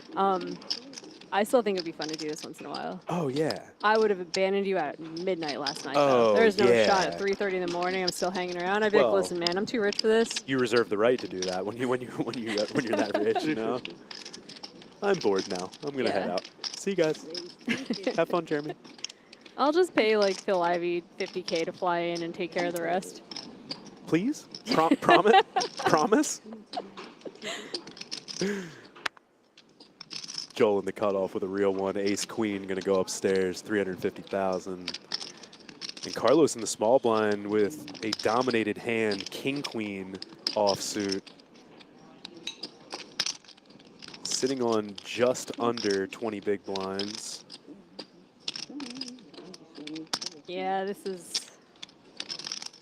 is a spot that I'm probably not going to pass up. I think that Joel is fairly active. Yeah. You are the short stack by quite a bit now. Blinds are probably going up in half hour or so. I don't know. It's just a good spot. You got king queen. You block a lot of good hands. And I mean, king queen is a good hand in itself. You can still be flipping with 8s and 7s and all that. Like, yeah. Also, just this 750K in the middle you pick up when Joel is raising nonsense. There it is. So important to you. There it is. He's going to move in, and I don't see Joel getting away from that. And I think we are going to go to a full board. I'm sorry. Yeah, don't sell yourself short there, pal. He said 2.54. 3,040,000. I mean, 2, 5. I guess I should say we don't really know how Joel considers a spot like this. This is a pretty big jam, but I think ace queen's just too good to not call off. Ace queen is too good. Yeah. This is, you have to call. Yep, there it is. And here we go. Carlos gonna get the bad news. He is in pretty bad shape. About a 78% to 22%. That's fine too. Full board we are going to see.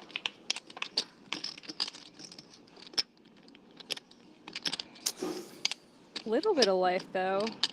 Ace 10-9, Joel flopping an ace, Carlos with the gut shot. One more deuce would be good. Deuce on the turn, not going to change anything. He's going to need a jack and only a jack. Oh. Listen. And it will not come. Carlos, we have absolutely enjoyed watching you on the table. You had a lot of love in the chat, and you are going to take home $75,000 for your effort. Not a bad payday, my friend, and an excellent showing, sir. A lot to be proud of.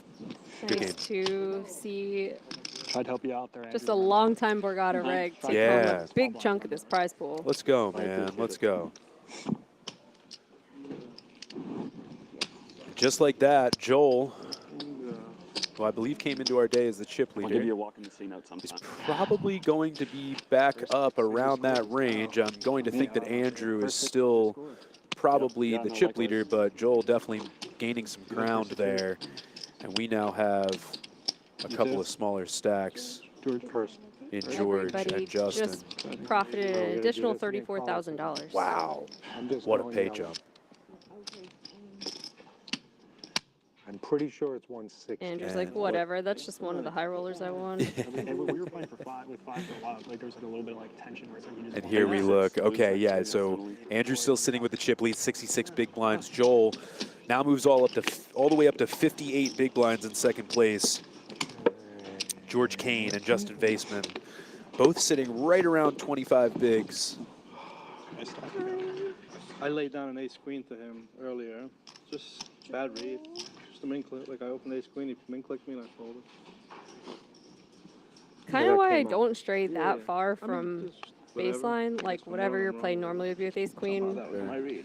If you're always going to call a hand like that, or if that's a hand that you would like normally 4-bet, Right. and you look and you get like a 160. weird feeling about a guy or read. If it's like so firmly in the call range, you just call anyway. Yeah, you have to. You just can't like right? you don't play with these guys enough. Like Yeah. it's different if you're a cash game player in like a home game, Sure. and you play with the same guy like 100 days of the year. Sure. You start Let's see how many, relying on those. The reads yellow become stacks you have. actually Yeah. like worth it. 2 But plus 6, it's too hard.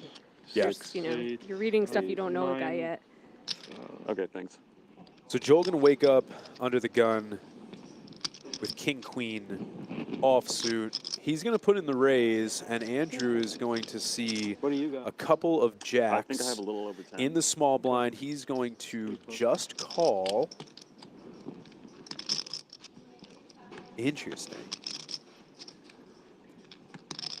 So I'd be curious to hear what his thinking process is on this. I wonder if it's just Joel with some newly acquired chips. He realizes very quickly he doesn't want to get too tangled up. It's you're probably pinpointing exactly what it is. Yeah.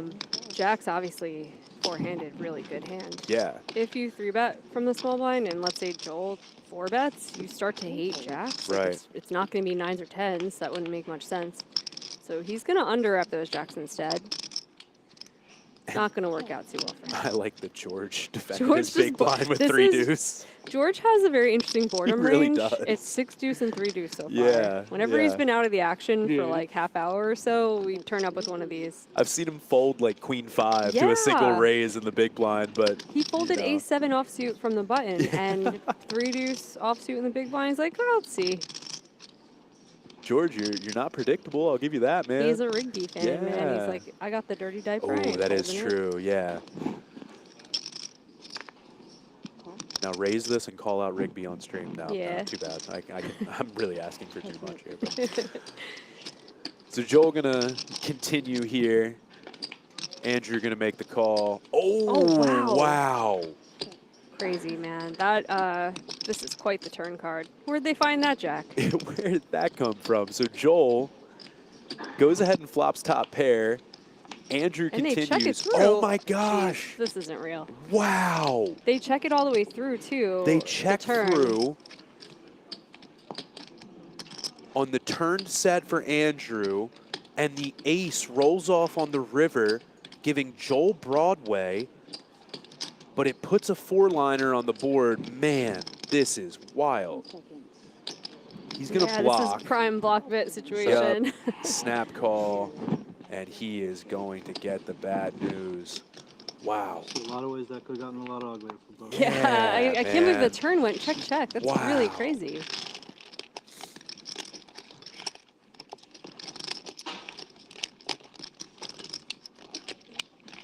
So many different ways that hand could have gone.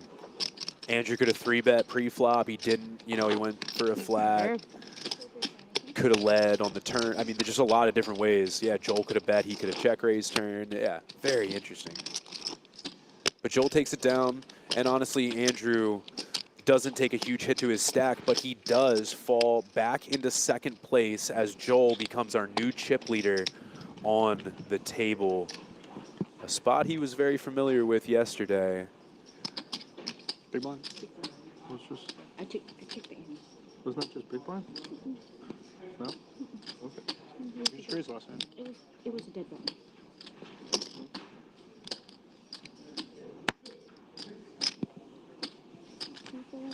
Three, four. There's only 4 of us.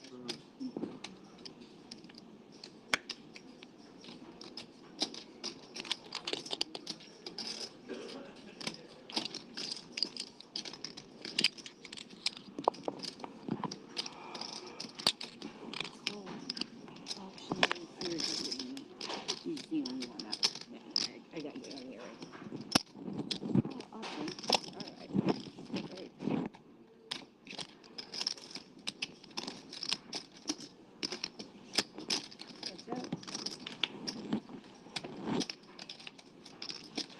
Blind versus blind, George limps and Joel checks.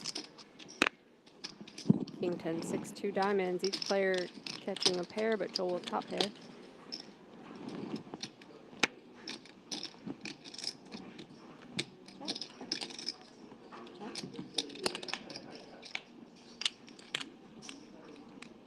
blank 7. on turn. Sorry. No. I was just coming out of a yawn and trying to talk. Interesting. So George's going to lead. But Joel holding top pair, not going to go anywhere quite yet. 8 on the river. Diamonds, brick. Maybe some straight draws get there with a 4-liner out there, but... No, you better not. You're going to raise me, I'm going to be sick to my stomach. Speaking of yawns, does your dog try to pull the yawn bite? Do you ever get one of those? Tell me more. Like where my dog kind of wants to bite me, but knows he's not allowed, so he does like the yawn, and then my hand's just in his mouth a little. No? That's his patented move. No, I haven't gotten that one. My dog's funny. She's never really been destructive at all, but she does like to sort of nip you in the butt sometimes and stuff like that when she's trying to get your attention. Like never hard, never, you know what I mean? But that'll get your attention. Yeah, especially because sure. your dog is like 800 pounds.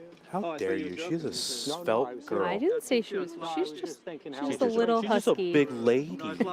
She's a big lady. A good girl. Jeremy has the largest dog with the biggest paws. He's 120 pounds, and if she steps on your foot, you are gonna feel die. it. I promise.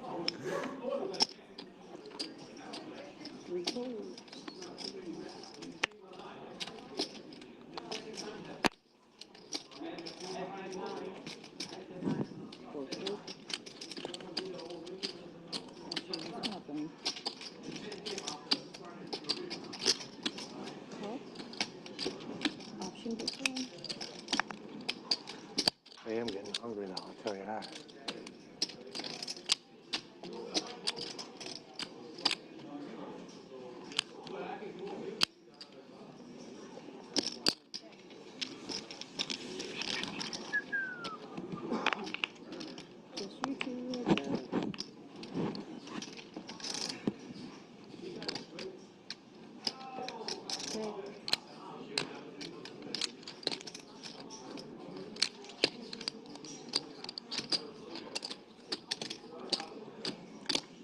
I know we've mentioned it a couple times here, but we can kind of see 30 minutes into the future and see these guys going on break up and down the escalator every time. We're working on our live reads by looking at their faces and like their body language as they're walking, and we're trying to like predict exactly what it means. So far, we're pretty spot on. Yeah. Like, we won't spoil it, but it is really interesting. Certainly not. Shout out to Joel. He's come up the escalator and kind of interacted with us a few different times, asking us, you know, did I make the right fold on that hand? Or and I've been lying to him every time. Yeah. I'm just like, dude, you've been bluffed so many times.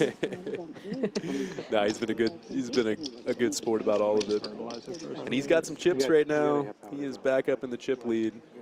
Pretend. I really enjoy it when people are able to have fun in this spot, because this is the best part of poker, like playing a live final table. Oh my gosh. And I'm like, I grew up watching game shows. I love game shows. Same here. And like in a game show, someone wins like $5,000 and they were like screaming and jumping and running around. Right. And I'm just like, you just made a 30K pay jump. It's okay to be like, I just won a nice Kia. That's like, what I'm saying, you know. Like it's okay to like run around. At home, honestly, some of my like good online results, I'm really happy. I don't hide. Like I'm like running around. I'm like running around the park with my dog after, and just like let yourself feel it. That's one of the most fun things about playing online from the comfort of your own home is like you don't have. It's like aces in the small blind. Let's go. You know, I am constantly talking to the screen. Like you should hear some of the things I say about my opponents. I was worried about. I'm like, I'm used to playing online now, and I say some terrible things. I'm like, what if it carried over to live? Get banned. Does Corey ever just hear you screaming at the screen from the other room? No, I feel like if there's people around, I'm chilling. Like, Fair enough. It's when I'm alone that I'm a bit psychotic.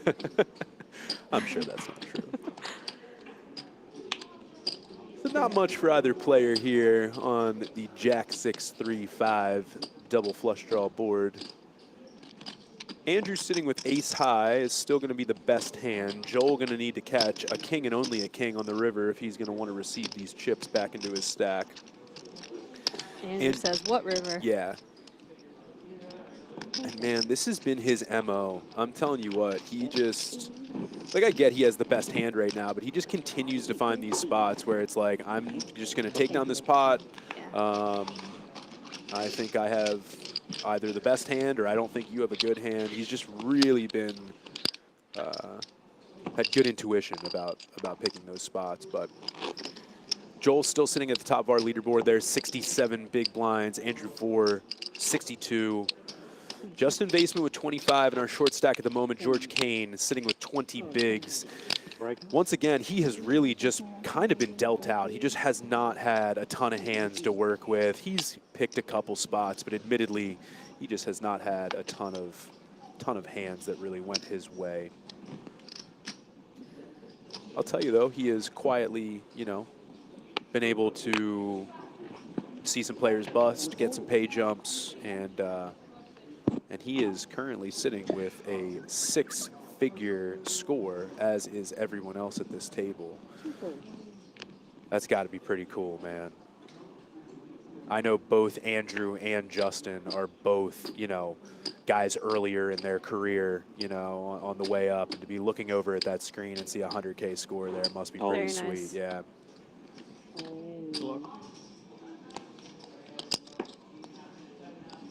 Andrew jams for George's effective stack, under 20 bigs. Button's good. Button's good, thank you. I get 40. I need some 30, anything more.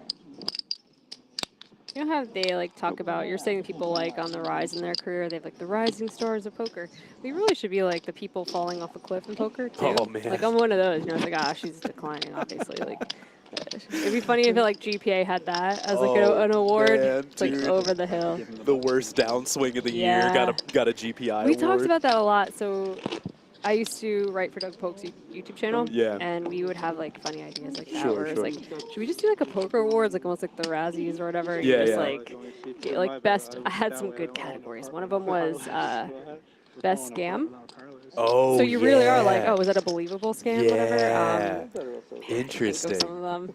Like we had the year that we were talking about it. It was the year that like a couple casinos had backed out of their guarantees. Oh wow. So that was going to be one of the categories.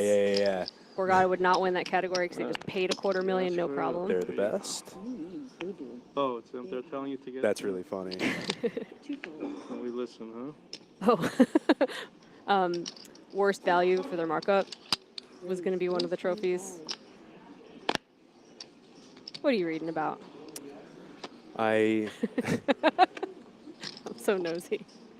I may not have mentioned this. So I run an online store. I sell vintage clothing. Oh, okay. And man, my eBay store just said there was an item not received. Where'd that get lost in the mail? It was a vintage Carhartt hoodie. I'm kind of mad. Sorry, guys. You don't need to hear about this. I'm going to have to refund somebody like $40. Dang it. I mean, you're just being more relatable to the viewers. That's true. We're not all sitting on a table with 100K locked up. Some of us are selling shirts, okay? Leave us alone.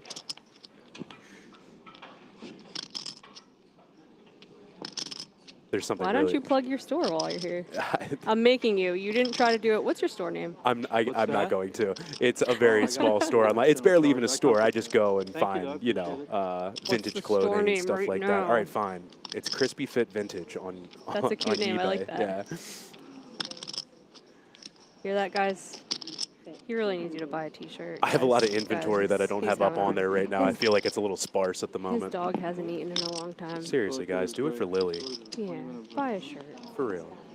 In the arms of the angel. No, but thank you. I'm really conflicted about those commercials because they really bother me, having to see the sad puppies. But at the same time, it is supporting a good cause. That's what really bothers me about it. It's because some people need to see it. They don't know that it right. exists. I think we're like obsessed with dogs, so we know. Right. Like you don't need to be reminded. You're already thinking about it. Yeah. I didn't even, like, I'm all right without it being charged. But George, bottom stacked with 16 big blinds. He hasn't been at the bottom of the food chain for a while now. We're about to be on break anyways. He did make some nice pay jumps, though. Yeah, you guys go on break. I'll grab it and just leave it so if anybody needs to use it, they can. Feel free to. Thank you. I was prepared. I came through people's I came in on Saturday for day 2 thinking I was going to drive home after, and I've just been here since, so I'm not prepared.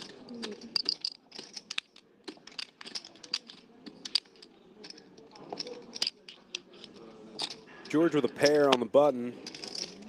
Raise 320. Brent Hanks would approve of this raise.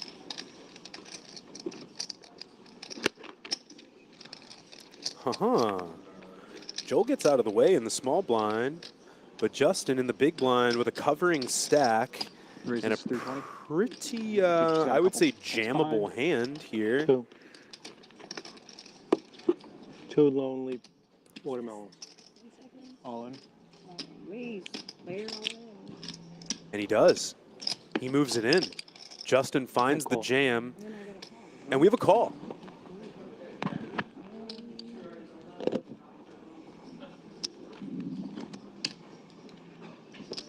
We're going to be flipping for it here, guys. Big spot for both players. This is either George going to the rail or Justin being put on the shortest stack at the table by a mile.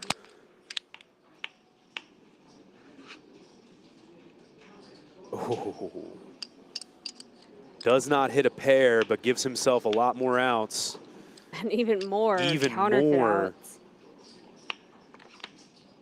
5 of diamonds on the river. The deuces are going to be good. And Justin going to be knocked down to right around 1 million in chips. He's going to be below 10 big blinds after this hand. Man.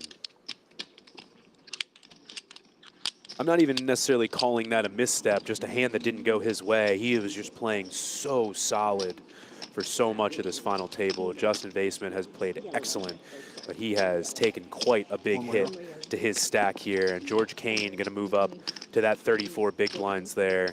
And Justin going to go down to just 8 big blinds, a sub 10 big blind stack that I assume we're going to see in the middles pretty soon here.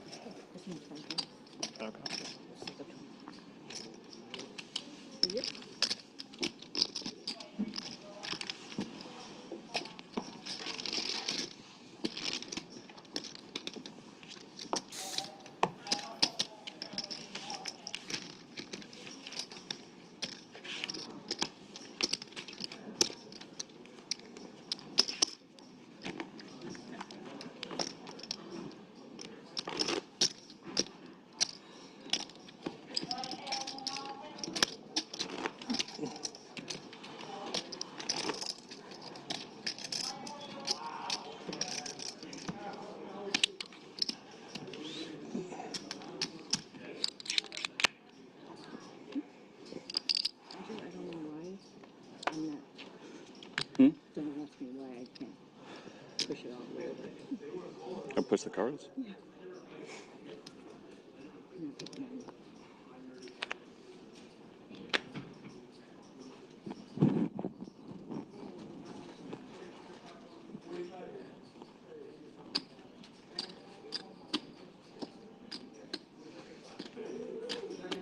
Joel on the button with ace-5 offsuit. 350. Gonna raise. Raise 350. Justin knocked down to about 8 big blinds. Fold, and we have Andrew with Jack deuce suited in the big blind. Gonna go to a flop. I think I should have flatted there. No flat, but the time was 8-8-7, ace high, still going to be good. Queen of diamonds on the turn, going to bring in a second flush draw, but it's just not going to be relevant for either player there.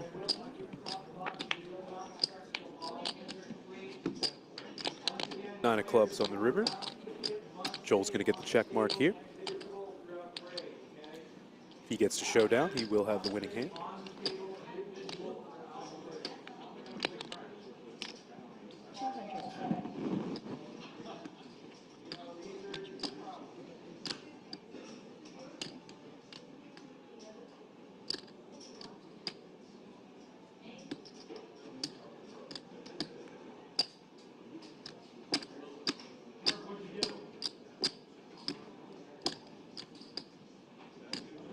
800.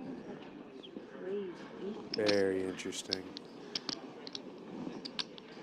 Joel just doing this for a little bit of protection, even though he may realize that he has the best hand. Or not knowing that he has the best hand, but going to get it through just in case. Out. Yeah, just in case he's not good, you know.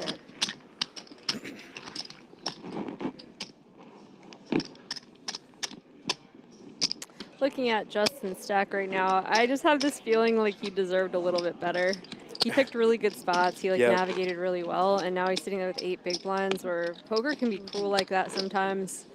If he just wins that flip, he's sitting there 3-handed with 41 big blinds. And that's what I was saying. A really good chance to win. Yep. I don't even think that king-queen versus deuces hand was a mistake. It's not. No, sometimes you just need to flip. It's just one of those things that he's just played so solid and just, you know, gets a bad run out on that hand there. I got 180 in my mind. Yes, you did. I was like, I got 180 on my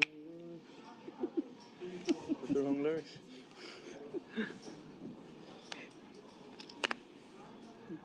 Joel with the birds. Waking up under the gun with the red pocket aces. He's going to bump it up. Is this just my preference? I hate calling it under the gun when we're four-handed. That's fair. Because it just makes it, no, it's not your fault. That's what it's labeled. I think it makes it less confusing when it's labeled that. Right. But it always seems like so loose when it's like, oh, someone raises queen 9 of diamonds under the gun, but it's like really hijack. I'm with you 100%. Yeah, the ranges completely shift when it gets to that. Sure. Yeah, it's I'm not with really you. under Like the match gun. the graphics, make it less confusing. I'm for just reading off there, sure, admittedly, no, but for but people yeah. who are like recreational watching, it's so much better to match what the graphics say. 160, Joel. 160.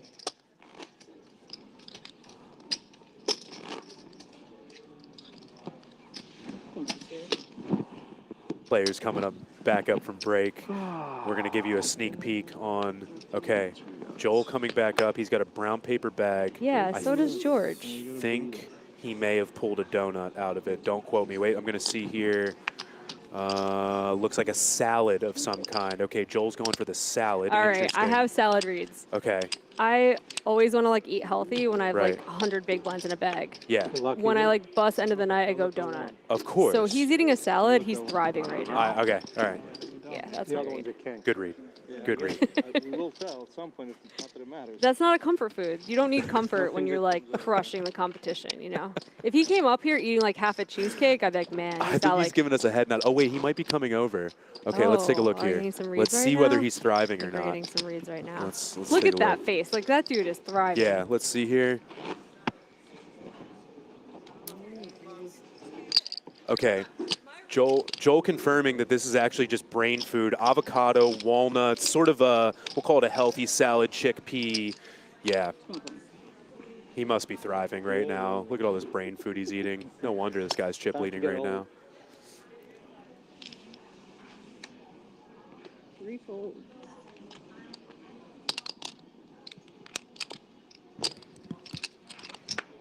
Making food reads now. Yep. Shout out to Joel. He's been a good sport. There's also some pep in his step. Yeah, you know? yeah. I don't know about this. 325 reads. Did I? George got an ace on the button. I feel like they were giving the chat like a news report from the future.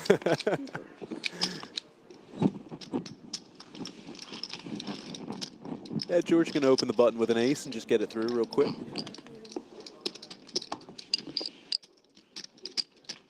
Oh man, I just got great news from my real job. Ooh.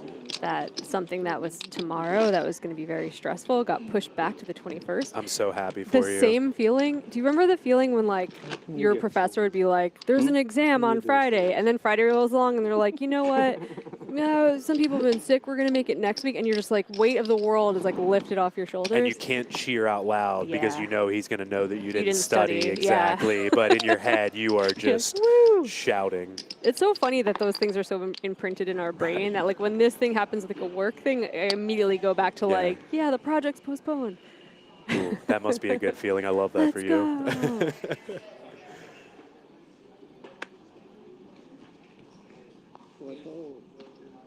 Joel on the button here with some good cards. King Queen offsuit, probably going to be good enough to go in for a raise, especially as the chip leader. Justin, 5.5 big blinds. Yeah. It is brutal. Honestly, one of the issues when you get short and you're short-handed with the big blind ante is your stack gets absolutely eaten so fast. Oh my gosh. Every single orbit, he's losing 400K. I've talked about it before, but you know, there's some operators that'll cut the big blind ante in half when they're short. Yeah, when they're like four-handed, and I'm not necessarily against it because it does just eat up some of those small blinds. But you know, keeps the structure of this is so good. I was gonna say though, keeps the game moving too. Yeah. 320. Queen Jack 7, 2 spades. Joel flops the best of it, 98% with his king queen. Fold the jack. Yeah, right. Give you $100, you fold a jack. Shout out to the dealer with the cute flower in her hair. She's like, the camera's gonna be on the back of my head. I'm gonna be cute. That's my girl Nan. She's the best. She's pretty cool. She brings me Starbucks occasionally. That's very nice. You the best, girl. Got to think about it. And she's just an all-around nice person. I don't like her just because she brings me Starbucks. I need to be clear about that. But also, I could tell, like, Right. no grumpy person puts like a flower in their hair. Oh, she's the opposite of grumpy. She's the best, yeah.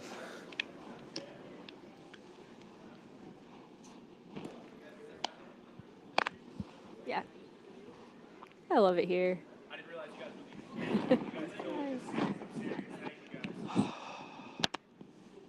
It's a little reunion. I like the feeling when I come back here. I just see all the 4 people I like the most. Yep. Yeah, that's been, it's not just the players, it's not just the, you know, the people in media and stuff like that. Getting to know a lot of the dealers and the floor as I travel around the country doing this job has been awesome, because when you play a lot of poker, you know, there is certainly a difference between some of the really quality, you know, floor and some of the stuff like that. And people who don't care as much. Exactly, about, exactly. feel it. And man, the Borgata has brought in just a really excellent staff. Chad, Herb, that came in from Vegas have been excellent, and you know, Kenny and Kelly that are here are the best. And yeah, it's just been great. They really do a good job here. Kenny's awesome. Kenny was a very, very good dealer before he started doing other jobs here. I'm not surprised. But that was so, like maybe 15 years ago, one of my favorite dealers. Yeah. 6-5-4, a little bit for each player. Andrew catching a pair and a gut shot. George, open-ended with the backdoor spade draw.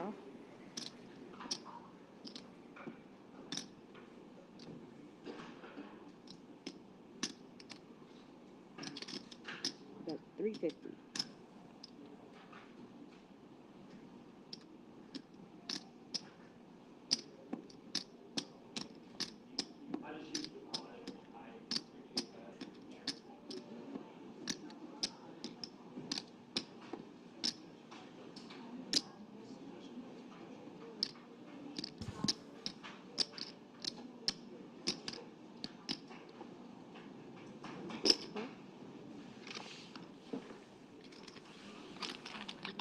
We just had a short crisis on our hands. We lost Joel. These players are actually in real time just getting back from break, and Kelly was in the hallway looking for Joel. We lost him for a second. But he found his way back to the table. Check.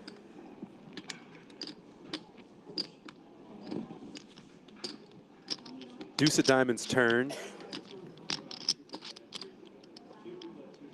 Both players going to check it through. See what this river is. And the ace on the river. Going to move that check mark right over to George. He's going to have the best of it. And can't imagine that he's too worried about a 3, because he would have known about it already, I think. Let's see if he wants to go for a little bit of value, even with a 4-liner out there. Yeah. That's 500. Sizing does he go? Looked about third pot.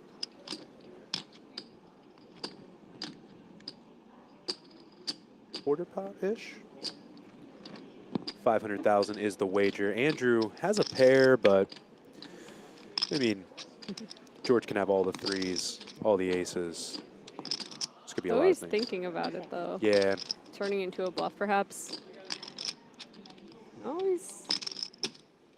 So he's thinking about calling. Yeah. Seems to be frustrated. Third pair doesn't feel too great right now, but he wants to put on the cape, I think.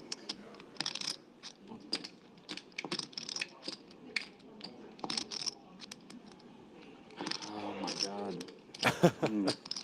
Talk it out, Andrew. We haven't heard much out of you. Come on, buddy. Give us a little glimpse into what you're thinking. He throws it in. It's a nice value bet. Yeah. I think that's agree. part of what got him called is that it's hard to make that value bet on a 4-liner. Yeah. So when George does bet, Andrew surmises that it's polarized. One time. But it wasn't. It was just one pair. Yep. Really nice hand. Justin down to 5 big blinds. Yeah. Thank you. Appreciate that. Thank you.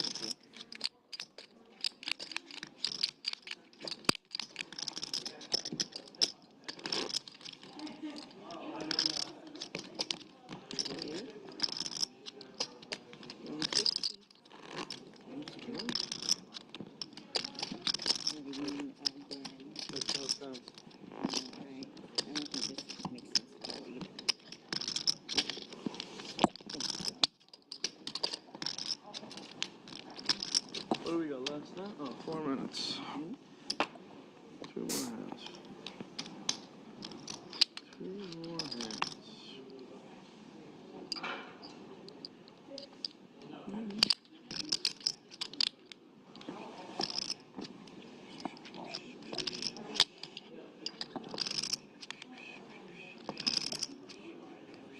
Seconds.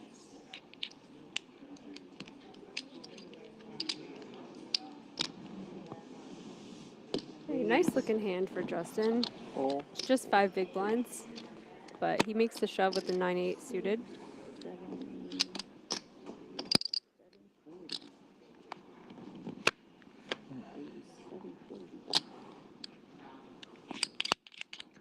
And I think Joel's going to have to make this call. He's got ace-4 offsuit. I think so. What's the count? 740. 740,000? Yes. 740,000. Less than 5 big blinds. See you at the river. Yep.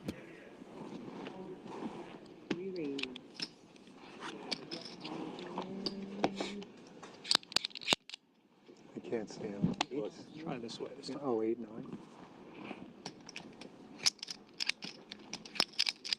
Ooh, that was fast. Just a few minutes ago, I was saying I got a item not received thing. eBay has done their investigation and found that I am not in the wrong, and they are refunding the person under my Listen, so everybody in the chat was waiting with bated breath for that update, and they're feeling a lot better Guys, now. I just saved $53, so. All right, we're going to go to a full board here. Deuce, 3 deuce. The ace high for Joel, still best. Justin, I don't want to see you go yet, bud. See a heart on the turn, maybe. 6 of diamonds, not going to be the card he needs. He is drawing to one of the last 6 outs in the deck, but the 4 of hearts.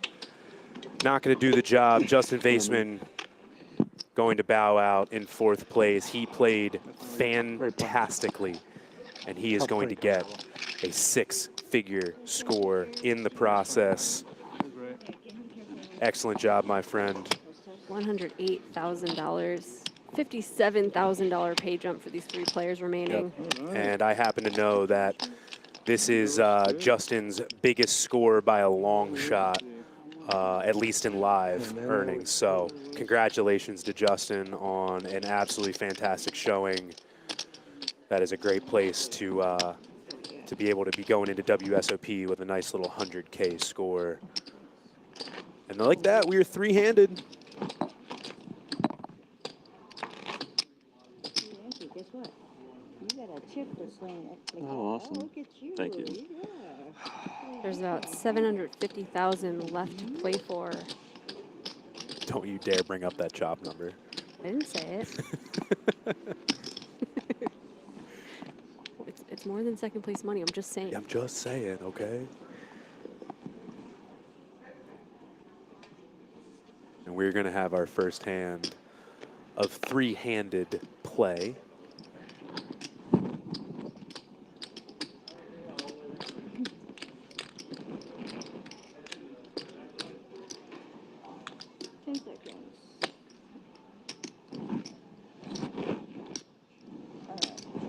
George going to raise the button here with the king-queen offsuit.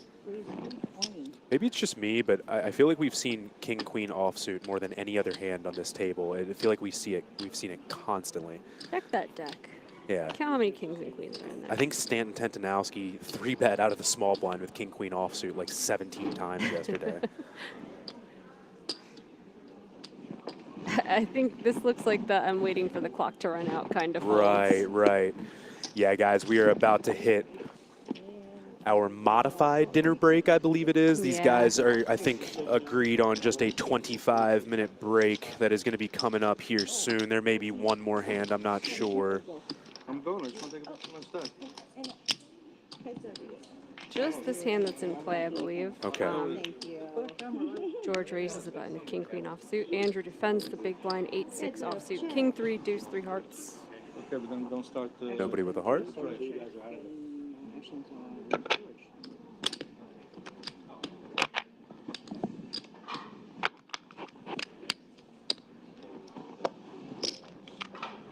That's 600.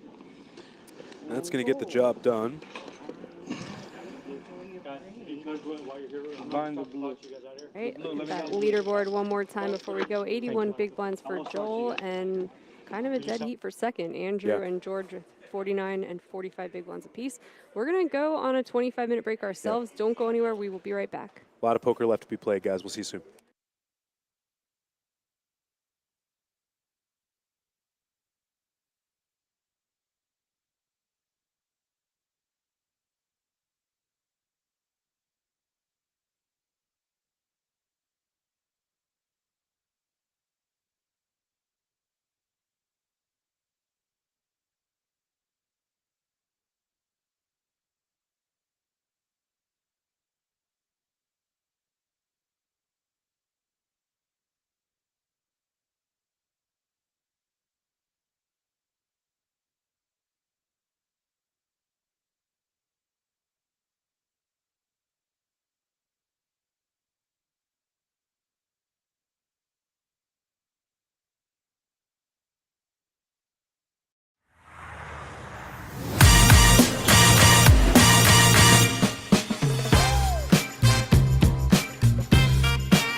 All right, it has all come down to this, the final table at the Borgata Winter Poker Open Championship, powered by BetMGM Poker. From 689 entries to our final 6.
Oh, what's up? You watching the game? Or maybe the one later? Put a little BetMGM action on it now. Any game becomes the game. When you got overs and unders, you're in it every time they throw the ball, kick the ball, dribble the ball. Maybe it's not even a ball. Who needs a ball? Now that bet's got you watching every inning, half, round, period, set, hole, a lap. Right from the edge of your seat.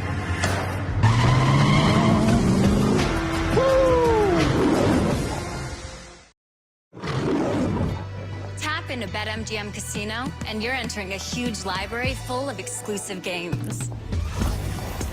Games you won't find anywhere else. Looking for jackpots? Right this way. You'll always find someone ready to give you a hand. Or some dice. Your favorite game is waiting for you. On America's #1 online casino. Oh, it's about to be a party in here. BetMGM's got all the sports betting in one place. And it's live, baby. Ooh, we're placing money lines in real time. We got second half spreads and third set winners as they happen. Overs hitting in extra innings. Live is where the action is at. And with BetMGM, woo, I got the best seat in the house.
It's the BetMGM offer of the week. Get up to $1,500 back in bonus bets if your first bet doesn't win. For all the games, later this week. Set your picks and shoot your shot.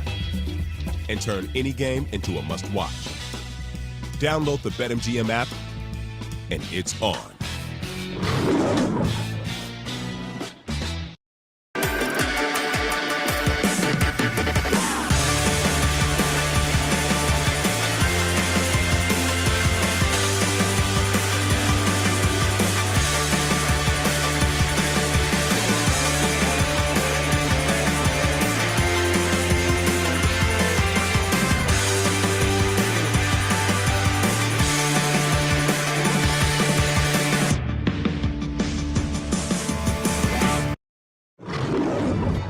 Tap into BetMGM Casino, and you're entering a huge library full of exclusive games.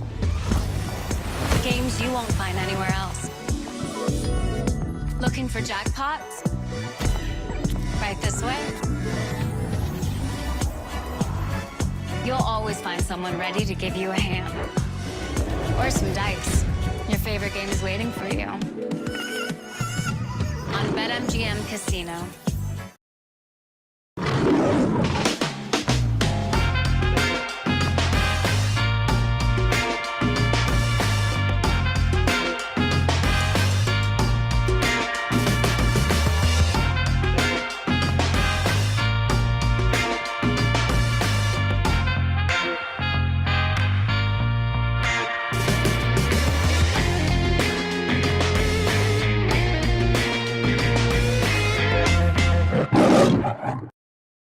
It's the BetMGM offer of the week. Get up to $1,500 back in bonus bets if your first bet doesn't win. For all the games, all season long. Come out swinging with picks and parlays and turn any game into a must-watch. Download the BetMGM app, and it's on.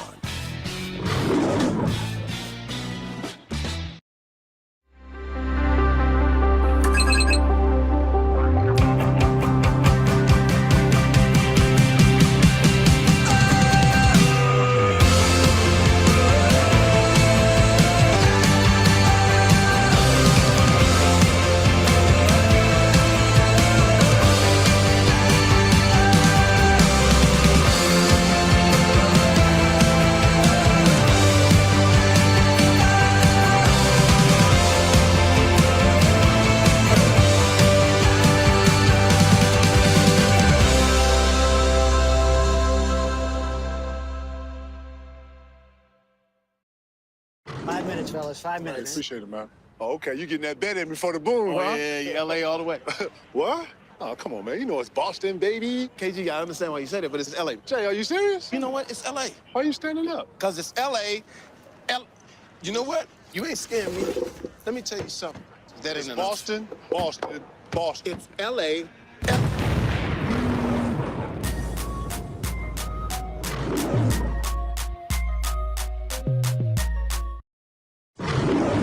Oh, what's up? You watching the game? Or maybe the one later? Put a little BetMGM action on it, and now any game becomes the game. When you got overs and unders, you're in it every time they throw the ball, kick the ball, dribble the ball, maybe it's not even a ball. Who needs a ball? Now that bet's got you watching every inning, half, round, period, set, hole, a lap. Right from the edge of your seat.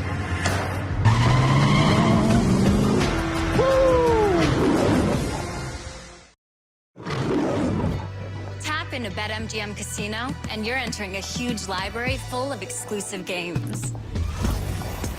Games you won't find anywhere else. Looking for jackpots? Right this way. You'll always find someone ready to give you a hand. Or some dice. Your favorite game is waiting for you. On America's #1 online casino. Oh, it's about to be a party in here. BetMGM's got all the sports betting in one place. And it's live, baby. Woo! We're placing money lines in real time. We got second half spreads and third set winners as they happen. Overs hitting in extra innings. Live is where the action is at. And with BetMGM, woo, I got the best seat in the house.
It's the BetMGM offer of the week. Get up to $1,500 back in bonus bets if your first bet doesn't win. For all the games, later this week. Set your picks and shoot your shot. And turn any game into a must-watch. Download the BetMGM app, and it's on.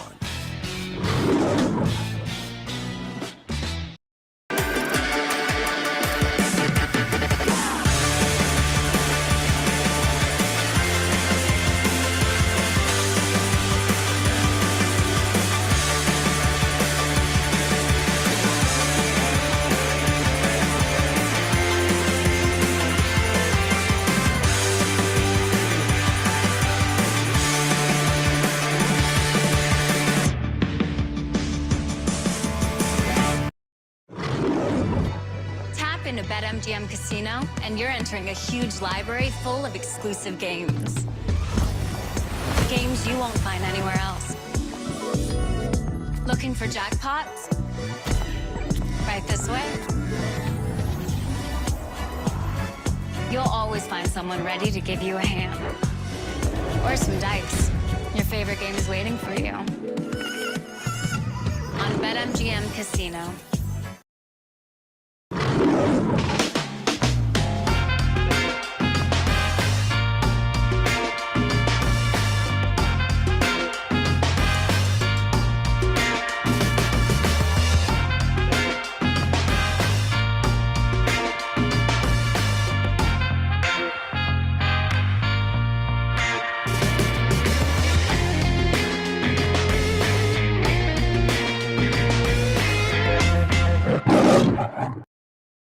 It's the BetMGM offer of the week. Get up to $1,500 back in bonus bets if your first bet doesn't win. For all the games, all season long. Come out swinging with picks and parlays and turn any game into a must-watch. Download the BetMGM app, and it's on.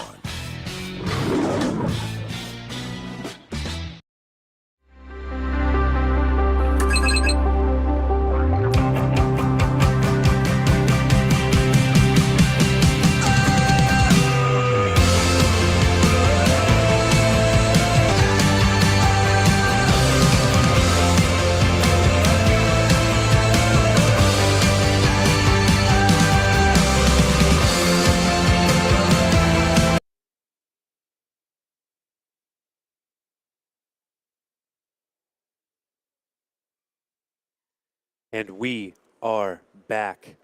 Borgata Spring Poker Open Championship final table. We are three-handed, my friends. They are deep, though, as we look at this chip count. 81 big blinds for Joel, still sitting in first place. He has had the chip lead on and off for quite a bit of this final table. Andrew Vore in second with 49 big blinds. Been crushing so far. We have definitely seen a ton out of this young pro. And George Kane sitting in third place with 45 big blinds, but not a large margin between him and Andrew. And honestly, as I've mentioned before, this isn't even a double up situation. Either one of these second biggest stacks is just one large pot away from being the chip leader. So strap in, folks. This is going to be a good one. So what's the blinds though? 2? 1, 2, 2. 4? Raise. Jamie, how was your break? It was good. I lost $30 at blackjack. Proud I met of up you. with my mom. Oh, nice. That's what she was doing. I'm like, you know what? I will play a turbo blackjack sesh. Heck yeah. Mama bird. Hey, Mrs. Kerstetter in the building. Oh, yeah, I completely forgot. Sorry. Now I have shuffling chips. Makes me feel so much more comfortable. You want to borrow some? I'm not against that at all. Oh, the 250s. I love these chips. I know. Carlos, here to help us. Just remind yourself to pull up the Mm-hmm. Okay. I'll be so distracted if I'm just fumbling around with chips the entire time. I have these next to my laptop. I use them sometimes. Yeah, when I play online poker, I also shuffle chips and like mess around with them and stuff like that. Make sure I get carpal tunnel. Yeah. 2, 2. Man, we sat, was it 5-handed for a hot minute 100 there? years? Yeah. A hot minute. And 9 to 8 last night took roughly 100 years. 9 to 8 was really, really rough. And then We got 5-handed 7 for pretty one quickly. eternity. Yeah. Came into the day. Few players busted right at the beginning, and then we sat 5-handed for quite a while, but we have had a couple eliminations here. Justin Vaseman in 4th place there, just left a little bit ago. Yeah, basically played super well, and then tournament gods made him flip.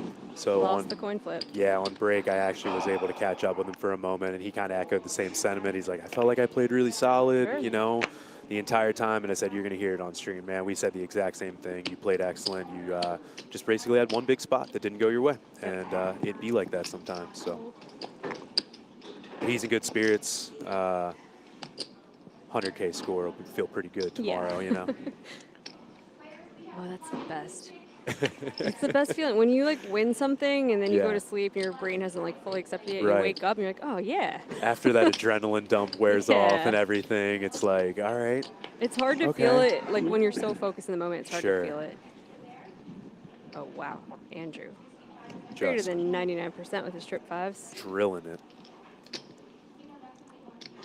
The flip side of that coin is when you get absolutely wrecked and you wake up and you forgot you got wrecked and you're like, no. I've had that too many times as No well. comment on whether I've experienced that or not. You like check your online account. You're like, oh no. What happened here? Yeah. Right, because there's those times where you just keep opening up new tournaments. And you're not really keeping. Sundays. You're not keeping an eye on what like your account how looks many like, rebuys and you then did. like Yeah. right when you're rebuying in the tournament, and it's just like, oh man, you go look back at that. I did not cash as much as I wanted to. 100%. This booth has become a support group if anyone Yeah. else needs to join. Go ahead, hit us in the chat if you need it. We got you.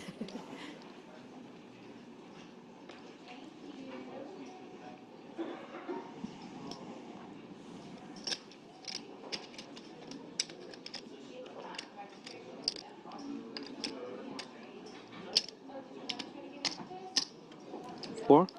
400 raise.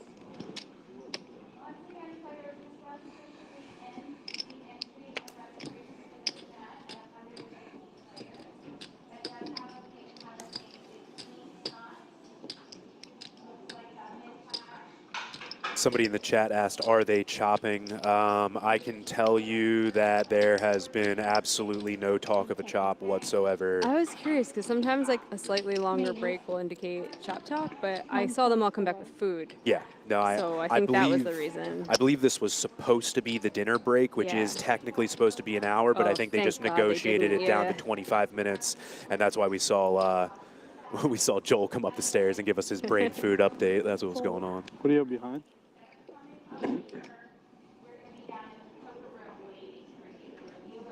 Very interesting. So Joel's on the button here with the ace-5 suited. A little over 6. He's going to open. Andrew going to 3-bet out of the small blind with the jack-8 suited.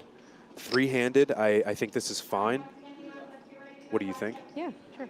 10 seconds. All in. Ooh. Joel says nope. Ace-5 suited, cat jam. Ah, man. Landon Tice approved. Let's go, Joel. Thank you.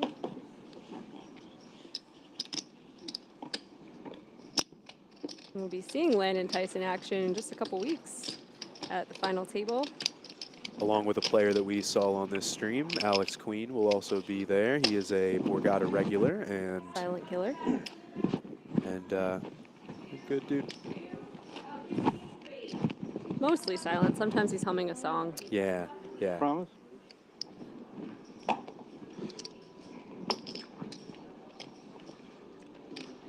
Don't forget to put them in the box for me. Thank you.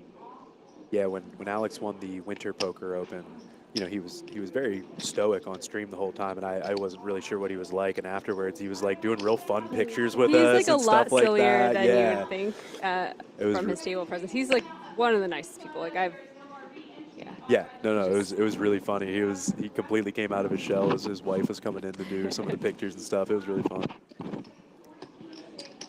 You're going to be my big financier. I'm just pulling it in to help me out. Okay?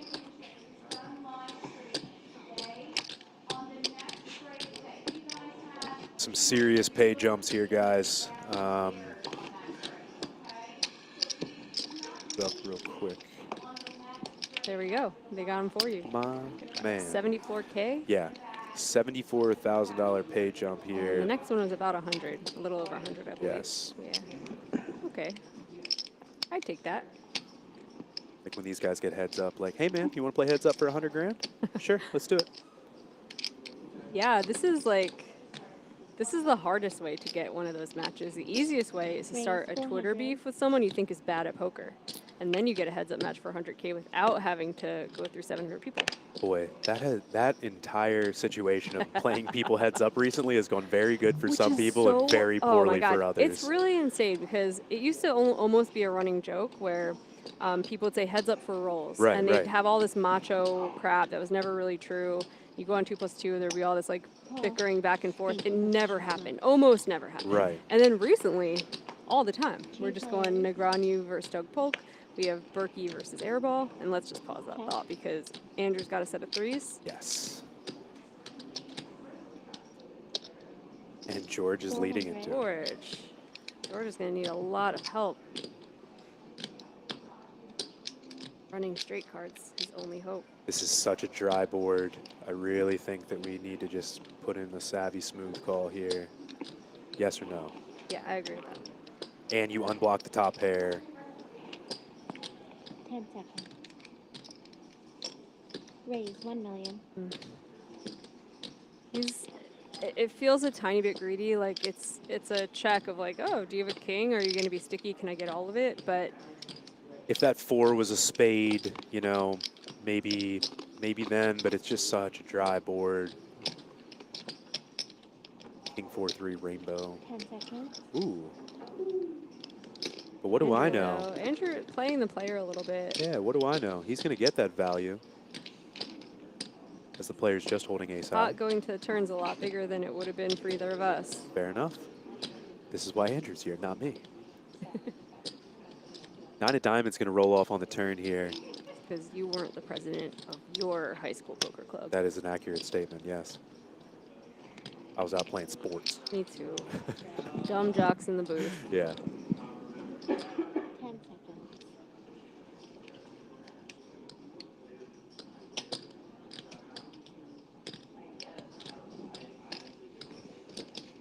Wow. 1.6. Oh, that's a new pink chip in Yeah. play. Those are 500Ks. Okay, this makes more sense. 1.6 million is the bet. This is the first time I'm seeing George look tired at all. He Yeah. looks a little exhausted finally. Hey, He deserves to. This would long. wear on Yeah. anybody. I mean, this is some real. Ooh. Oh. Call. Oh my goodness. Oh my goodness. Wow.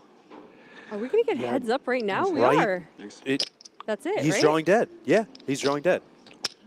Oh my gosh, he just got all the chips in the middle, drawing stone dead. That's it. This is eliminated. George. It happened so fast. Yeah, a very Well played, my friend. costly misstep.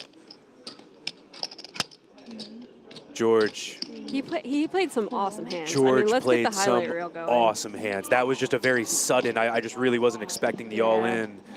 Man. We're not kidding about like right after break. It's like people get off the table and their Seems to mindset be is just that different. way. Yeah. Carlos, it happened to him, and George, just a misfire here. Yeah. I mean, look, third place. Listen. Heaps of money. If you want to see one of the most awesome hands of this tournament, find George's check raise with a pair of eights on the river. Versus Max. Yeah. That was a sick hand. So, guys, listen, George, you played some awesome hands. You were chip leader for a good portion of this final table, and you were going to finish in third place for a very, very, very handsome payday. So, my friend, you have a lot to be happy about.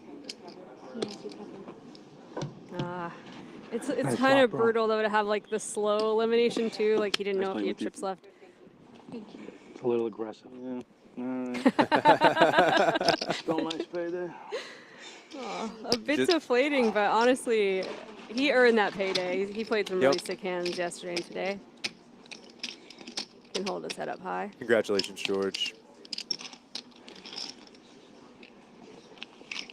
Yeah, it takes a minute to walk that one off. Rough.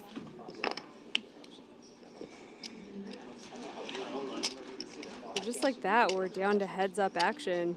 Two of the more dynamic players at the final table. Here. Both with healthy stacks. Could be a while. Go. Pat, you got the little Jeff flat. Here we go. I'm so excited. These guys are so close in chips. We are honestly going to get to see some pretty deep heads-up play. You know, I love this.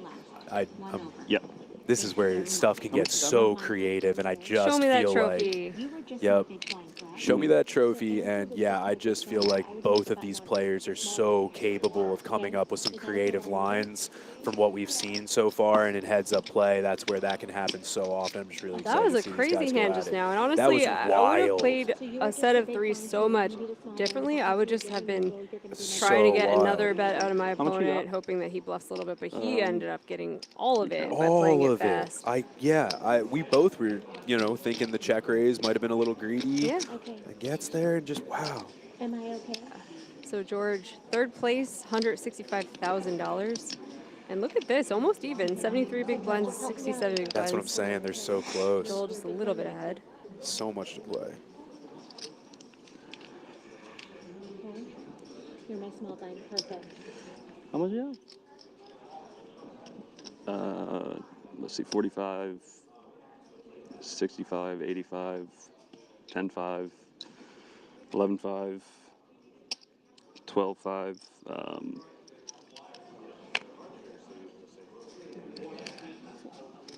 12-5, like 13-5-ish. I'm gonna give you a little extra kiss. You want to look into an ICM shop or what? Let's play it out. Okay. Oh. Power move. Andrew. Let's play it out, he says. I'm good with it being here. Left hand. Andrew. I mean, the opportunity was there to chop, and it would have been $50,000 secured for each player, basically. They're playing a little bit more than 100K heads-up match right now. Andrew's like, listen, man, I'm still in high school. The amount of money I locked up is already so good. Do you understand how many Lunchables I could buy with that? Right. Bitcoin's going to be huge by the time I'm old enough, you know? You're not going to make it there, fella.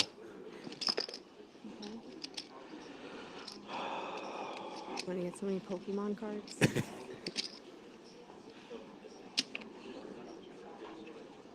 And before Andrew gets mad at me, I'm making fun of how old we are. Right. You're youthful. You're going to be like a billionaire in poker if you keep playing like this. This is the most jealous thing I've ever I'm said. so because jelly. God, God. man. He's real good, too. I Yeah. mean, he has played excellent on this final table. Ace, 3, deuce. Not much for either player there. Dang, the cold showering of the chop, that is just... Yeah, that was stone cold. I couldn't do it. I'm such a pushover. Like that. 500. When there's this much money on the line, you Anything can, with I swaps, could be I'm a always like, pushover. oh, okay, all right. Yeah, cool. right. 1.3. And we're getting it after it right away. Cool. Like, that's what you get for showering my chopped son. Yup. I think he said son too in his mind. Here we go. This is what I'm talking about. Yeah. Okay. Yeah, please.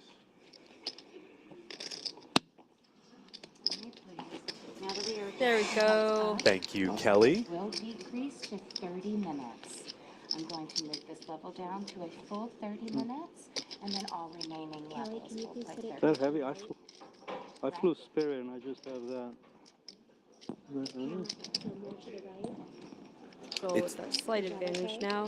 It sounds like some sort of agreement has been made to make the levels 30 minutes, if I'm not mistaken. I think that's what I just heard Kelly say. Okay. There we go. Perfect. Perfect. Thank you. Good luck, guys. Thank you. So Joel, the slight chip leader here, 15 million to 12 million.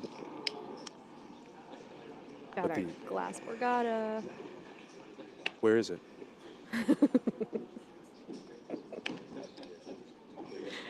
This is like my favorite joke of the whole time. Yeah.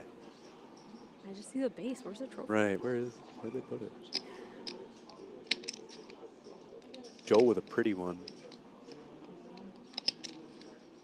Let's see if he wants to 3-bet here. It's a lot of hand heads up. I want a 3-bet. Yeah. Just gonna play it. Okay. A little sneakier. Yeah.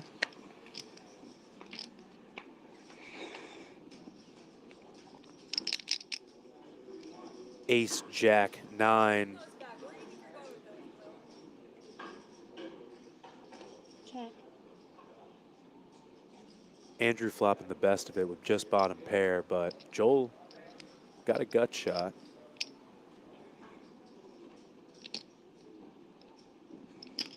$400.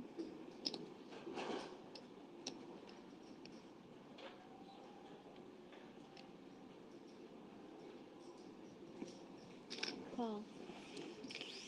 Show me a 10 dealer. That's what Joel's saying.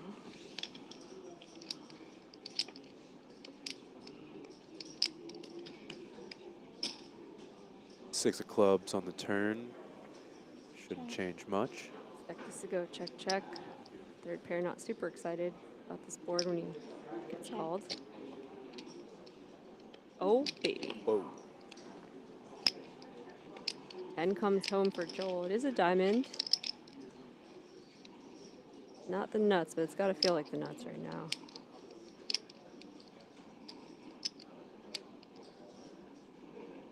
No. Action 10. I think you're going to have to bet your hand yourself, Joel. This is getting checked back a whole lot. Yeah, and he goes 1.5. 3/4 pot.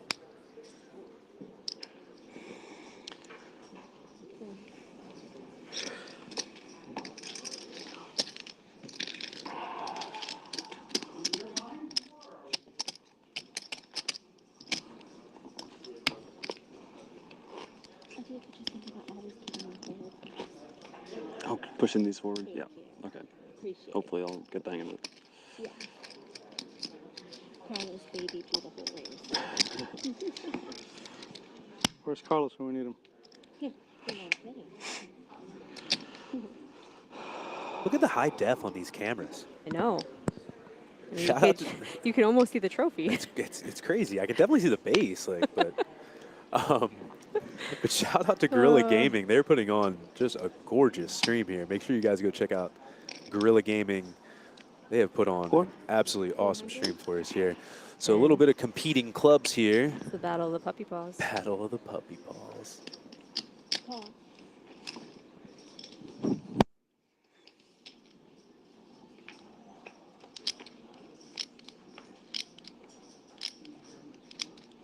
wow. Pretty action flop here. Andrew flopping top pair. Both players flapping backdoor clubs, but Joel, second pair and a gut shot. Turn 8 of spades, going to bring in that front door flush draw, but Andrew content to check again. Joel's going to check it back. Deuce of clubs on the river. Felt like an action flop, but not a lot going in there. Let's see if Andrew wants to go for some value. Go ahead, buddy. Joel's got a hand he might call with. If you put a small one out there. I'm calling with Joel's hand. Yeah. This is played so passively. Oh, yeah. Ooh, he goes on the bigger side. I like it.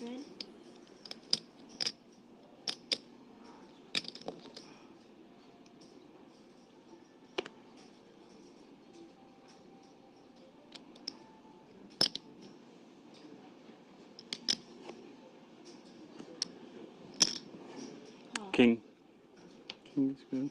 Yeah, not much you can really do. Just got a quick call. Yeah. I call there every time.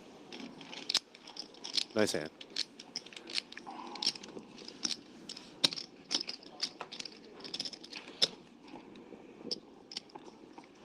Even after losing a small one there, Joel's still sitting atop the leaderboard, 76 big blinds for him. Andrew sitting just around 64 bigs.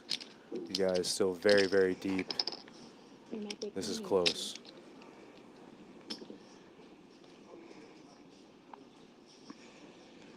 Don't forget your other two. Raise 500.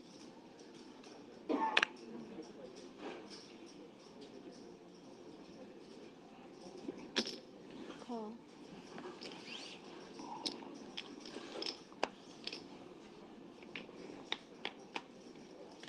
Two players.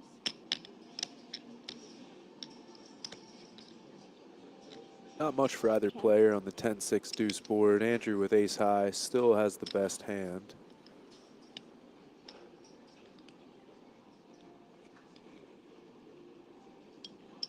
$1 million. He's going to stab and take it down.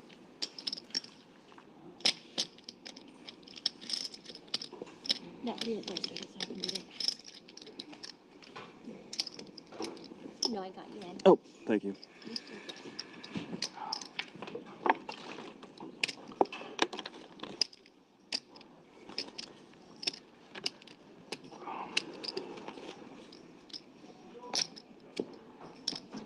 This tournament started with over 700 players, whittled down all the way to the final two, playing for $348,000 for first place. Life-changing money for either one of these guys. Yeah, they combined to super high rollerball. Is that how you would spend the money, Jamie? That'd be so fun. It would actually be really fun to do something like that, Can just because it would be please? so out of character for me. Can you Like, please? Yeah. All right, this summer, if I snap off exactly a 25K score, I'm gonna buy into the WPT Alpha 8. I'm saying it right now. I support you Yep. 100%. I think that's the level of crazy that I would be. Poker gods, I don't make think, this happen. Yeah, I think 300K, I couldn't stomach it. People Oh would my also God. speculate, like, did this girl lose her mind? Like, is she okay? That would be the article from Poker.org. Is she okay? It really is just a fascinating thing. We get so numb to the money in this industry, but I mean, like, 16? My God. Yeah. All right. Playing a big one. We have a hand here, folks. Andrew going to open up the button with the king deuce suited. 1.6. Ace deuce suited. Ace deuce suited. Joel in the big blind. Going to put in that 3-bet to 1.6. I can't imagine Andrew's going to fold. Yep, we're seeing a flop.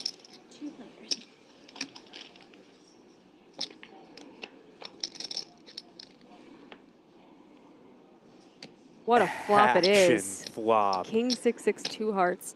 Oh my. Joel with a nice top pair, Andrew with a nut flush draw. Oh, man, we could see a ton of chips go in the middle here.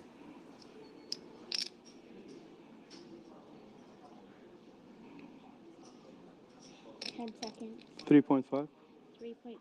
He just goes pot. Wow. No kidding.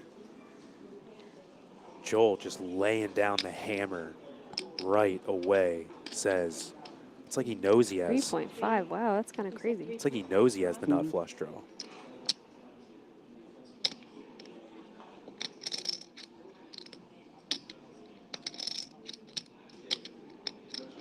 Kind of interesting. Like Andrew would have just put in the 4-bet with ace king, so you can kind of take that out of his range. He may flat king queen, so you are in trouble against that, but otherwise you kind of have the nuts right now. Yeah, he's just like pretty much never gonna have a 6 in his range. All in. Oh, wow.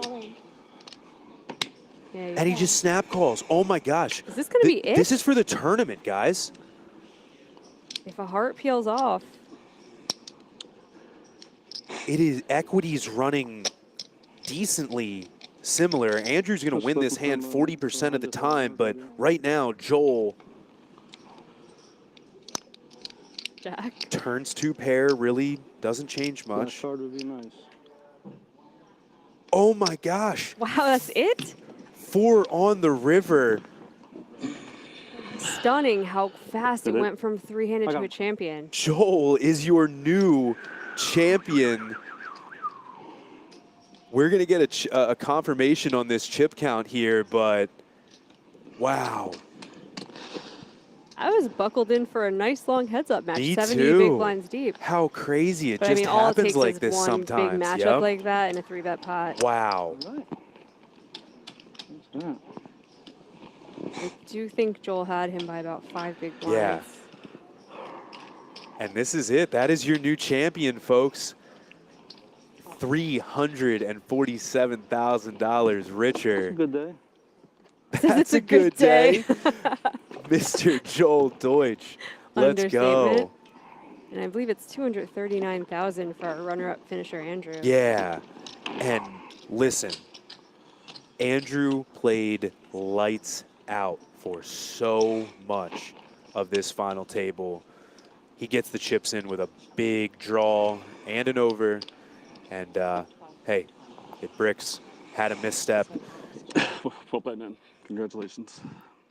Consummate professional, but Andrew, he's going to lock up a close to $250,000 score, and I think he is going to wake up tomorrow morning and be very okay with the way he played. He got tons of love, I missed the day at work. as did that man, your new champion, Borgata Spring Poker Open champion, I'm flying spirit. I'm Joel Deutsch, and there I am on screen too. Joel is one of my people. He goes, I can't believe I just won this much money. I'm flying Spirit home. Sir, get one of those big front seats. You deserve it. I can't even take that on the plane. I can't even take that on the plane. You can. You just have to spend my half your goodness. winnings on Spirit to check that.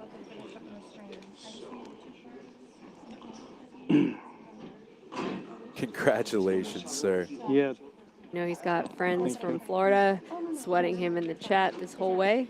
Stayed up till 3:30 in the morning with him yesterday. It's heavy. And it was worth it.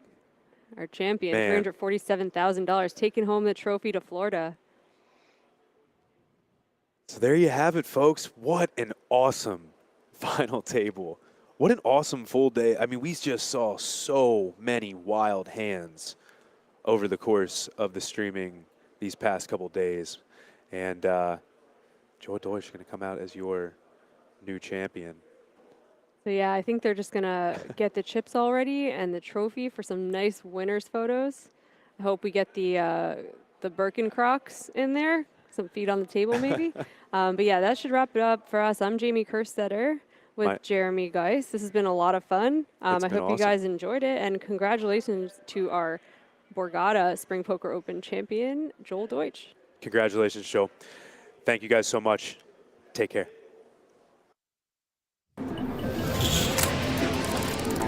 All right, it has all come down to this, the final table at the Borgata Winter Poker Open Championship, powered by BetMGM Poker. From 689 entries to our final 6.